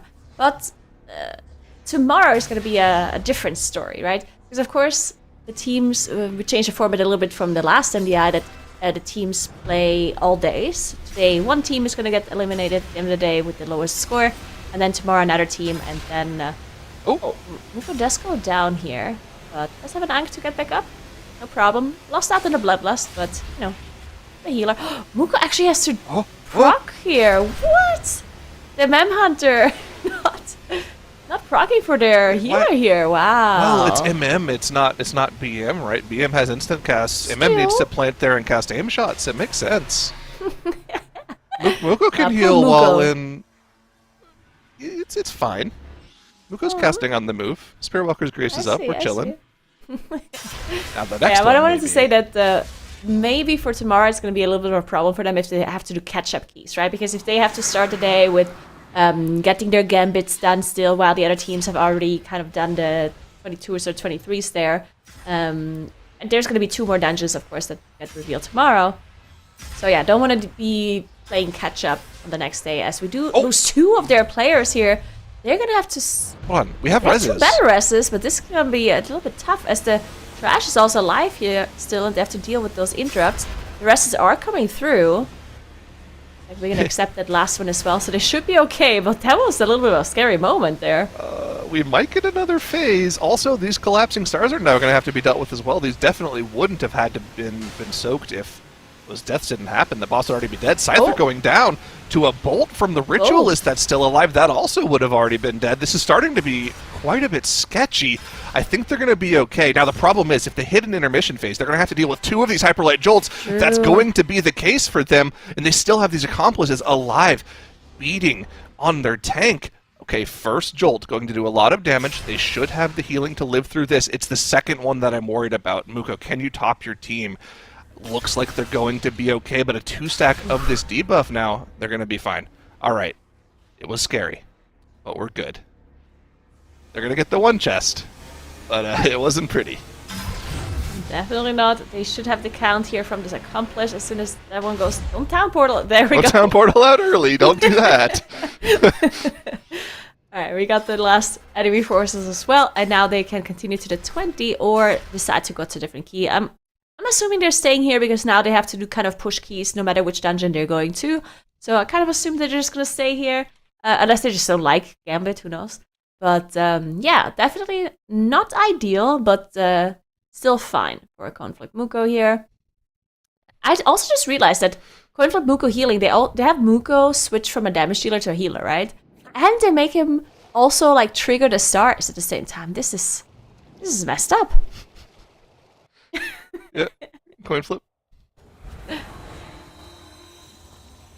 see a question from chat. What buttons do you not use on BM Hunter? Okay, calling BM Hunter a 2-button spec is kind of a joke, right? Because the way that you play the spec right now is you press your cooldowns, and you kind of just try to press Black Arrow as much as possible. Yeah, you press Barb Shot and Kill Command, and you know, all of your utility buttons. But to do damage, there is very clearly one damage button that is higher priority than everything else that does like 70% of your damage in most content, and that's Black Arrow. So, yeah, I mean, it's kind of a joke, but, you know, also kind of not a joke. How dare you call BM Hunter easy to play? I actually would not support this statement one bit. If your rotation involves literally not pressing a button when you have a global available because Black Arrow proccing would be more valuable than you pressing that theoretical global, I don't want to hear it. That's not a real spec. Anyways, rant over. We'll see if Speed agrees with it. He probably does, let's be honest here. As Speed does main Rogue, so I'm assuming that he thinks that Rogue is quite a bit harder than BM Hunter, but he's actually playing MM here. Of course, we have seen the players play BM in quite a few keys, and Speed doing the same thing here for scaffolding as they get the 2 chests in for the plus 17. Quite a lot closer than it was for miscount, so I'm also assuming that scaffolding does not get the 2 chests for a 19. I think that was a miscount special, to be honest. I think no other team is going to be able to replicate that one. But we'll see, as it looks like they are relogging.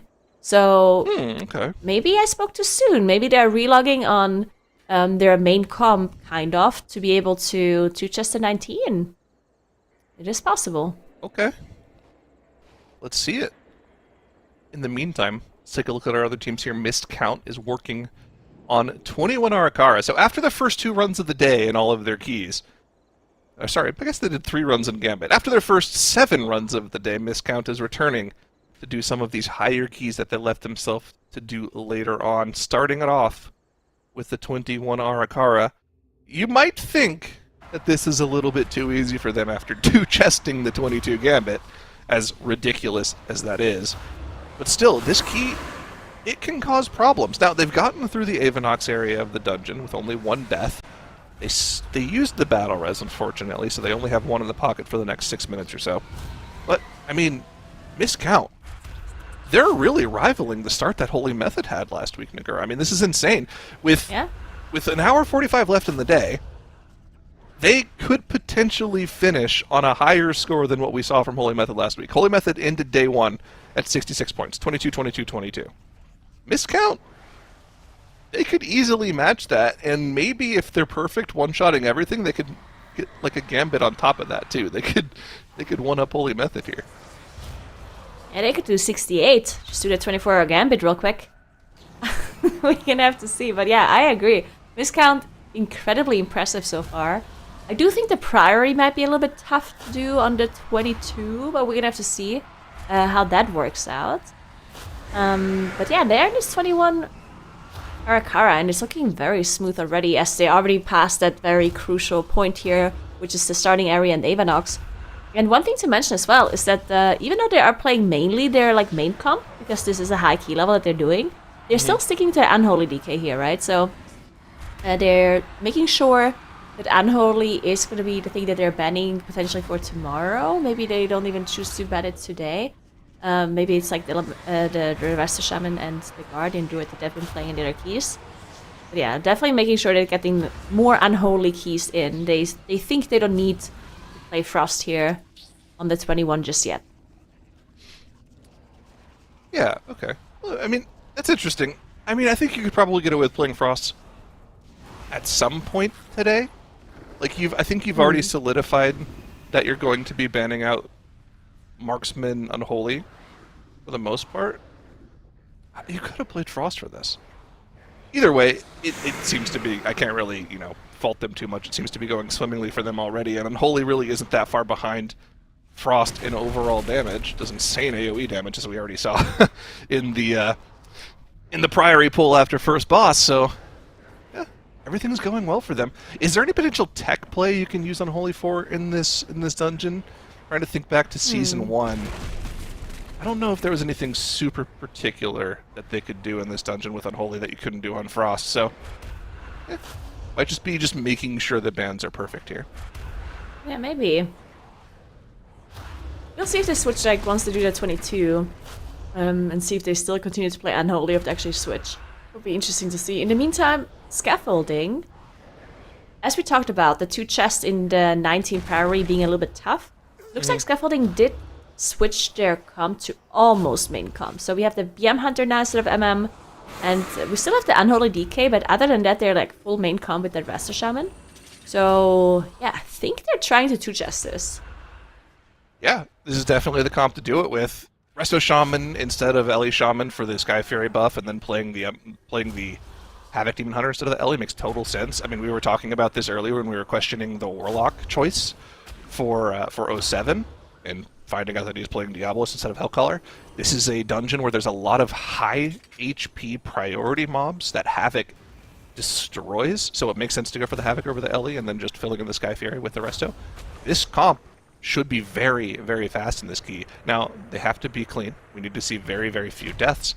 We already saw how tight the two-chest timer was on 19 from miscount earlier on, so we'll have to see if Scaffolding's able to pull it off.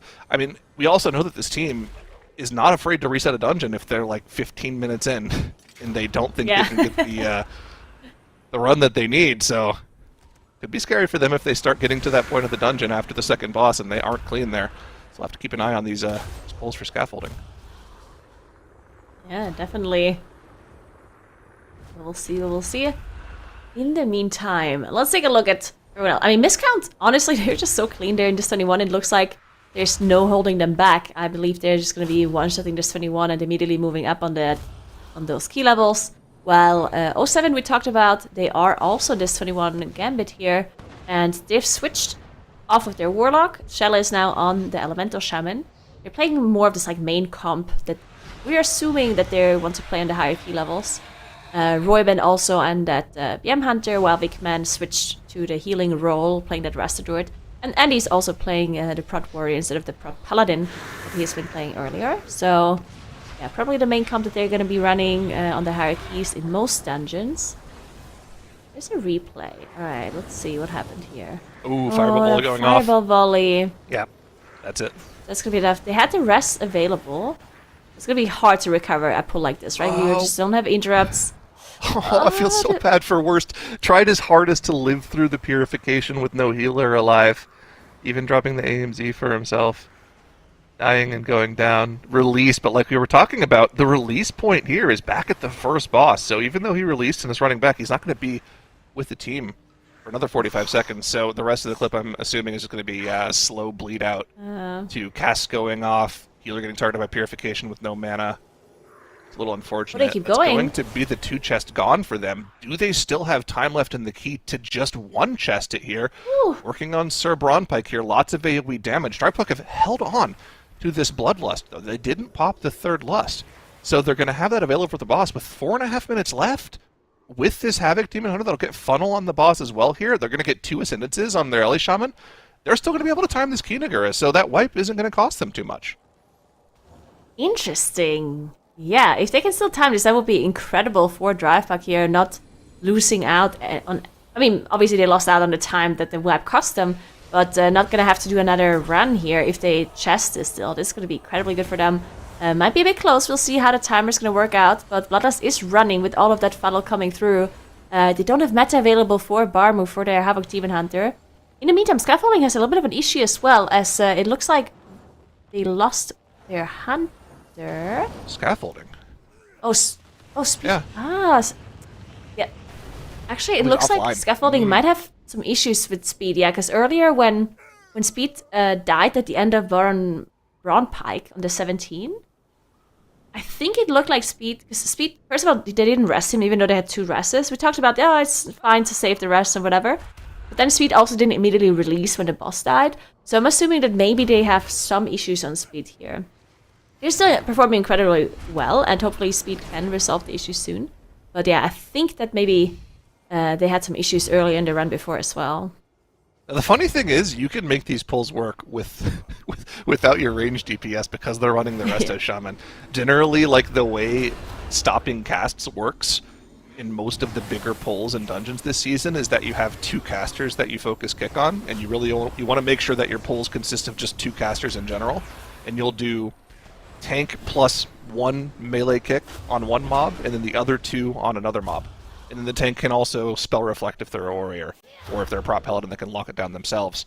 So the hunter is just an extra kick, which means they can make a pull like this work just fine. Of course, we're seeing some nice tech that the teams are using in Priory. It's been learned that Arathi Knights, as scary as they were in Season 2, you can actually just line of sight everything they do. And we've seen bigger and bigger pulls this season where this particular pull, some teams actually do double Arathi Knight pulls, and they'll just line of sight both of the shouts, both of the impales. Unfortunately for Scaffolding with the DC, they're going to go for a reset here. They definitely didn't have the time if he isn't able to get back in the game. Unfortunate for them, but at least it's only going to be about a 5-ish, 6-minute time loss counting the deaths. And I'm sure they do have some break timer left in the day that they could use if he's having trouble getting back in.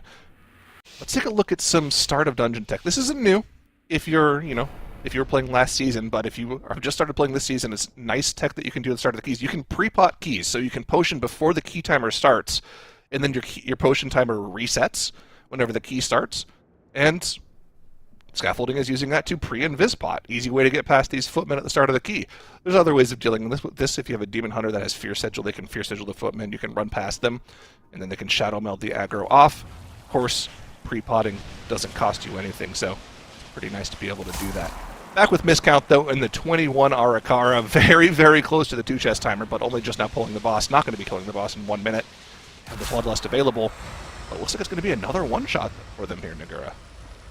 Yeah, they're just looking so strong, honestly. This is incredible. AJ? We do see AJ go down just as a Satna trying to dodge Okay. there with the wild charge, but That's what I thought. I'm like, I'm giving him the benefit of the doubt. He's going to wild charge this. It's going to be okay. But then he just did it, so oh well. Oh well. It's just because we talked about them. He just wanted to make sure Caster that we're not overly confident about their gameplay here. He just wanted to lower our expectations a little bit to release some of this pressure that they're on as the number 1 seed coming into this weekend. The Bloodlust is still ready there. It looks like they're holding on to it for a little while. Just waiting for some cooldowns, I'm assuming, to come back up. Because they know they're only getting this 1 Bloodlust anyway, and there's no more trash for them to do. Just making sure they're lining up perfectly. Yep, disengage from Yagi there to counteract the suck from Kikatal the Harvester. Probably going to pop the Bloodlust with this next Call of the Wild. If I had to guess, it lines up with the Unholy cooldowns as well. Got some funnel for the Havoc. Also, Bloodlust, maybe, perhaps? Please? Wait, when are we pressing this, actually? I'm a little confused now. We have our count already, just so doesn't it's... have a bloodlust. He's like, eh. Oh, it could be that. Yeah, wrong pet. Unlucky. Someone have drums? Yeah. No? No drums? It doesn't matter. We're going to one-chest it anyways. It's actually kind of annoying, right? Because as a hunter, even though most of your damage happens in your cooldowns, the procs that you get outside of your cooldowns influence your next set of cooldowns. So you really don't have a ton of downtime outside of your cooldowns. As we were talking about last week, one of the big focuses that we were trying to get people to focus on was BM Hunter deaths are brutal. Losing stacks of your tier set for your next Call of the Wild, losing your Nether Prism stacks if you're actually running that trinket, which, you know, some people have opted out of because it's so bad when you die. Deaths are just they just hamper your damage for the next minute and a half on a hunter. So it's definitely still a focus for this week. We need to watch the hunters, make sure they're playing clean. Looks like miscount, even without popping the Bloodlust, they're still going to be able to time this key with 4.5 minutes left. Are they just gonna do this key without their bloodlust? I mean,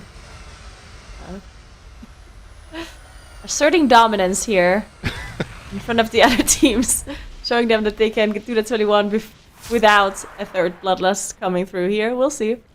In the meantime, it looks like 07 is approaching the end of their 21 gambit here. They are currently fighting Celia, and it looks like they have a little bit less than 2 minutes left, so they should be able...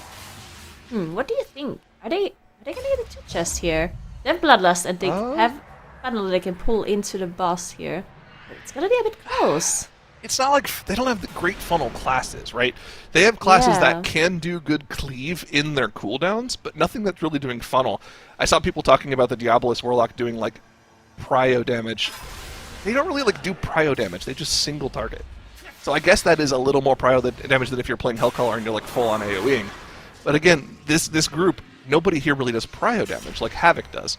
So they're going to pop the Lust, they're going to pop cooldowns, but it's going to be a mad dash to the finish here. I think if they get the next intermission, they do not 2-chest this key. But at the same time, they have to AoE this trash down. That's something they could do during the intermission, but I fear the intermission timer is going to put them over the 2-chest timer. Yeah, I think so as well. Also, I think they're gonna be the boss is way too healthy, so yeah. it's not going to happen. They're definitely gonna get that intermission. So I think they're gonna be missing that 2 chest here, which, to be honest, maybe it's not like the end of the world, because maybe they wouldn't even want to attempt the 23 today, but maybe they still want to do the 22 to just get more score on the board, right? The 23 we of course saw it's possible, but it's not an easy key. Like the 23 is something that we saw last weekend, but teams have wiped their 23 quite a lot to get it done. And on the first day of the tournament, where 3 dungeons have to be played, you might not even want to be attempting a 23. We're gonna see if anything, then Miscount is gonna be doing it, right? But most other teams might not even be trying the 23 today. So maybe not the end of the world for them, but of course they would have preferred to +2 this one. If anything, then for tomorrow as well, to not have to run this dungeon twice again. Yeah, there we go. We're now over the 2 chest timer. Boss is still on 47%. So they're definitely going to time it. They have the time. But yeah, quite a bit over the 2 chest timer, unfortunately. Yeah, that's a really good call out, right? Because really that 23 gambit was kind of the undoing of Polish Mountain last weekend, right? They spent a full 2.5 hours the start of Sunday, trying to time that key, whereas Anti-Clockwise and Holy Method just kind of went in and 1 or 2 shot it. So even though the teams are faltering maybe a little bit on the 2 chests and 3 chests at the start of the day today, as long as they are making their way towards those higher end keys and giving themselves time to complete them at the highest level over the course of the weekend, they still have a shot if they're able to get very early completions of those high key levels. So can't count anyone out just yet. Look at this. Miscount after timing the 21 Arakara. Right back into the 22.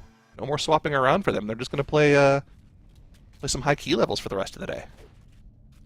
Yeah, and it looks like Verb is now also on that Frosty K. So decided to switch to Frost on the 22 key level. He was like, okay, we can still do Unholy in the 21, that's fine. Well, 22 is where they draw the line, apparently, and that's where they're playing that Frosty K. making sure that it's not getting banned, making sure that Unholy is that spec that is going to be gone. And this is the most difficult part. We talked about this many times. The start of the Arakara is the hardest part by far. One of the most difficult pulls here at the very start as the Bloodlust is running and everyone is going to take so much damage. Of course, the rest are doing really good at healing this. Also just hanging out in cat form, you know. He's like, yeah, you guys are fine. Bloodlust is running, so I'm just going to do damage. Just the absolute confidence in the team to just throw your hots out and be like, yeah, you'll press your personals or your dwarves when you need to. I can just sit in cat form and help destroy Ixen here.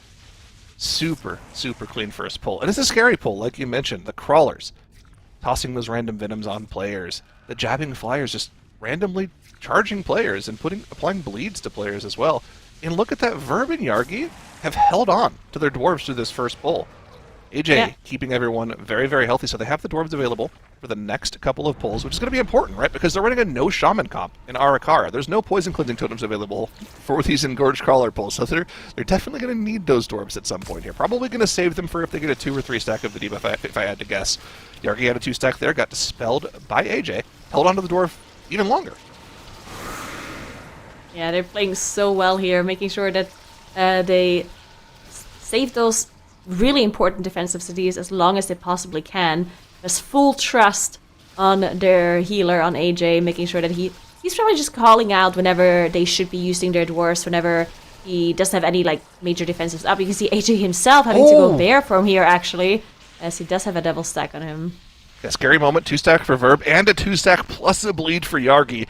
He was carrying the 2 stack of Venom, but the second the bleed came, that was an insta dwarf to get rid of those. But we're still not done with this pack just yet. More trash being pulled in.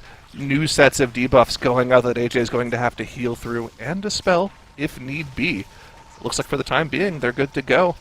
We're going to start posturing to pull some more crawlers, and then of course, in just a moment, we'll be heading towards that second mini-boss with these crawlers still left alive.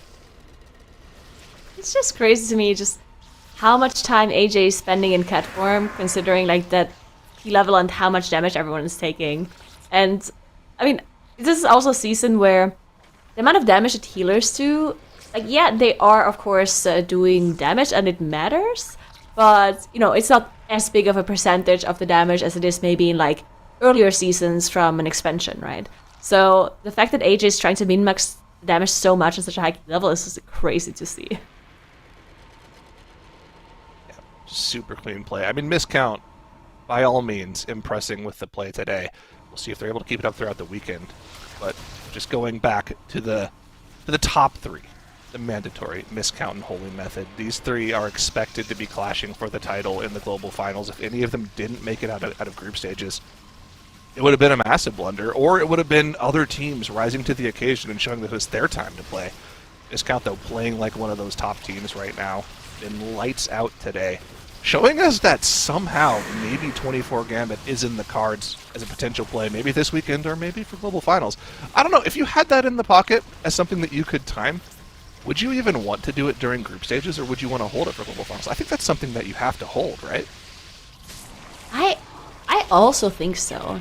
Like, oh my god, everyone's dropping so incredibly low here. That's why we talk about They're this. good. But yeah, I do think holding it, especially looking at what is going on today in this group, right? Like, if you're Miscount and you see your own performance versus the other teams, right? I feel like they must feel pretty confident right now, right? And maybe they thought, you know what, we're gonna just see how it's going, see how good our keys are going, see how good the other teams are playing, and then like reassess the situation maybe tomorrow or on Sunday to see if they have to show some of their higher key struts or not. And considering how it's unfolding, at least for today, I think they're gonna be fine to hold back some of their strategies because they're just playing lights out. Now, of course, anything can still happen. It looks like they're definitely gonna be safe for tomorrow, but tomorrow things can turn around pretty quickly as well. Who was it? Of Polish Mountain, for example, right? Like, Yeah, they exactly. had such a rough time on the second day, while they did really well in the first. Which of the teams were you talking about this morning that said they had some strategies that they had for dungeons that would be cool, but they weren't going to show them till global finals? It wasn't Miscount. It was either was was it scaffolding? Yeah. What do we think so far about them being in the position to be able to hold strategies for global after their play today. What do you think? Do you think they're going to have to potentially bring that out at some point this weekend in order to qualify, or they're looking good enough to be able to hold on to strats? Yeah, I don't know, because looking at their what they did so far, we saw Miscount 2 chest a 22 gambit, while Scaffolding got the 1 chest only in a 20.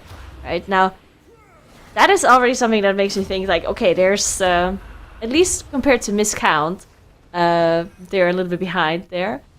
But I think I want to talk about this again once I see their 19 priory here, because if they manage to 2 chest this 19, which we've seen it was really close for Miscount, then I'm gonna put a lot more trust into them again. Yeah, it's an interesting question, but they still have a lot of time left to move, like we've been talking about, right? Like, even if the 2 chests and 3 chests haven't been there today, they definitely still have enough time to just consistently move up through these keys and give themselves time to do those highest key levels. If those are the key levels they have the strats for, it means they've practiced for it, and they should be able to get it pretty quickly. Just, can't go on tilt. Can't have what happened to Polish Mountain, like you've been talking about, happen to them. Need to make sure they're playing clean at the highest level. This AoE pull going fantastically here for Scaffolding, though. Very, very clean pull. 10-minute Captain Dalcrete. I think that's going to be okay. Again, we're playing to the 2 chest timer in this 19 so far. Miscount's the only team that's been able to do it. This is an incredibly tight 2 chest timer. We'll have to see if they're going to be able to pull this off, but I mean, so far so good. Even using Recuperate here for a little bit of extra self-healing while Pillow takes a drink in between pulls. Not bad. Clean. Definitely looking very clean here for Scaffolding. West Corner dropped incredibly low here. Did manage to recover, thankfully. Oh my god, that was very scary. In the meantime, 07 did take their final break of the day, so they're going to be the first team, I believe, to have completed all of their breaks as soon as they're back, which means that they're going to have a little bit of a heads up compared to their teams, as they're still going to have to take theirs. In the meantime, Miscount, as we looked at them earlier on their 22 run, they're now on Avanox. And they're like halfway through the boss already. That boss, of course, incredibly difficult. But especially, I feel like the start of the boss fight. I feel like once you've done like half the boss fight, then things have kind of like worked out and you've found a flow for the boss, and you should technically be fine. But yeah, we'll see if they manage to execute this. And Scaffolding about to finish off their last couple of trash packs here in front of Brawn Pike. Once they finish off Brawn Pike, we can take a little bit of a look at their split and see if they're gonna be potentially able to 2 chest this as well. But they definitely switched their comps to their main comp, and kind of assuming that that's their plan. But yeah, we're gonna have to see how fast they are. Yeah, this is definitely like one of the variations of the main comp we see. I went back and looked at the splits for missed count. In their run, that was only seconds under the 2 chest timer. They were sub 10 seconds under. Their Captain Dalcrete time was 10:40. Now, of course, they could have had more or less trash, so I'm not unsure what Scaffolding are going to have to pull. I actually think Scaffolding only has 2% less count here than what missed count does, so 35 seconds versus 2%. That's a pretty good trade-off. So Scaffolding actually going very, very fast in this key. They're able to keep it clean. They're definitely on pace for the 2 chest here. So see if they can pull it off. That sounds very promising here for Scaffolding. We're going to see if they manage to execute. They already have 1 death on the board, so don't want to have any more of those to make sure they do have the time. Because again, this count was only like 10-12 seconds under the timer, so definitely very, very close to 2 chests for this 19 here. In the meantime, it looks like Miscount is about to finish off Avanox on their 22. It's going to be the first team to time the 22 for this weekend. And as a reminder for last weekend, where Arakara was also part of the dungeon pool, all of the teams managed to do at 22, the ones that were still on the final day, so on Sunday. But nobody actually did at 23, right? Right. So yeah, they're probably gonna leave the 22 afterwards. Like, I'm not saying it's impossible that Miscount will attempt the 23, but I'm kind of assuming that they will move on to other dungeons once they have done this 22, if they manage to one-shot it, which would be impressive. Well, you have to remember, right? Last week, we actually had a different set of affixes in the 22 Arakara. We had Fortified Tyrannical Arakara. This week we have Tyrannical Fortified, so that might be causing some extra issues for... No, I'm joking. Looking at the fastest run for last weekend, which was actually Anti-Clockwise's run, They were a minute 30 under the dungeon timer, and their Avanox kill time was 9:33.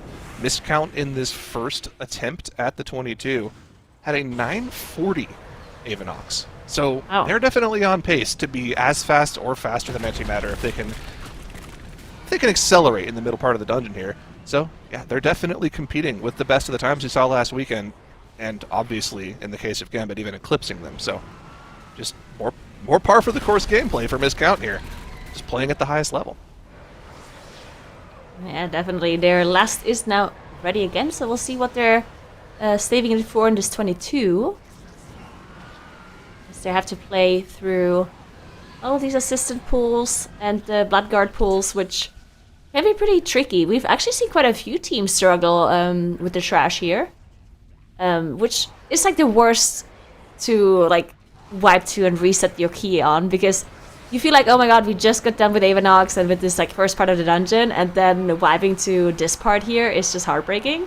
But this one can also just be very, very dangerous if there's anything that goes wrong. We do see like the big pull coming through here and that last being used. Yeah, just so much damage, so much control that you need for these pulls here, especially with this Bloodguard just making everything much harder. Let's check back in with Scaffolding after having dealt with Baron Braunpike. 16-23. They have almost kept exactly the same pace in relation to Miscount. They were 37 seconds ahead on the Captain Dalkery split. They are 36 seconds ahead on the Baron Braunpike split. So, again, they're very fast. They're ahead of the 2-chest timer. But any extra death on a bad player at some point that they can't get a battle res off, the run back alone could make up that timer they have below 2 chests. So it has to be perfect from here on out for Scaffolding. You cannot afford any mistakes. Yeah, we're gonna see if they can keep up this perfect gameplay here. Hopefully nothing does go wrong for them, as they have to deal with some pretty big pulls coming through here with a lot of like dangerous mobs. We have, of course, still the Paladins with their unavoidable AoE. And then we also have just lots of casters that have to be controlled. The priests and the mages here. And then on top of that, you also have the light spawns just constantly channeling their damage onto players. They have to deal with. We do have one Shadow Melt here in Crota, and we also have Pain Death, of course, on speed, and other tools like AMS and stuff to deal with it. But eventually, it's still possible that you run out of defensives and you just die to one of those fixates, which we've seen happen to other teams as well. I guess mainly it was Cass going through that caused issues. And also 07 back from their last break, but unfortunately immediately wiping to a pool here in the 22 Gambit that they attempted. So they're gonna have to go again, but not too much time lost.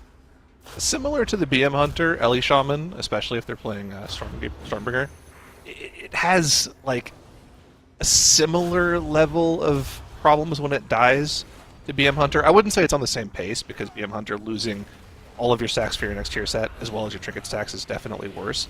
But Ellie loses all of their tier set stacks, which give you extra Ascendance procs, and all of your damage as Ellie Shaman comes from Ascendance procs. So losing that buildup of 9 stacks towards your next free Ascendance proc is definitely a huge damage loss. And for 07, they did have a Shelly go down earlier on in that poll, and pretty much just halted all of his damage, and then the wipe happened afterwards. So it definitely would have cost them some time in that key. But there is a little bit of leeway in the 22, right? Obviously, we saw a lot of 22s timed pretty significantly under the key timer last weekend. Of course, we saw Miscount 2-chest their 22 this weekend already. I don't think that's going to be like par for the course. I don't think you're expecting any other team to 2-chest that, but you know, it just goes to show you there's a lot of time available in that key. But you heard it from Zyro. Everybody's going to 2-chest it. No. I mean, it was really impressive, right? I mean, even that moment as we were watching and we're like, wait, hold on. Is that going to get 2-chested? Wait. I think it is. It's on time. I mean, they have been playing incredibly well today, but we've also been seeing some great plays from our other teams too. And we're going to be seeing even more here as we come into our next swap on the desk. So Zyro, we'll see you at the end of day, but for right now, go catch a breather. Bye. And we're bringing Duratnos back on. We've got a little shakeup here.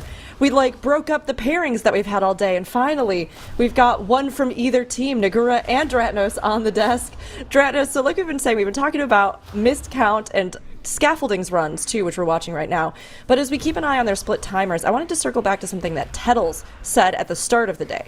So his pick for the Dark Horse today was originally Coin Flip, given that they come from a top guild advance and they seemed like they were looking pretty good in the time trials. But do you think that they've lived up to this today? Or do you think that Scaffolding is kind of becoming our Dark Horse, if you will, right now? I do think Scaffolding look a little bit better than Coin Flip, yes. If you look at their timers, they are, a little bit faster than Coin Flip across the board, so I do think so. I mean, it's hard to say, like, where does Dark Horse begin versus Scaffolding? We're the third highest seed, right, coming into the weekend, so maybe they weren't an eligible choice for the Dark Horse mantle, but I've been impressed by both Coin Flip and Scaffolding. As it stands right now, Coin Flip are actually ahead by a point, although that's going to change rather quickly once Scaffolding can get this 19 Priory taken care of. It is going to be an interesting end of our day, though. There's sort of an interesting dynamic going on right now where the fact that Watch Out have had some issues today and haven't been able to put many points on the board means that the other teams aren't actually in too much danger of elimination at the end of the day, which means that they can think a little bit more long-term about their gameplay, and they can strategize a little bit more for Saturday and Sunday for the spec variety rule, rather than being in a huge amount of pressure to just qualify through to tomorrow at all. Yeah, and on one hand, I agree that that's true. They can figure out the spec variety rule, but then on the other hand, I'm thinking, does it make sense for them to change their strategy at all because of potentially missing out certain 2 chests, right? Like if you're right, or even just depleting a key, because obviously, if you want to make it to Sunday, you're gonna have to make it through tomorrow, and if you want to make it to the globals, you have to get the top 2 on Sunday. So everything that happens today is gonna carry over to Saturday and Sunday as well, right? So yeah, they're not gonna be in too much danger to get eliminated today, considering of what's going on with Watch Out. But still, I do think that they are still gonna have to show their best. And speaking of showing their best, the Scaffolding is now on that last boss in their 19. And looks like they can make the 2 chests, but it's gonna be really close, I believe. Yes, the boss already 25% of its health gone here in that initial lust burn. 3.5 minutes to deal with the remaining 3/4 of health on this boss. I think it should be okay. So the boss does have that intermission, it does gain a shield, but I think they have enough time to get this done as long as they can avoid any deaths and any big damage losses, which so far seems so good on that front. Actually, it's cool to see the Unholy DK playing the rider on that horse there. Not something that a lot of the Frost DKs are playing. They're usually opting instead for that Deathbringer, but getting the Unholy there on the rider. And yeah, it's nice to see them succeeding here with that Unholy DK, playing a little bit of those off-meta specs around that spec variety rule as well. Yeah, very, very cool to see. As it looks like they are missing out on one trash mob, but maybe there's one so controlled. That's bad news. Is they are down 4 count. It's very easy to miscount in this dungeon because it's in a trap. I think there's a trap. So I assume that mob is gonna move up eventually. That's gonna be the so last that'll come count. in later, and that'll be fine. Yeah, as long as they're in combat with it, it will show up eventually. And honestly, they maybe will even have 20 or 30 seconds after the boss goes down to go and finish off if they need to. But I don't think they will. Yeah, I think that last mob coming in out of that trap upstairs here should be enough for them as they break through that shield pretty easily and start retreating towards the back area here. This is the easiest way to deal with these neophytes. They've also got a binding shot on one side. And yeah, that's very easily going to keep them all under control. They're just going to die before they even reach the group here. No difficulty. There's that priest. Yeah, so it was trapped, instantly gripped in. So this was just part of their strategy. Just keep that priest controlled.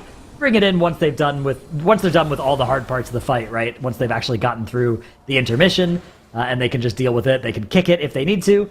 Probably don't need to worry too much about some of the boss holy smites.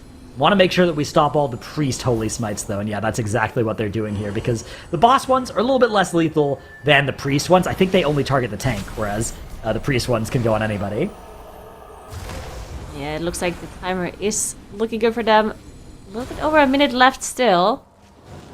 Looking at cooldowns. not gonna get another... Well, actually, you're gonna get another meta, but like at the very last couple of seconds. I don't think they'll need it, though, as that priest does go down, which means they have all of the enemy forces. And the boss is now down to 10%, so it looks like they're even gonna be faster on this +2 19 than Miscount was. So scaffolding definitely showing up here and getting another 2 chest in. In the meantime, Miscount did have a little bit of a death on Anub Sect on their 22 Arakara, but it was at the very end, so didn't even have to use a battle rest there on AJ. Just managed to finish off the boss and continued on. The timer's still looking very, very good for this 22. And if they manage to one-shot this, then Miscount is just looking incredibly strong. There's quite a lot of time left still of the day, and they're only gonna have like really high keys left to do.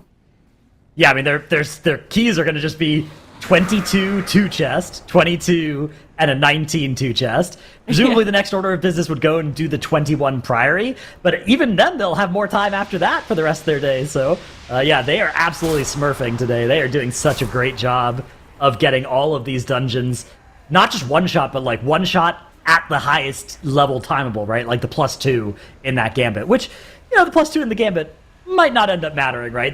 Because if they can't do the 24, then the main thing is it's just a great sign for how fast they are in that dungeon. Yeah, I agree. What do you think about the Priory?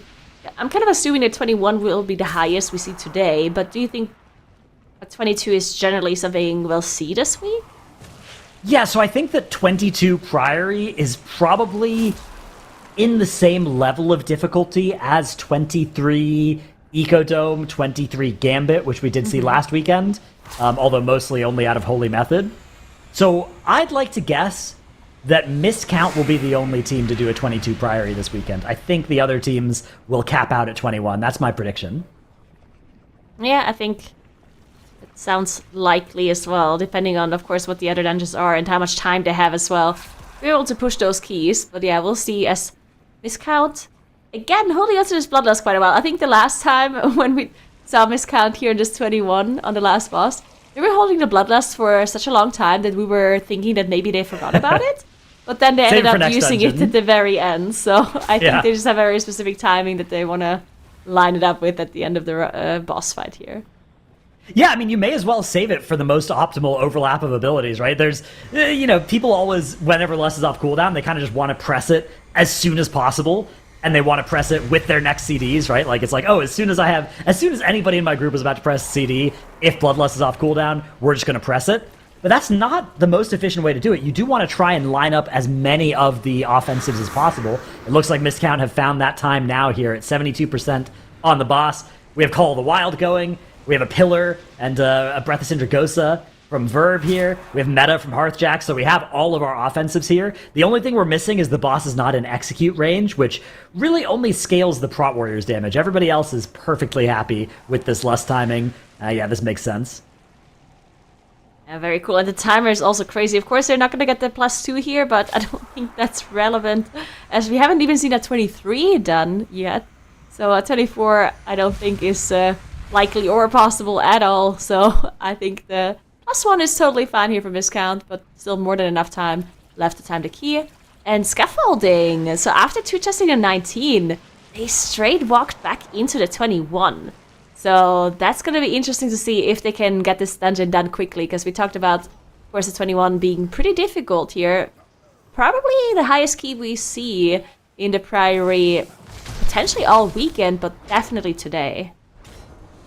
Yeah, I think there's a very good chance that this is going to cap out at 21 today, even for Miscount. I mean, in theory, Miscount could do it twice, but I think they'll go back to, like, Gambit before that. I think so, too, yeah. Yeah, it's been fun to see the Priories, though. This is it's a dungeon that's changed a little bit in texture since the first season that we saw it, right? Season 2, I guess, of War Within when it was in here. And you can see here, scaffolding heading up to the right-hand side. This is a very different route than we would see teams doing when this dungeon was in play last season. It's because of a lot of changes that have been made to this dungeon as well, but there's a lot of really good trash in this side of the dungeon, not to mention, of course, the different mini-boss available here. Yeah, so one thing that I was wondering about the knights, right? Because, of course, last season, or the last time we played this dungeon, everyone kind of avoided the knighs as much as possible because of the impale and the Shout as well, which was just a very deadly combo. But now, people figured out you can line of sight it. And I'm wondering, was this already line of sightable the first time around? Or was it not, and it was changed and now it's line of sightable? I don't remember. Yeah, I don't remember ever trying to line it last season, so that might have just always been possible. I'm not sure.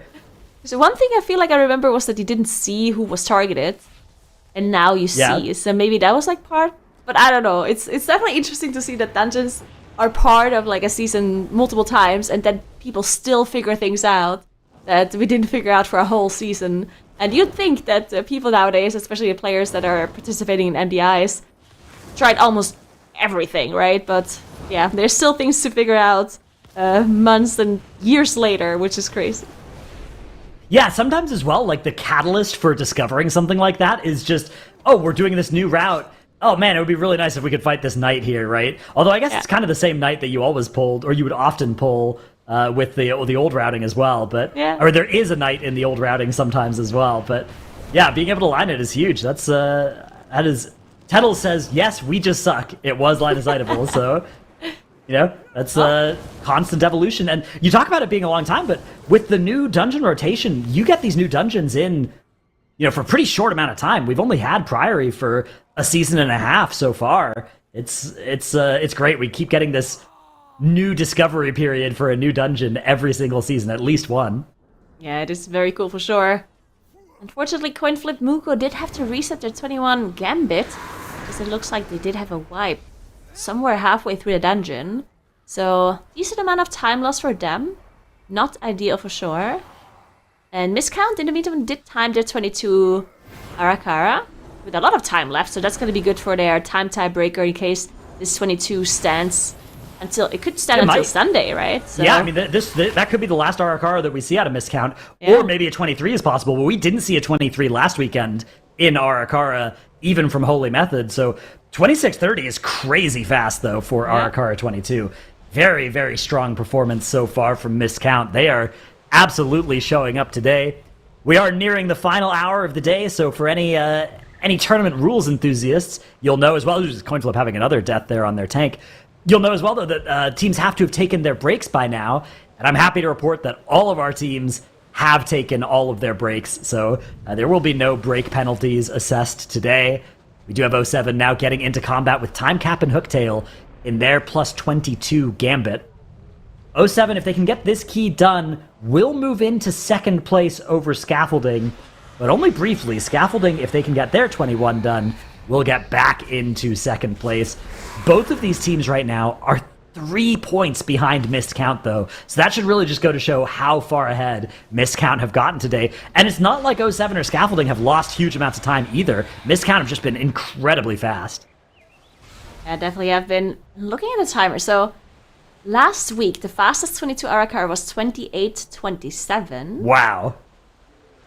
And this is 2 minutes with faster for Miscount. Yeah, that's actually insane. Wow, okay, that's crazy.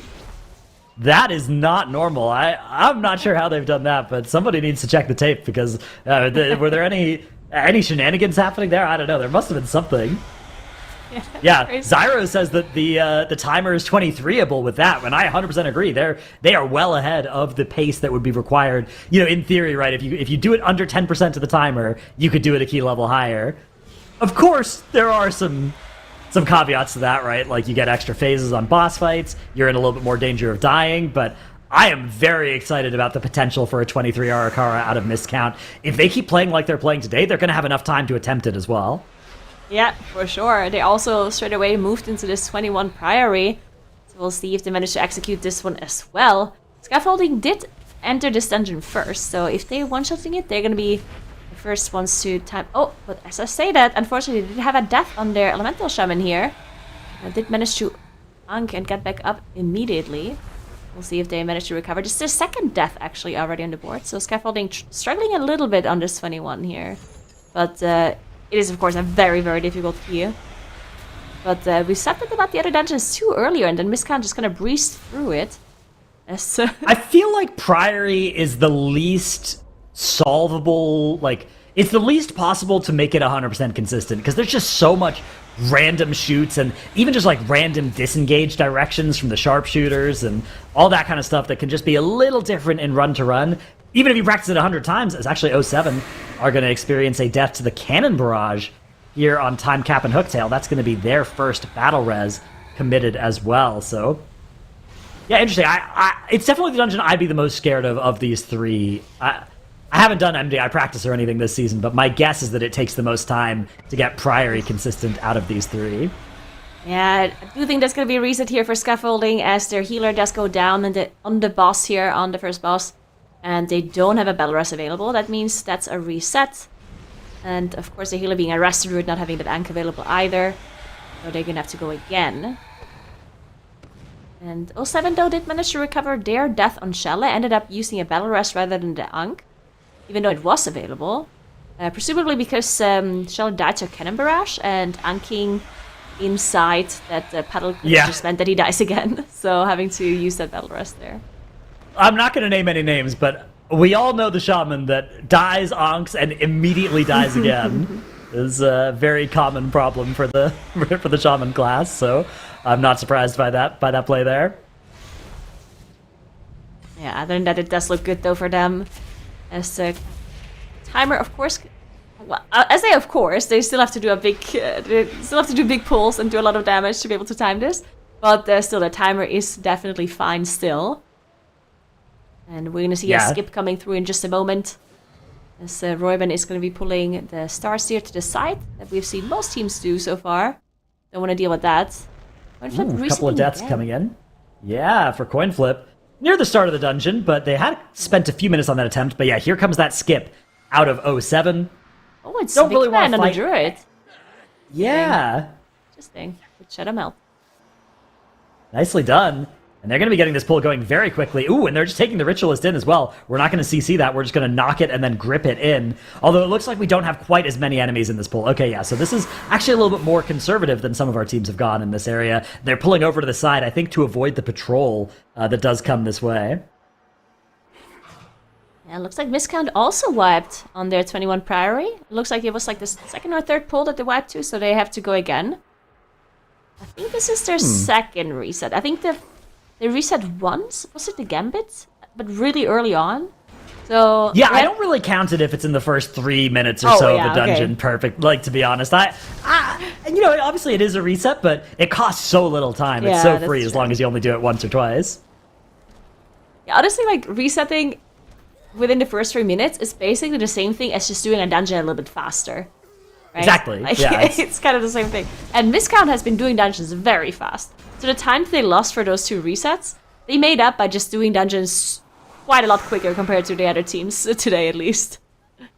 Yeah, they've been so fast. I mean, again, you can just look at the +2 timer on the 22. Absolutely crazy speed out of Miss Kappa. Scaffolding dropping pretty low as they're nearly done with Suleiman there, but that last AoE is a little scary.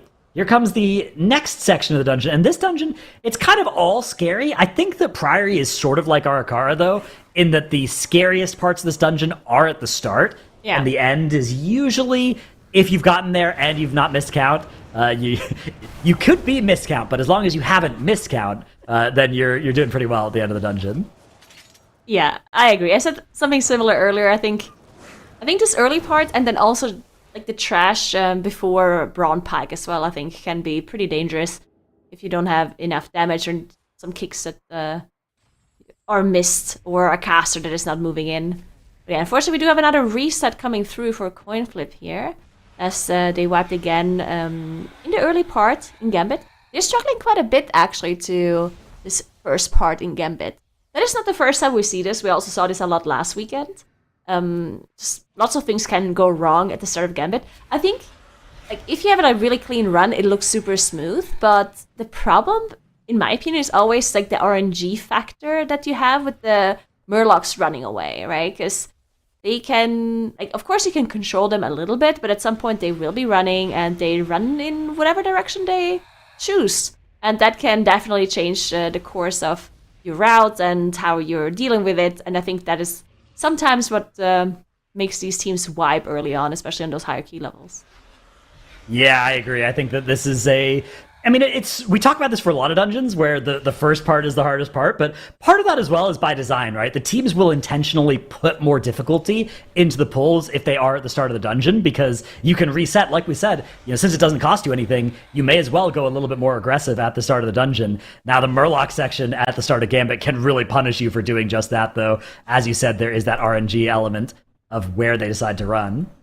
There's a lot of RNG, but even earlier we saw Missed Count, I think, handling this Murloc section so well, like you were pointing out, Nagura. And while you two were talking about them a bit and how fast they've been, especially like coming in here day one, I peeked at their team surveys because I was curious. We keep talking about how Missed Count could be, like, this could be their season, only to see a lot of times that their consistency falls apart in global finals. But coming in, Kira actually was saying that one of the ways they felt like they evolved this season was that they started to think about the game in a bit of a different angle, where playing faster isn't always even better, and sometimes slowing down will make you be faster at the end. So more homework and VOD review, a bit less practice, but more focused practice. And I was just curious, as we keep watching this unfold, I mean, Nagura, do you feel like you can see that mentality coming through where it's changed something in how they're even just coming into this season? Okay, so this is interesting. Like, I understand where they're coming from, where they're saying, okay, they're instead of like running dungeons over and over and over, they're also like taking some time VOD reviewing and actually doing some homework and some like theory crafting, right, without playing. But the one thing that I think is interesting is, well, sometimes going slower is faster, and then you look at their times, they're 2 chesting at 22. It's like, okay, are you going slower? Like, right? This is probably just a metaphor and not an actual thing that they're trying to do here. But yeah, I do think, it definitely shows that Miscount, I mean, they're playing incredible.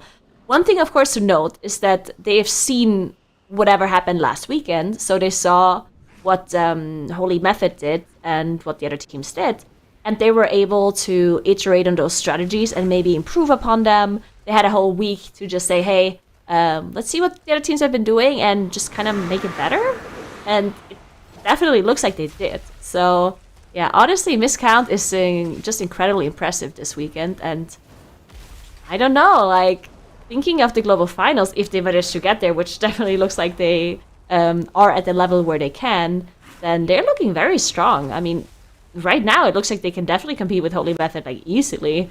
They're faster than them for sure. So yeah, I'm impressed by their gameplay a lot this week. Yeah, I mean, there is a natural phenomenon where the Group B teams should be faster than the Group A teams, right? Because the Group B teams get to use extra practice time, and they get the best of their ideas and Group A's ideas.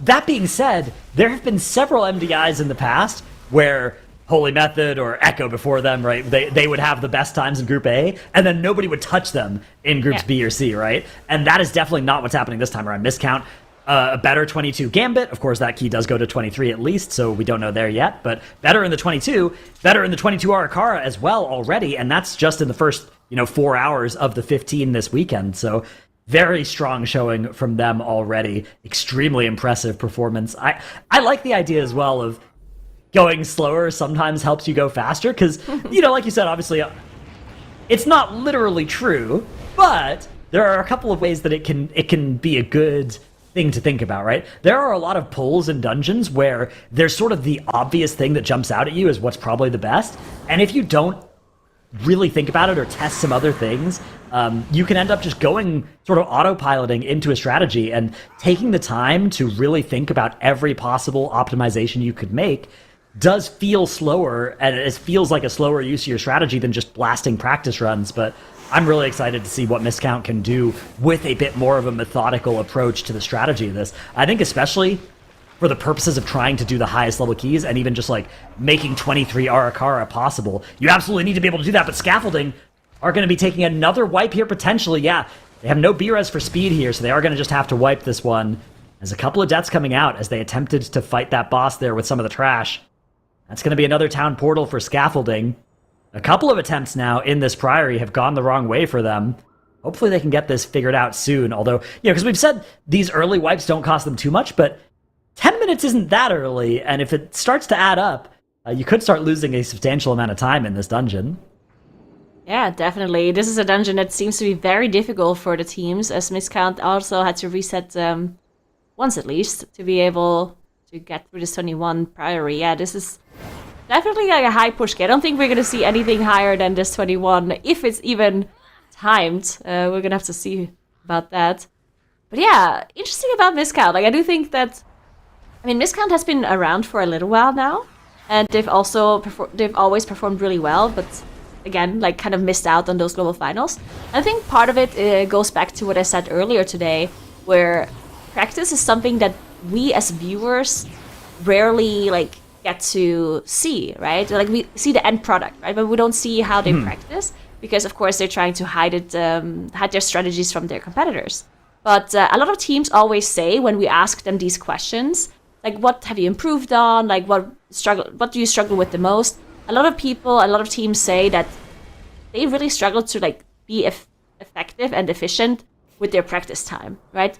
And that is something that is really hard to improve on, because you don't know what the other teams do. So you can't just copy another team's like practice strategy, because you don't know what they do, right? So that is always something that is kind of going to stay a secret.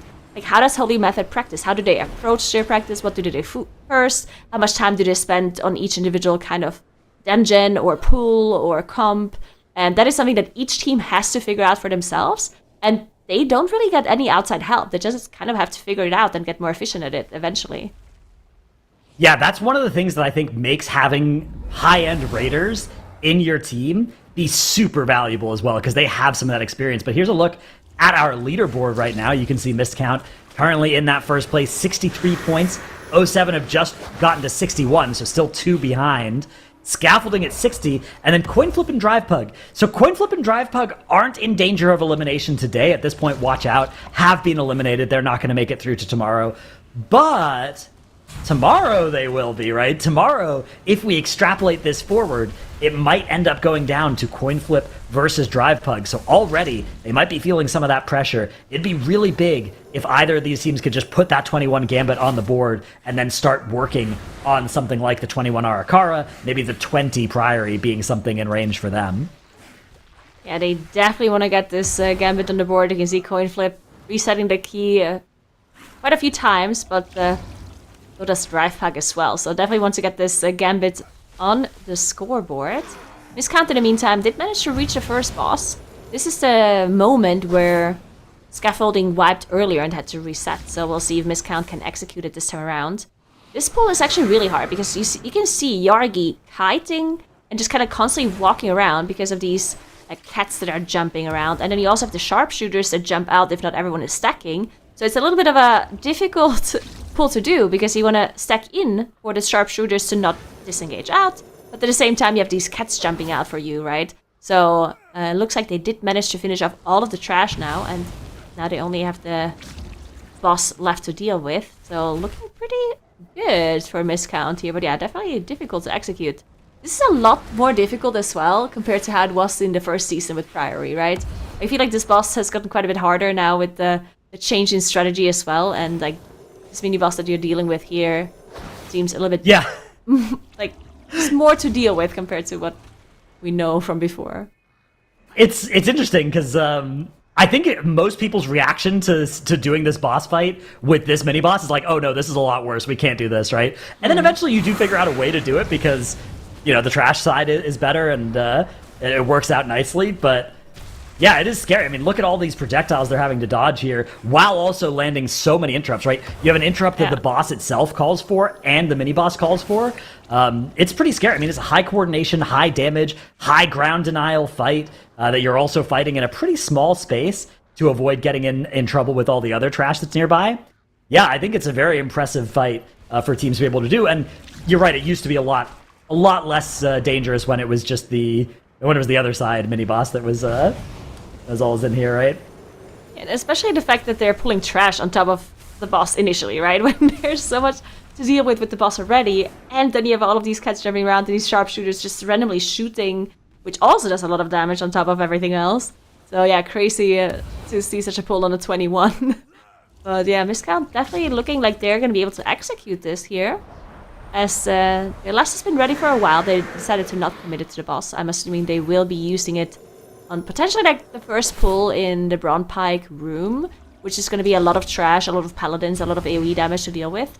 So probably going to be committing it to that to make sure it dies fast enough before they're running out of defensives and damage. But, yeah, that makes sense. Yeah, boss is going to be going down for them here. You can take a look at their cooldowns as well. Ascendance isn't going to be ready for a minute here. But we have most of the other stuff coming up in the next 30 seconds. So we'll see how they decide to attack this room. Kira, wasting no time, just going to jump in there, start grabbing everything. Yargi throwing over a trap to get one of the casters under control for a bit, as Miscount grabs pretty much everything else in here, and that's going to be the Lust. No Ascendance, no problem, no need. We will let everybody else carry this pull. We'll have Ascendance for the next one. Just running in there as Verb does drop incredibly low. Did manage to recover though, as more of the AoEs are coming through. And you can see just how much damage this does on a 21, with everyone having so much avoidance as well. And a lot of defensives running too. Still just crazy damage that has to be healed here by AJ. And of course, different kinds of layering of defensives. You can see how they're kiting it as well. Very, very close to all of the consecrations. Definitely doing like very small movements here from Kira on that Prod Warrior. Partially to be able to stay in the F flow, right? So AJ doesn't have to replace it multiple times. But then I think the main thing is just like standing in the damage sources that are ground targeted, because that is something that you don't want to replace too many times. You can see the AMC also being popped here by Verb at the very end, because it looks like it's taking a little while longer here. Gonna get some more AoEs coming through, some Sacred Tolls. Yeah, those Sacred Tolls are pretty nasty as well, having to deal with an extra cast of them at this key level than they did in the last one. But it's okay. They don't cast them at the same time, so as long as you can top everybody between each cast, it doesn't end up actually killing anybody. The problems come if either your healer starts running out of juice, or if any of those other casts go off during the, Sacred Toll spam cast section that they have had to get through here. But looks like Miscount are going to make short work of this section of the dungeon. That is, I think, a huge part of their timer in this key, is how well they handle this room. And definitely looking very nice for them so far. Looks like Scaffolding is close to reaching that first boss again, which is where they wiped earlier. So I'm going to be able to take a look at that after, whenever they are engaging that boss. It looks like 07 is also in that Priory, but they are in the 20. Because they did not manage to two-chest the 19. So they're going to have to get through the 21st, which honestly might not even be... they might actually spend the same time here than Scaffolding, just because Scaffolding has to reset a few times, right? So maybe the practice in the 20 for 07 leads to them yeah. like one-shotting the 21, which would be interesting. Yeah, obviously you'd rather just be getting into the 21, but you're right, it might not be that big of a deal if they can quickly do the 21 once they get to it, then it's all fine. And we on Friday we have a tendency to get really pressured by the time of the day. We have to remember, on Saturday we're only giving them 2 dungeons instead of 3, and they're starting at a higher key level. On Sunday we're only giving them 1 dungeon, and it's starting at an even higher key level. So that means the total amount of time that teams will have to push these keys is a lot higher than they'll have, to push at the end of Friday. So ultimately, what's going to matter more than which team spent 20 or 30 minutes resetting a dungeon here or there, or which team missed a 2-chest and gained a 2-chest, is which team can actually do the dungeons at the highest level. You'd rather have a little bit of extra time for attempts, but at the end of the day, that's going to be the most important variable for which teams qualify out of this group. Yeah, and I do think, like, looking at what I've been seeing so far, I mean, Scaffolding does look, in my opinion, a little bit better than 07, even though Scaffolding is 1 point behind. Yeah, but mainly I it's feel because... like they maybe have a higher ceiling, right? Yeah, like, that's kind of what it looks like right now, yeah. Like, their timers, when they have been good, have been better than 07's. But, 07 have been doing a lot of builder keys. A lot of their keys have been off meta as well. So I'm not super confident in it, but I do agree with you that, like, if I had to guess on one of them right now, I think I'd lean towards Scaffolding a tiny bit as well, even though the last 20 minutes have looked pretty rough from them.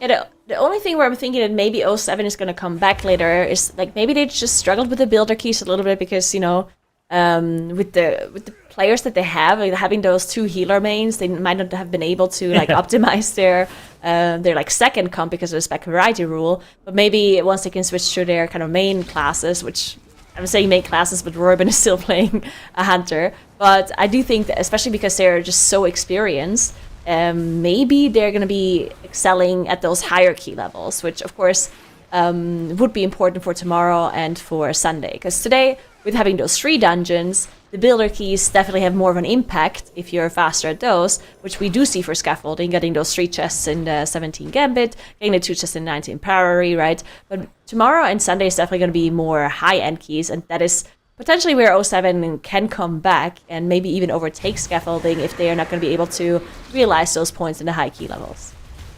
Absolutely, yeah. That is the big texture change that this tournament undergoes as we get to the second and third day of the competition. It's interesting, though, because sometimes the day one thing really matters if the 6th place team is close, right?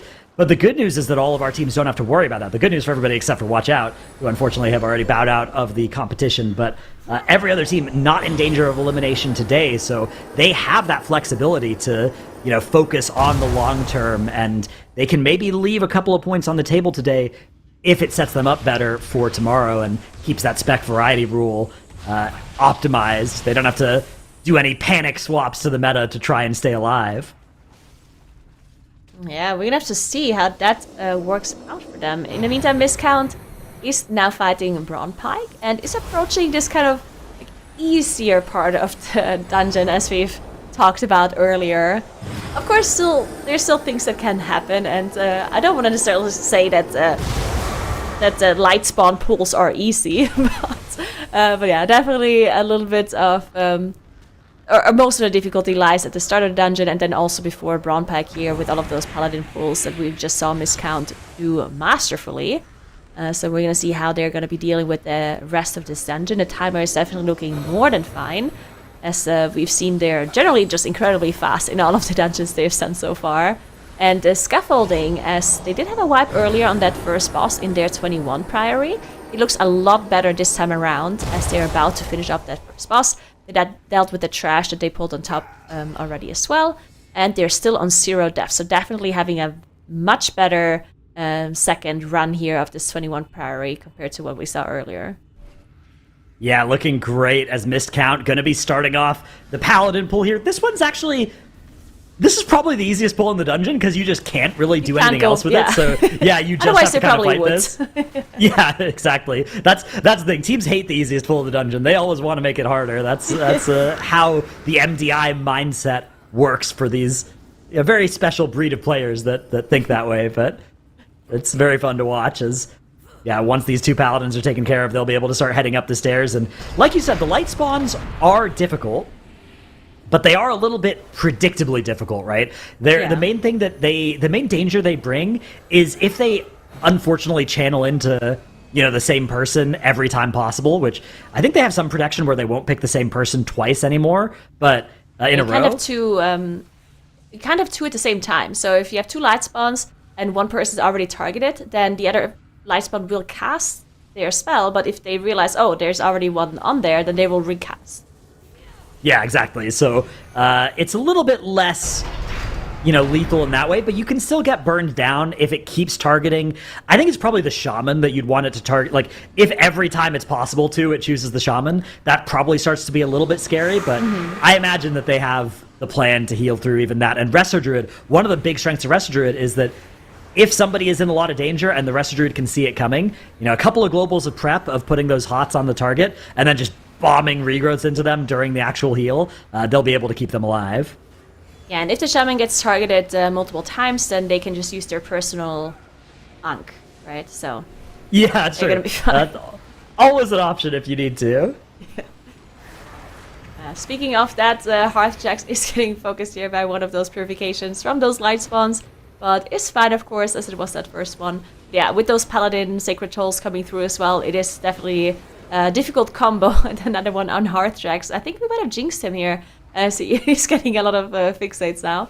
But the most important thing, I believe, whenever you are dealing with the trash in this room, is just getting all of your kicks through, right? And having the light spawn not heal a lot of the trash. That is also pretty important because, of course, at some point you're just gonna run out of defensives and kicks if these Templars constantly get healed by the light spawns.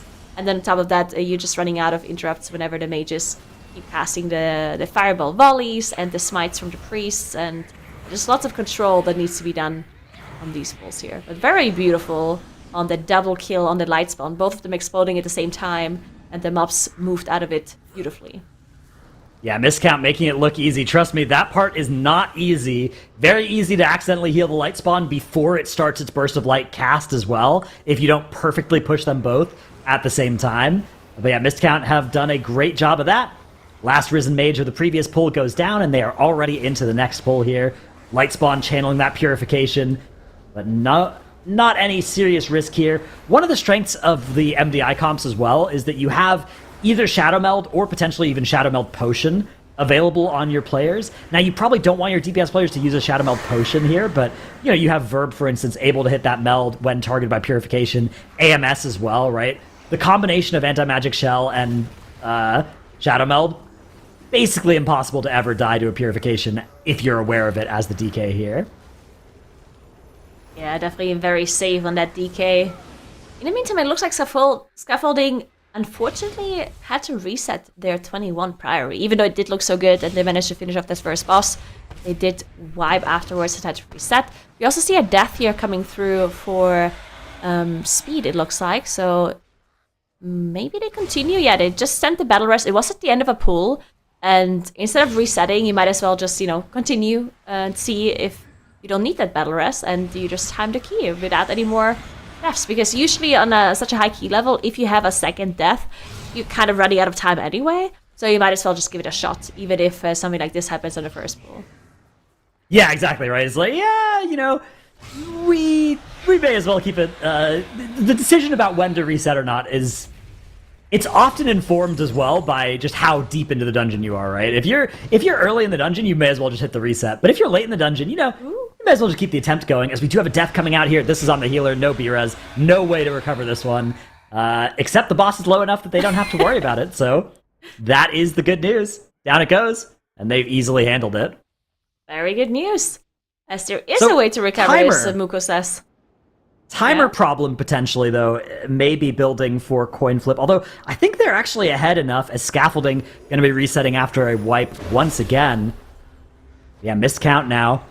Working their way towards the end of the Priory. And if by the way, you are interested in not jumping around, if you want to just watch one of these teams, we do have one player or more from each of these teams streaming, so feel free to check out those streams if you want to make sure that you catch the end or the entire reset process, as the case may be, for any of these teams. Yeah, definitely go ahead and check out the individual streams. Very cool that they're showing those. But yeah, miscount. About to start the last boss fight, and the timer is very good. Not even past the 2 chest timer just yet, even though, of course, they're not going to be 2 chesting this. We also see them pull the priest in as well. Looks like they're just gonna have a little bit of funnel here with the footman and the priest. They need to make sure to see them in some shape, way, or form at the end before they die to make sure they don't get that extra damage in from the explosion. But then that should be count. Yeah, this should indeed be full count for miscount, so no miscount today for them. Yeah, looking very solid through this dungeon. Well, we'll hope that hasn't cursed them. But I honestly think right now they feel like they are just on a roll. They are in their element, and Miscount has just been absolutely doing an amazing job today. So we will keep an eye out on this, but we are going to be heading into our last 30 minutes of the day, and with that, we will be shifting things here on the desk. So Nagura, thank you for everything today, but we will see you tomorrow. See you then. And we are going to be having, as we often do, our trio come to the desk. Today, our Moonkin Dratnos, our Pandaren Brewmaster Kegels, and the Invisible Man Zyronic are taking a stand here at the end. Don't worry if you missed their Halloween costumes at the starter stream. You will see them again by the time this is all done. But we have seen so many teams coming into Priory at the moment, obviously doing some pushing there. And I had a question to kick things off with Tettles that actually came from chat. So, a question on Priory. If the knights are line of sightable, would Divine Toll by the Paladins also be? Geez, I mean, I guess you would think it's line of sightable. Unfortunately, it isn't. The Knights being LOSable is actually something that's kind of interesting. It was known that the Impale and the Shout, mostly the Shout. Actually, people didn't really know that the Impale was LOSable, but it was known that the Shout was LOSable. But the only Knight that you would actually ever play was that first Knight last season, and people didn't really know where you were supposed to LOS it. However, it's been discovered that if you tank it on the stairs, you can actually just kind of like use that lantern that you see off to the side to be able to LOS it. And now, since most of the teams are going right, like you're seeing here, another Knight is kind of on the table as a mob that you can potentially pull. They also nerf the damage that Impale does. They also nerf the damage that the Shout does. They also nerf the Sharpshooter pot shot damage. So those packs that were patrolling that were like landmine pulls last season, they would wipe you. Now they're more viable to LOS. Unfortunately, that doesn't translate towards Divine Toll. Otherwise, you would see teams probably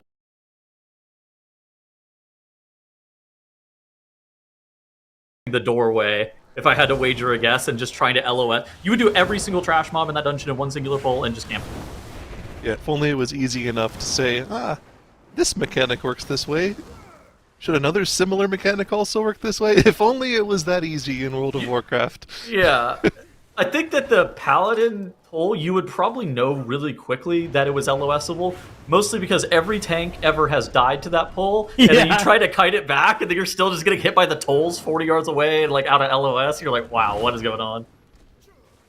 Yeah, it is interesting because, you bring up the important question, though, of like, if something is LOSable, is it feasible to LOS it, right? Do you have a spot nearby that works to line of sight it? Is the juice worth the squeeze to actually set that up, right? It's also, there's like, what are the mobs that are associated with the pull? How much count does that mob give you? Because there's a bunch of different like weird things, because like any mob in a dungeon is killable. Realistically, like you can kill any singular mob, but it's more just like, how much count does it give me? How much time does it take? And how dangerous is it? Those are kind of the variables that you're looking at whenever you're determining what are we going to do with our route. And with the nerfs to the Knights, they become a more compelling option where they give enough count to where they're worth.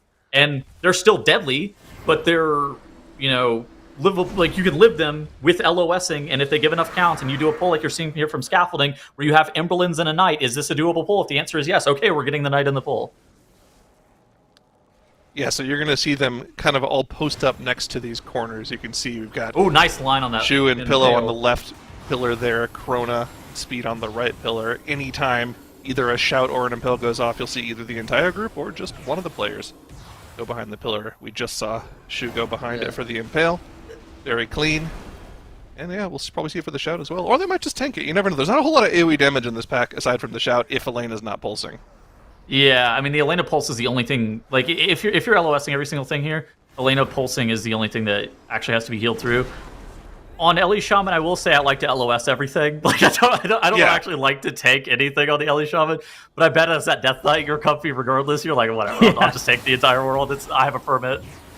I think the thing you have to watch out for as well is line of sighting your healer potentially too. So one of the things you have to set up here is making sure that your healer knows where you're all going to be and is line of sighting in such a way to keep healing you, especially as that pulse damage is going out.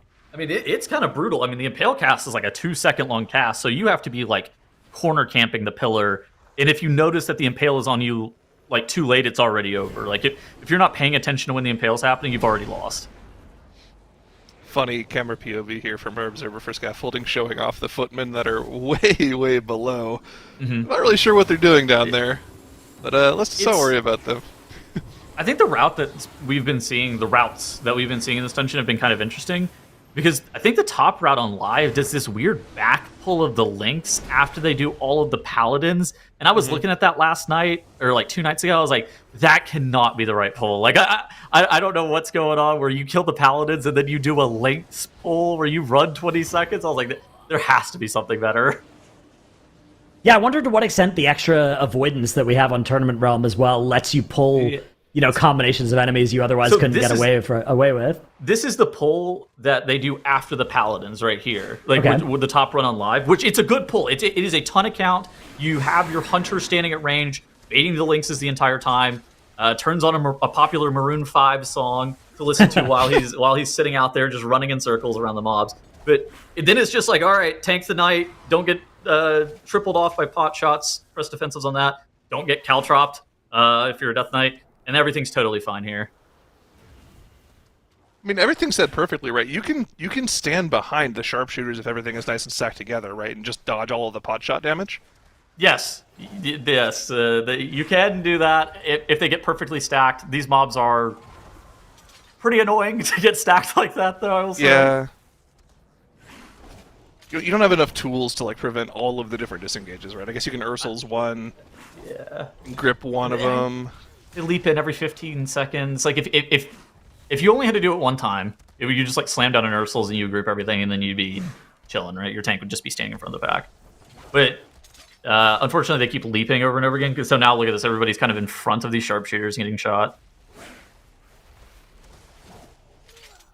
Yeah, a lot of traps to watch out for on the ground as well here as you're maneuvering through this section of the dungeon. DK killers. Absolutely will destroy your DK, or heaven forbid if you have another melee in here. That's they're in tremendous danger from those.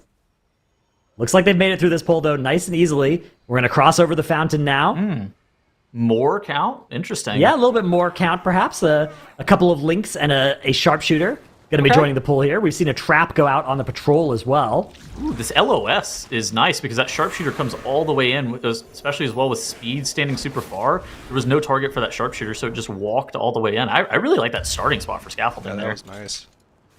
Yeah, a little bit of you're on the clock right when you pull the boss before you're going to get that first big AoE circle, so you have to get that line done quickly. If the sharpshooter casts even one shoot, it's going to be too slow then to be able to get it inside that line of sight spot. Look at the very top of the screen here, too. Speed has trapped a mob out of the patrol. So the mobs in the patrol actually aren't linked, and there are 2 footmen in there. With this composition, you can utilize Hex, Freezing Trap, or Entangling Root to be able to separate out some of these footmen, which is basically just giving you free count if you ever want it.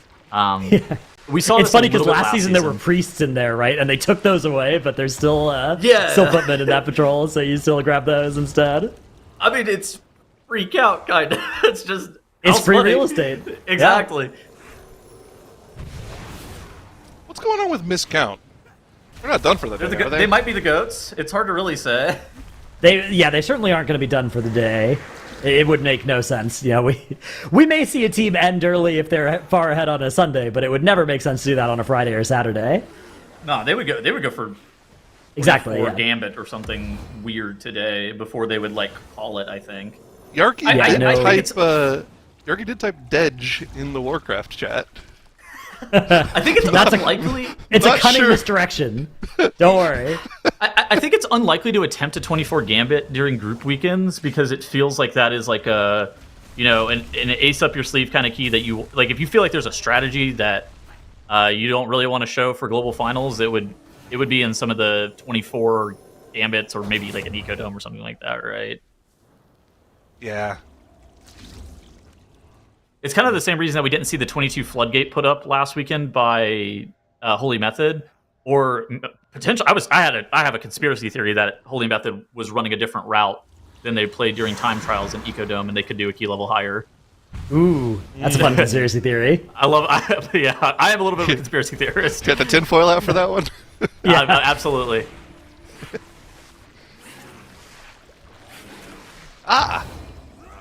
Okay, well, we do have some communication. Okay. From this count. They've decided they've accomplished everything they would like to today. Anything more would mess with their spec bands. So I'd forgotten about that angle. Yeah. Yeah. So I was thinking it would never make sense to stop on the Friday. But with the spec variety rule, if you push your keys up this high, you might be at a point where you're like, okay, we can only make progress in these keys realistically with our full meta comp. But we can't play any more runs with our full meta comp because we'll get those specs banned. So we're done. It kind of makes sense that they budgeted 30 additional minutes for mistakes in their day. Yeah, and exactly. Then if you they were just so perfect. Exactly. If you have a perfect day with 0 mistakes, you're like, you budgeted 30 minutes for mistakes. You're like, okay, yep, no problem. I guess we're done.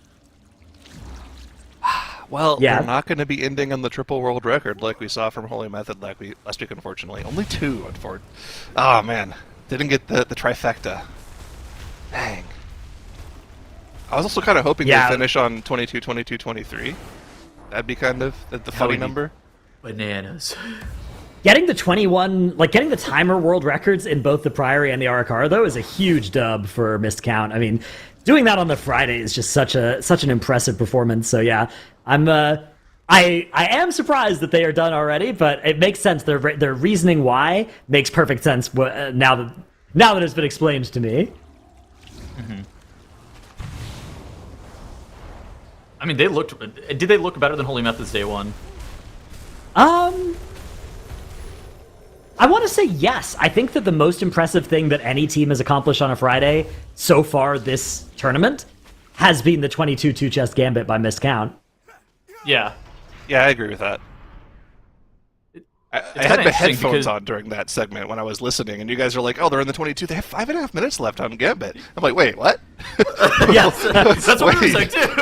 that's not a normal amount of time. Yeah. Jonas and I were just yapping about like random midnight changes, and then we're kind of like, wait a second, hold on, they're teaching us like such it.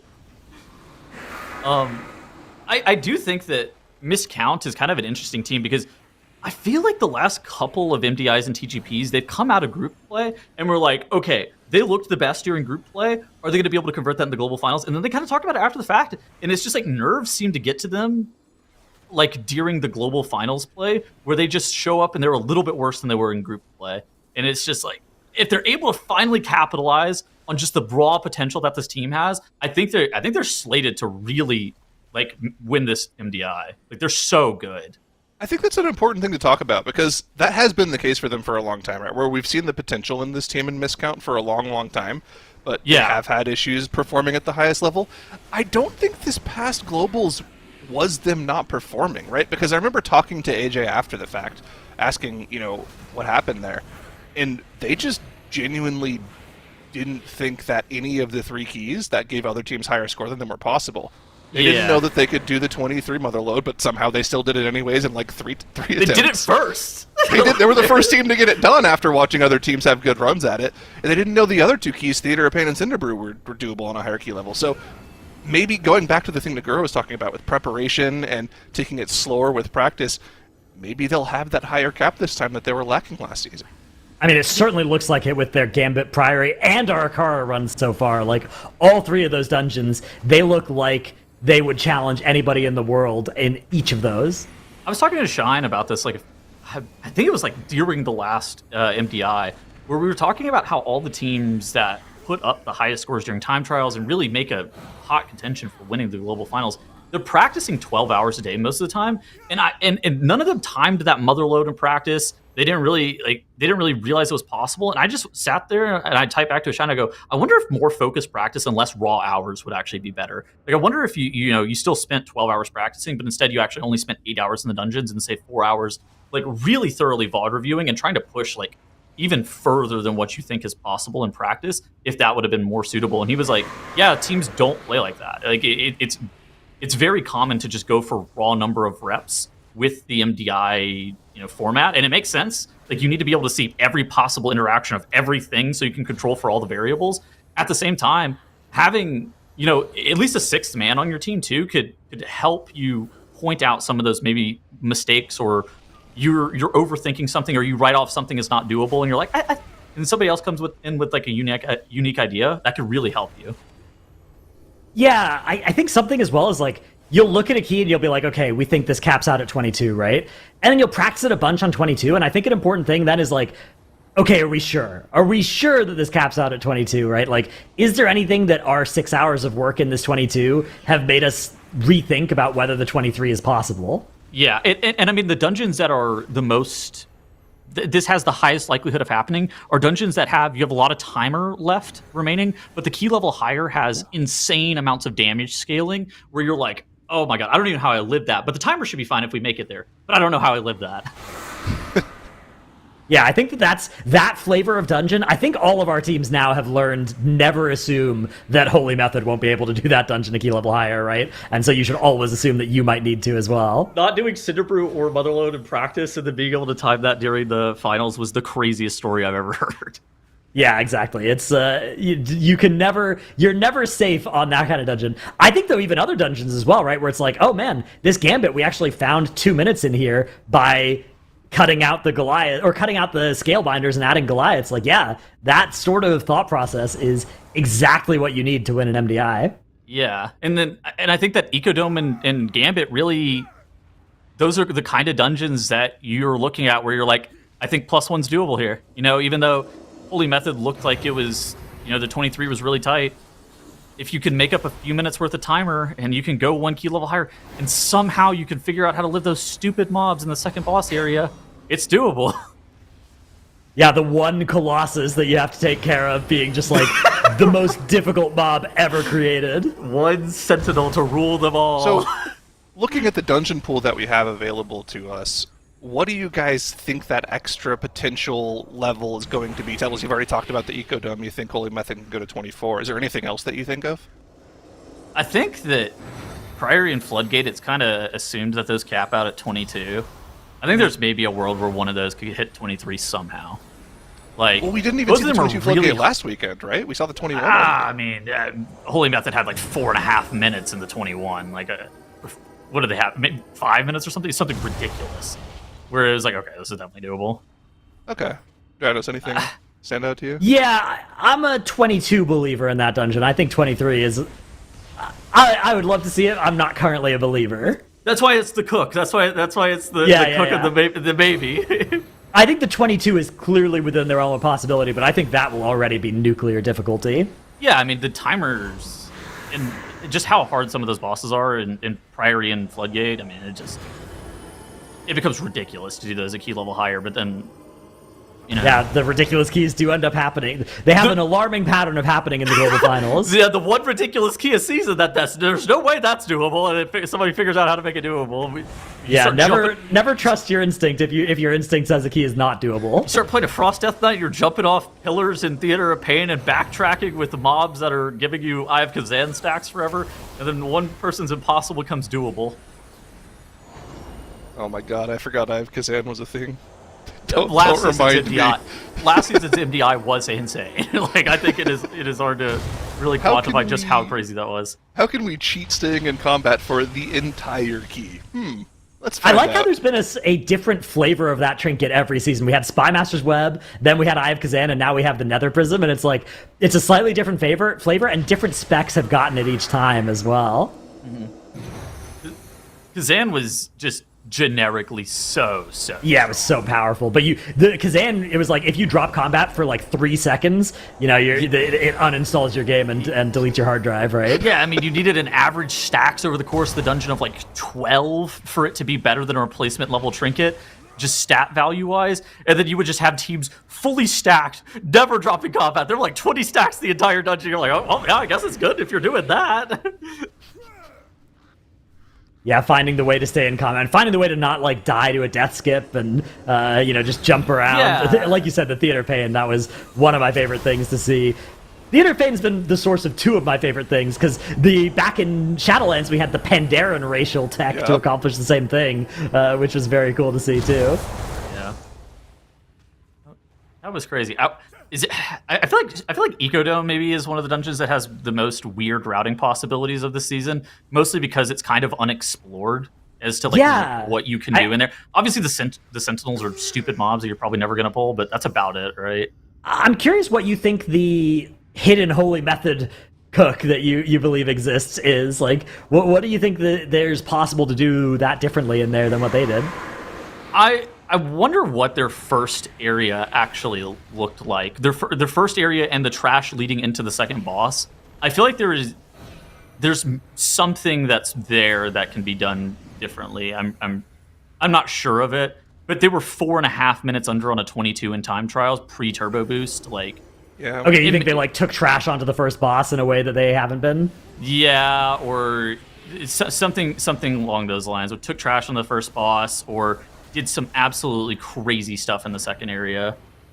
I think it's certainly a case of where the timer seems like there's definitely room, but dude, after watching them wipe to that key for 2.5 hours, 3 hours last week, I just don't see how you live it. Okay, but again, that's why I'm a caster and they're the players. Hear me out. Snap spot where Farstalkers don't leap on you. Oh, if they find that, yeah, 100%. I'm telling you, they I don't know. I'm get we're conspiracy quarter right here, but if you find a spot where the Farstalkers don't snap on you, one thing leads to another. You got to pull 20 Farstalkers and you can't die. Well, I'm make a telling good you, point. You just gotta think. Use your noggin. And these teams are way better at using their noggin than me. I'm excited. I hope we get to see Ecodome this weekend, although I'm not sure if we will. If we don't, I'm hopeful we'll get to see it in the global finals at least, and get to see Mist Count in there too. That dungeon pones. I love that dungeon so much. It's so fun. I haven't heard that term in a while. Yeah, my goodness, 2008 called. Blast from the past. Ruffle Lamau. What? All right, we have less than 10 minutes left in our day now, so it'll be good to focus in on these final runs that our teams are working on. Now, Scaffolding actually do have time to start another key after this, so this could be a big opportunity for them, but they have to make sure that they clutch out the end of this dungeon. Their health bars dropping so low while fighting these paladins and these light spawns. Yeah, and remember, all of these teams are qualified through till Saturday already, right? So they're just playing to set themselves up for the competition tomorrow. They really want to make sure that they're not in that 5th slot tomorrow. So these completions, incredibly important to set themselves up for success tomorrow.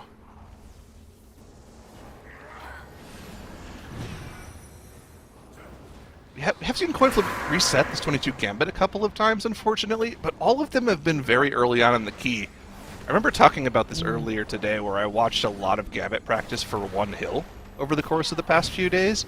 And it seems like there's just so many different variables in this first area, which leads me to believe that the strategy that we saw from Miscount is going to be just like a very, very solid strategy. The less of these Murlocs that you have to pull at the start of the key, the better, because, I mean, as you can see for Coin Flip here, these mobs spread out so much. I really don't like pulling trash in the first section of this dungeon. You know, the Scalebinders end up dropping the Invigorating Fish Stick. Something that's not really talked... I didn't really think about it until I took my break. Is like whenever you pull fewer of them and instead you actually go into the giants, you get this situation where the only time you can actually die, assuming that you don't get one shot by the Tidal Stomp, is Tidal Stomp plus Fishmancer Bolt. But if you're not pulling Scalebinders, there's less opportunities for Fishmancers to bolt you. And so it's like kind of this weird situation where, like they talked about, going slower ends up being a little bit faster because the giants, they're seen as slow mobs. They don't give efficient count relative to their health pool. But pulling more of them and not pulling those stupid Invigorating Fish Sticks from the Scalebinders, that ends up allowing you to kind of accelerate in this area, and it makes it safer because you don't have weird overlaps where the Fishmancer can bolt you with the Tidal Stomp at the same time. Yeah, it's like a speed and safety, and then there's this interesting phenomenon in MDI where safety gives you speed, right? Because now you're not using your globals on panic stunning a mob that's casting on you, right? If you feel uneasy with your health bar too, and this is proven time and time again, if you feel uneasy with how much health you have, you are going to play like a lot worse. You're going to over prioritize defensiveness and trying to be a little bit more safer if you're just sitting at 15 or 20% HP for a very long time. Whereas if you're like full health and you have that safety net that Dratnus is kind of talking about, you're always going to be able to just like play at full capacity because you're not worrying, you're not seeing yourself be like sitting low health the entire time. Scaffolding. Only a couple pulls left in this dungeon. The hardest of them remains. This is the Bloodlust pull with Baron Braunpike here. Sir Braunpike. Lots of AoE damage going on in this pack. Look at speed off in the corner there, dealing with this priest that has been broken out of CC a couple times. This is a brutal pull. I mean, they have the light spawn with the Purification Beam. There are 2 targets where that's good to go on, and 2 targets where that's really bad to go on. If it goes on Chrono or Pillow, they're actually in a lot of trouble, where, you know, that's what we're saving kind of the Iron Bark for. That's what we're saving all our defenses for on those 2 specs. Whereas if it goes on the DK, that guy's fine. If it goes on the Hunter, he can actually feign death off the Light Spawn Purification Beam, which is optimal, I think, in a situation like this.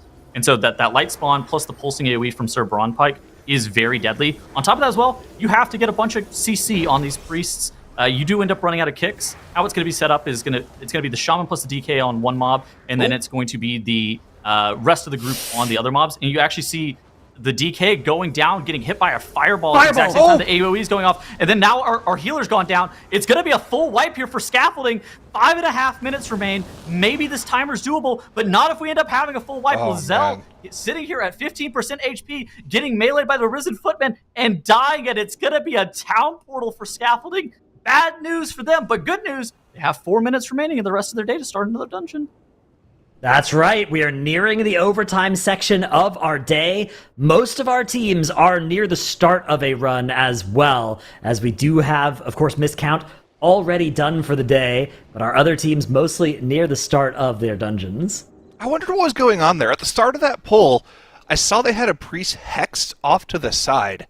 Yeah. And then the hex got broken, and Speed ran over and knocked it up. They put it into a freezing trap, but then it got gripped in afterwards, and it looked like they used all that CC just to bring it into the pack, but they didn't have kicks for it. So, like, I wonder what happened for them there. Shaman Ascendants can break mobs that are in CC, right? If it hits them with the I mean, if it the does flame hit shock? them, it puts flame shock on them. It shouldn't break something out of CC though. I remember in season 1, I was playing with Bond, and it kept breaking my sleepwalked mob. Maybe it had already locked in the target as the CC was already going out. So, because most abilities like that try to avoid targeting the thing that's already CC'd. Because you would play the Fleshcrafter in Necrotic Wake over and over again, and like your job as the Ogrevoker was just lead that guy and sleepwalk on CD, but his Ascendants would just proc and flame shock it. So there's that, but honestly, it could be a million different variables. It could be a bunch of different things that accidentally procced onto that mob, and then it was just like some dots on it, then it's like completely over, and you have to get it into the pull. Paladin Shield is a notorious CC breaker as you're setting up pulls, but of course they're playing Warrior in that key, so that wasn't an issue there. A little unfortunate for them, but like Dretno said, still have a few minutes left to start keys near the end of the day here before dungeons are locked for the day. 7 on a good run on the 27 here. How are we feeling about a 10-21 Avanox on the 21 here in Dettles? I mean, it's fine. It's not great, admittedly. Like you would, anything sub 11 is timeable.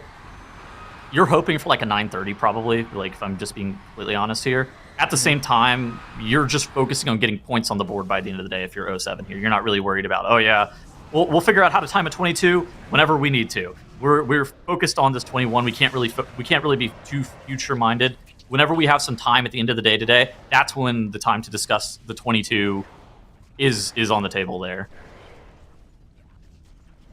Yeah, exactly. You have one problem at a time is the motto here. Sometimes you get to the MDI and you realize, man, it would have been really nice if we'd solved this problem in practice. But yeah, even just doing those keys at that level, we talk about it because the top level teams make it look so easy, but it's so hard to just do a 21 Arakara. Yeah, I think that trying to solve one problem at a time is an absolutely fantastic way of doing this. At the same time, I think that 07 has two problems. In fact, the fact that they're running 2 healers on their team, I think, is the 2 problems that they have. Yeah, most teams only have one problem, but 07 has 2. That's for sure. I remember many MDIs where they ran 0 healers. So that's true. The good old days. Would you rather have a healer playing a DPS spec or a DPS playing a healer spec? We were talking about this earlier. What was the consensus? Just give me an Ogrevoker and drop the healer. That's those are the good old days. I think we came to the conclusion that the healer is more likely to be able to multiclass into a DPS easier than the DPS is going to be able to multiclass into the healer. It sort of depends on the season, because there have been some M+ seasons where you could get to a pretty high level as a passenger, as the healer. This is not one of them, though. This is a season where your HPS abilities are going to be heavily tested every single dungeon in this dungeon pool. I mean, there's been a lot of seasons where the high key meta is like, all right, you zone into the dungeon as a DPS, right? and then you zone out at some point and go healer. I mean, we even saw at some points last season where players were zoning into the first 15 minutes of Motherload as Shadow Priest, and then right before the second boss, they'd zone out and go Disc. Yeah, exactly. Cool. Absolutely. But that's something that I don't think anybody would do this season. You're not allowed to do it in MDI, but I don't think even if the option was there, it would be done in any of these dungeons. Yeah, you're not allowed to zone out of the dungeon in MDI. That's like they feel very strongly about that rule. Yeah, it's a good rule as well. We don't want, load screen times to be something that matters for who can win an MDI. Menuing. Menuing, yeah, it's not part of the speedrun format. It's a different kind of strain on the healers, though, right? It's like a constant pressure throughout the dungeon. It's not like last season where, most of it's pretty simple, but then you have this, insane Candle King boss, or, for instance, Kashin the Unyielding in Halls of Infusion. There's no super insane HPS check boss like those ones this season, right? I guess Swamp Face is pretty brutal. I mean, that guy kind of owns... I actually think the first boss of this dungeon is kind of insane. He's more like a coordination defensive check than, raw HPS, but... He does require like a lot of HPS for the Alarm Shrill and the Gossamer Onslaught. Yeah, there's just a lot of parts where it's like if you don't have a healer, you're not gonna get through a minute of a boss, right? Dude, Most bosses. Yeah. I don't even think you're getting through the first minute of Floodgate without a healer. Like, Yeah. it really kind of depends on the dungeon and depends on the season, more or less. All right, well, we have word from our admins. All runs are now final. It is 3 p.m. Pacific. It is time for these dungeons to lock down, which means this is the last run for each of our teams. They are, of course, allowed up to the timer to finish this run, but they won't be able to start another one if things go wrong. Historically, as soon as that becomes the case, teams immediately wipe. So let's see if the 3 p.m. curse befalls any of our teams. The curse of Curse of Dratnos. Haven't heard that one in Yeah. a while. Where was It that does last happen weekend? sometimes. Yeah, last weekend it didn't seem to happen too much. I Teams did pretty well over the overtime. I think we cursed I do it really hard. That's true, we did curse I do it. Yeah, it does happen. These things do happen. Yeah, Scaffolding, I think the team that's probably in the most danger is they're in the hardest one right now. A start of a Priory. I think this is the danger zone right now. Pillow instantly drops to 10% the second Dratnos speaks. What? Ooh, We're good. Divine Judgment. Whoa. I guess that's a tank Especially, hit. it's especially spooky today on Halloween. Dude, That's right. you know it was especially spooky last season? Protection Warrior with Emberlins on Captain Dalecry. You get the Divine Judgment debuff, and you would get his bleed, and you would be in grave danger. However, this season, whenever you're playing Dual Maul on that guy, the Protection Warrior is free to roam. Yeah, that's the big thing is like your DPS and your healer are feeling the pressure, but your tank is like, this is so much easier than last season. I think we would see so many tank deaths if the meta is going left. Yeah, I think so as well. I mean, Prop Warrior, especially without Spell Block, like Spell Block went a long way to making that possible. Rip spell block. You're worried about tank deaths. I'm worried about DPS players one-shotting themselves on the priest shield, man. Oh, that was fun. That was a good time. That was good. Yeah. I think it's even worse this season because it's scaled up higher, so the shield is even bigger. So like, it's crazy. You don't have that. You don't have that arcane magician anymore, though. That guy would That's always true, one-shot yeah. himself. that guy's touch the Magus will slam down. He just immediately die. He's coming back from spawn. Yeah. We have seen a few arcane mages in this dungeon, but mostly in the builder keys around the spec variety rule. This is definitely a good dungeon for it, though. Yeah. You'd also have Blood Beast RNG, where if you got like too many Blood Beast procs at like the right time, then in your own Holy Death Knight would actually be in danger of dying to the Reflect even, which is kind of rare. Yeah, gotta hit an AMS just preemptively. I mean, honestly, stopping DPS whenever your Blood Beast procs at the right time is a fate worse than death, so I think they were okay with the situation I there. know many DPS that would literally prefer to die than stop DPS. I think it's, in fact, most DPS players I know. That's how I feel about true for. Bearform in general, yeah. I would rather die than go Bearform. That's like the farm mentality, right? It's like there's a different progression mentality. In progression, you want to do whatever to makes the boss die, but like in farm, nah, I'm not stopping. I do think there's like a raid versus Mythic Plus mentality difference too, where raid it's like, okay, I shouldn't need to stop damage. Like we have all these healers heal my character, and then in Mythic Plus it's like survive by any means necessary. It doesn't matter what you do, literally just live. And I think that there's kind of a differentiation there. Yeah. Plus, I think it's well known that raiders are more ethical gamers than M+ers typically. So it takes a little bit more. Yeah. You know, they're a little bit more focused on the end goal, right? Of getting the big parse, the big Warcraft logs parse percentage, right? Whereas that's a little bit less prevalent in M+. So do not ask a raider how they feel about stock DPS in a raid. yeah. But yeah, I mean, defensive. I think that something that's interesting about Mythic Plus that's not always present in Raid is defensive play in Mythic Plus is always very important because you can always pull bigger. Like whenever you have the opportunity to be able to pull bigger to shore up some of the timer constraints, it's like as long as you're able to live all of the situations that you're presented with, you can always figure out how to make up for the fact that you have to play a bit more defensive. Whether it be wearing, versatile corruption, or playing a talent that is a little bit more defensive-minded, or having to play silence on a shadow priest. In the corruption season, I was playing avoidant corruption for the avoidance on my hunter that season. Oh yeah, I swapped to that for a couple bosses too. Yeah, for like Toll de Gore. That for was the for the last boss in Workshop for the Gigazax. Oh yeah. Oh yeah, that was the meta of like zoning out of the key mid dungeon to Yeah. swap your corruptions. That was the last time it was kind of cool to zone out because you were actually making active decisions on your survivability with corruption. That was a good time. Good season. BFA Season 4, gonna be an all-time great. I think, BFA Season 4, Dragonflight Season 1, I think this season also is shaping up to be a really solid M+ season. I think that the dungeon pool is quite interesting. I think this is one of my... I love Tazavesh's. I love Ecodome. I think Yeah. Dude, I know everybody loves Gambit. I'm a huge Streets fan as well. I love that dungeon. This might be unpopular. I like Floodgate too. I know it's actually good. very hard, but I find it to be quite fun whenever I'm playing the dungeon, even though it is a bit more challenging. I think that people tend, like subconsciously, you tend to have like a bias against dungeons that are hard. Yeah, certainly. Of course, you just deplete them more, right? So of course you're gonna have a bias against it. But it's like I actually like Floodgate. I think Floodgate's fun. Yeah, I like the options that you have in Floodgate, where it feels like there's just a lot of different ways you can attack the dungeon. I think that most of the mechanics in that dungeon seem extremely fair as well, right? Like, Right. there's not too many kicks, but the kicks that are in the dungeon are pretty dangerous. Like, you let a hook go off from a diver, yeah, you're gonna die. Oh, like Chrono just did there, but that was an immunity. Uh-oh. All good. Shaman's back. Yep. Little Ankh, no big deal. Still 2 B-Reses available here for scaffolding. Everybody dropping pretty low, though. They have to make sure that no more of those fireballs go off, ideally. I looked away. Was he topped for that? Because I'm surprised that with 30% DR from season wins, he actually died. It looked pretty... It was a 19 million hit, I think.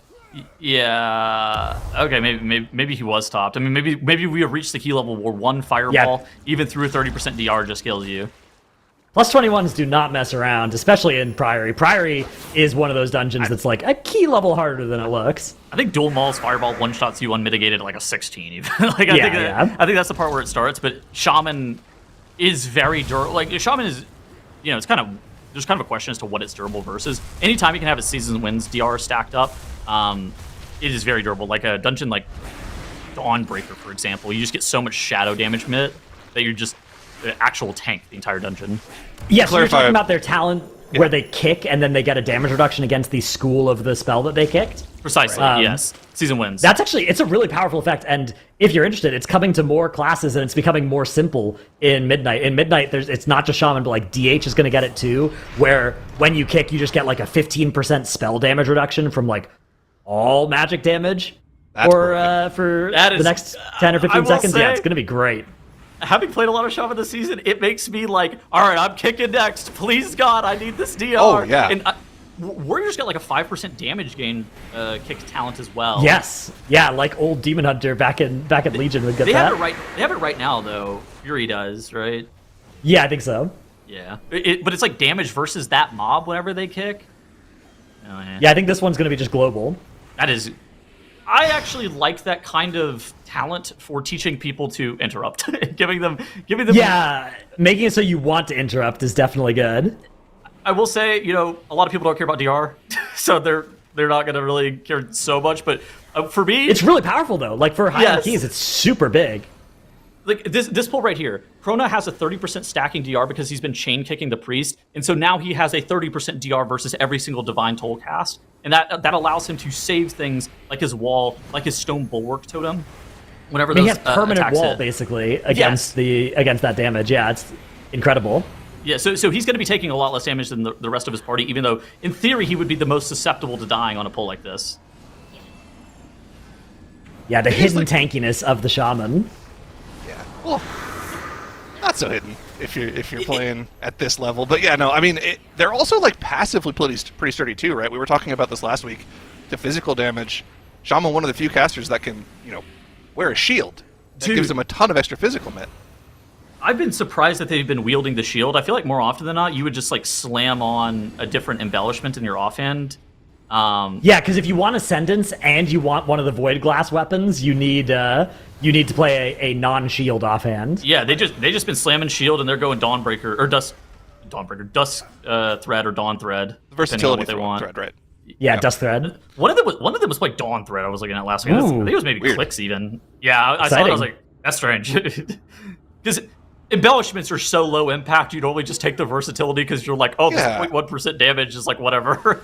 The difference between Ascendance and just the versatility buff, we're talking like 0.1%. It's like very minimal. So yeah, just take the extra Fizz DR and be happy, because there's so many random things that can just pop you. Much like Chrona's doing to this Shields. pack here with Ascendance. Dude. Ooh, Like, big damage indeed from Krona, but also oh on the my group. god. As we have a Sacred Toll actually taking down the Death Knight here for scaffolding. They are going How? to preserve the B-Res, though, by releasing. I'm surprised he... I wonder if he got hit by something else, too, to actually drop him low, because Death Knight, it should be illegal to die on that character.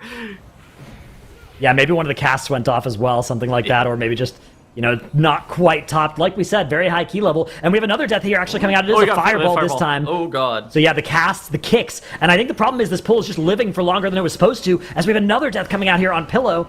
Speed gonna have to turtle on his way back in. They still have avoided using any B-reses here, but this is costing us a lot of time. I mean, we're not able to... I don't know if we're able to catch back up here. I think we might end up having more deaths. We still have 4 Paladins alive. Now it's only 3 Paladins. Actually, maybe it's 2 Paladins and a Templar even. But we're not even through the worst of it. Look at it. Everybody's dropping so low. Okay. Is there going to be another Sacred Toll in a second here? It looks like we made it through for a little bit. Yeah. Yeah, Consecration comes out. Now we're safe, but we're also but we're safe. Yeah, the problem is we've lost a minute of death timer here. I think it's still not good. timeable with a minute of death timer, but those were horrible deaths. So we lost both Prism users' stacks from the DK and the Hunter. They probably pressed it on the Bloodlust pull with the Paladin, so they might have gone 3 minutes of in-combat time with their Prism being unused there. So they might have lost a lot there. Hunter lost his 4-set stacks as well, like on that death. Those deaths were very high impact. Even though the checkpoint from that Waystone is kind of close, the deaths themselves are very high impact. Meanwhile, we have 07 nearing the end of their 21 Arakara. We've been focusing a lot on that scaffolding Priory, but it is worth mentioning that this 07 Arakara has been pretty good. 2 deaths on the board for them, and the boss at only 18% health. They dodge this last combo of webs and poisons. The final Cosmic Singularity as well. Beautifully answered by the disengage from Roybin there. You can see the moving so fast that it kind of jumps around on the screen, but looks very nice to be able to avoid even having to spawn an extra black blood here.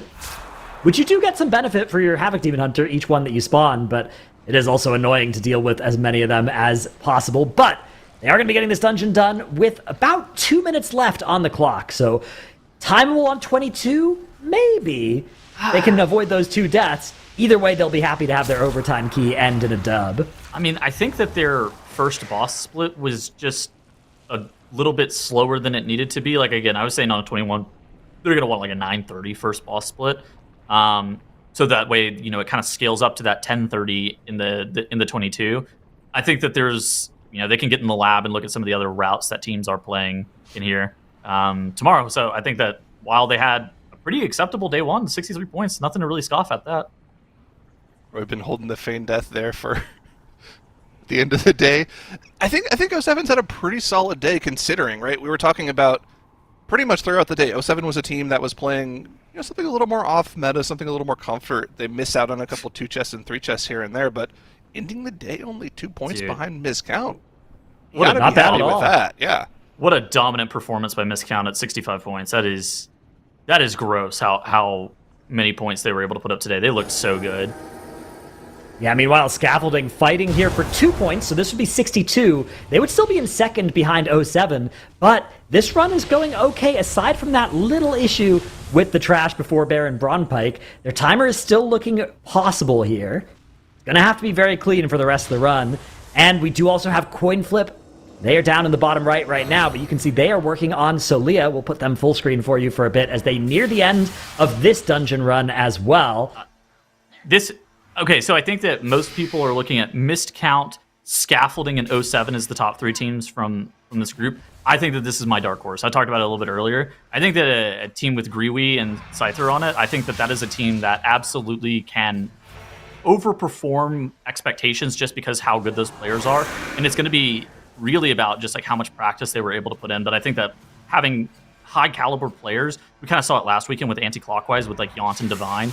Having that level of players, on your team that allows you to kind of overcome some of these things that you could potentially see as problems. And I think that for them putting up this 22, being able to get up to 61 points is good. It's obviously not a great situation because they have a 19 one-chested Priory of the Sacred Flame, but they live to fight another day. And I think that with a really solid day 2, they could put a lot of pressure, in my opinion, on Scaffolding and 07.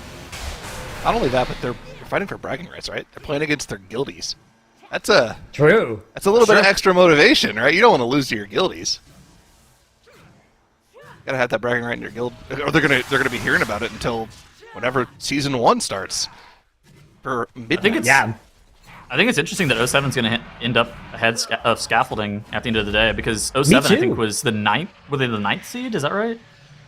8th maybe, but yeah, they were around that spot in the time trials. So they were. I mean, they're not expected by seeding to be the team. Whereas that is Scaffolding making it are out. 5th, so Scaffolding should be moderately favored over 07. And I think if you look at their best run, Scaffolding definitely show us why that's true, but they've lost a lot of time today in resetting their priories.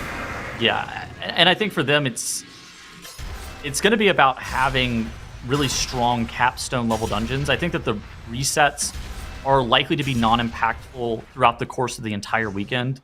In the sense that, losing 40 minutes like randomly on day 1 is not going to be the make or break thing, but it's going to be about who has the stronger 22s, who has the potential to do 23s.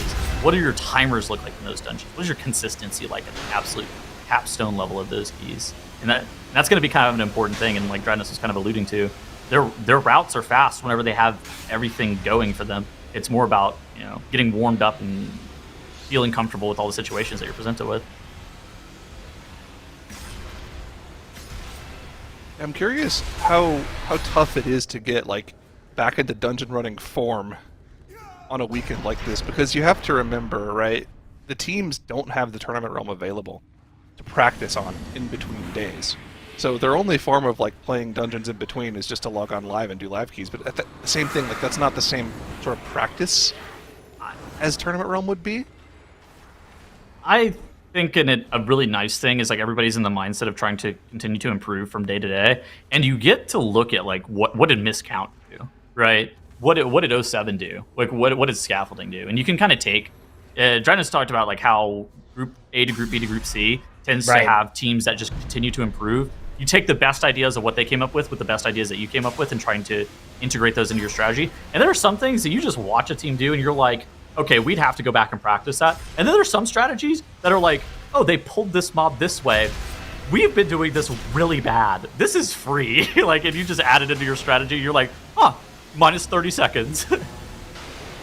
Yeah, I mean, there tends to not be that much Friday to Saturday to Sunday evolution in strategy, but sometimes there's stuff you can actually incorporate that isn't that hard, like you said, and if you can do that, that is a big time save. That's a big gain, and if it ever lets you do an extra key level higher, that is huge. Yeah. I'm not feeling fantastic about Coinflip Muko Heelan's time in this dungeon, but I think that this is a team where their route is similar actually to Miscounts, except they pull 2 additional scale binders. So they get 2 additional fish stick mobs in that, but I think that the changes, the bones of their route is very similar to Miscounts, and so I wonder if we would see them show back up tomorrow with a slightly altered route, and then be able to actually do this dungeon on a 23. That was so close, by the way. I was just thinking, he's dead. This timer is sus, man.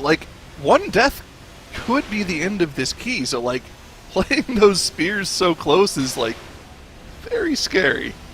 We need the damage, though. I guess we could do a lot of damage while moving. He doesn't have to stand still. Limit testing. Yes. Of course. Good time to do it here in the overtime. I think they're getting another intermission here. I think that this is. Are they gonna be oh my god? I think they'll be okay. The intermission should end, and they'll still have 45 seconds. That'll be more than enough. In fact, they'll have much more than the 45 seconds here. They'll have a minute. Oh, okay, they got it. I was gonna say, what happens if they miss this star? That would not be good. That would be quite bad. Oh my god, he almost killed himself to Forge Weaver Stricken. He literally. Dude, you can't win if you don't play. Don't put that trinket on if you're not going to press it. He hit 10% health, imagine. Yeah, but there's no other damage coming out. Yeah.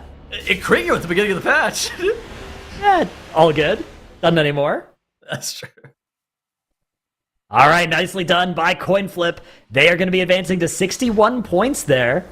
Beautifully played by the end of the day, which means there is just one team left in a dungeon. It's Scaffolding. Now, this exact section is actually what they wiped last time, and it's happening again. God. This time around, it is Lizelle going down, and that's going to lead to a fireball volley, and that's going to lead to a Hearthstone, or in this case, a town portal from Scaffolding. Did Sir Bronpike just rock the tank? I mean, that is a brutal wipe. 25 minutes into the dungeon. I think that must be exactly what happened, yes. Yeah, it's rough, I mean, sometimes you have those trouble points. We saw it giving them trouble earlier, and right here at the end, unfortunately, right as we switched over to them, it happened again. But that does wrap up our day one of Group B, and honestly, all around, even final mistakes aside, I think the teams today performed so well. We saw some real competition across the board, and while Missed Count is currently going to be in our top rank, 07, we're creeping up behind them here with those 63 points, followed by Coin Flip, Scaffolding, and Drive Pug. That does mean that Watch Out, due to some unfortunate circumstances today, were not able to continue on, and they are going to be eliminated from the competition. But we wish them well, and we hope we get to see them in future seasons too. Here we are in our full Halloween regalia, but we got to see the full day of Group B. So, Drantos, what are some of your thoughts about how the leaderboard panned out? Or should I say, Moonkin, do you have a preferred way I address you? Squawk! That's my official stance on the matter. Look, okay, I think that Missed Count did even better than I expected today. I think they did, their day one looked as good or better than anything we've seen out of anybody, including Holy Method last weekend. So I am really excited to see if they can keep that level of play up over Saturday and Sunday. And then especially important, whether they'll be able to keep this going into the global finals, because this is a team that's had some really good group weekends before, but will they be able to survive that into the global finals is the question. I know. I mean, they're looking good right now, as everybody on this desk. I cannot look at your owl face without giggling. It's so good. I really love it. Oh, man. Yes, it's true, right? Our teams, they got to figure it out. And Missed Count looking really good right now. But a lot of the teams as well putting up really solid performances on day one, as you pointed out. And I think they have a lot they can build on going into tomorrow. Now, of course, we are going to get 2 more dungeons tomorrow. So, Zyro, what are you hoping to see now that we can see you here, since you're out of your invisible state? Yeah, sorry about that. I don't know what the problem is. I just keep fading in and out. I want to see Ecodome, so I want another tool of comparison for Missed Count, Holy Method. I don't think I have a preference other than that. I just want to see Ecodome. I think we all kind of do. Yeah, I'm rooting for Ecodome as well. Yeah, I mean, I think that's one that we saw Holy Method last weekend blaze through. Like, some of their routing, it was just so quick. So yeah, I think it'd be cool to see them and get to compare that as well. You feel the same, Tuttles? I see you laughing over there in this very serious moment. Yeah, I mean, absolutely. I think Muko Heelan, hey, they're ahead of Scaffolding. Scaffolding is the higher seeded team. I mean, hold on, let them cook. I think that tomorrow is going to be very interesting. But yeah, Missed Count looked like they were putting on an exceptionally good performance, and I don't know, perfect day, being allowed to end early because you were worried about your variety rule problems because you had too good of a day. Oh yeah, suffering from success over there. I know. I mean, honestly, you can see their approach. I feel like it is so strategic this season, because they allotted the time, they had the time, and they took that time. So looking forward to see what they can do tomorrow.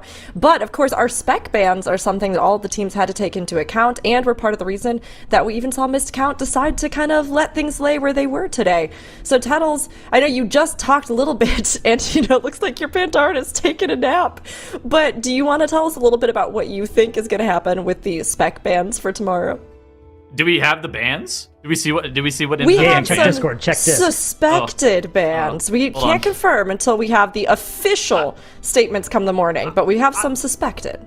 I'm just gonna say, meta-wise, most people are trying to ban out a healer that they don't think that they're gonna want to use, and then a tank.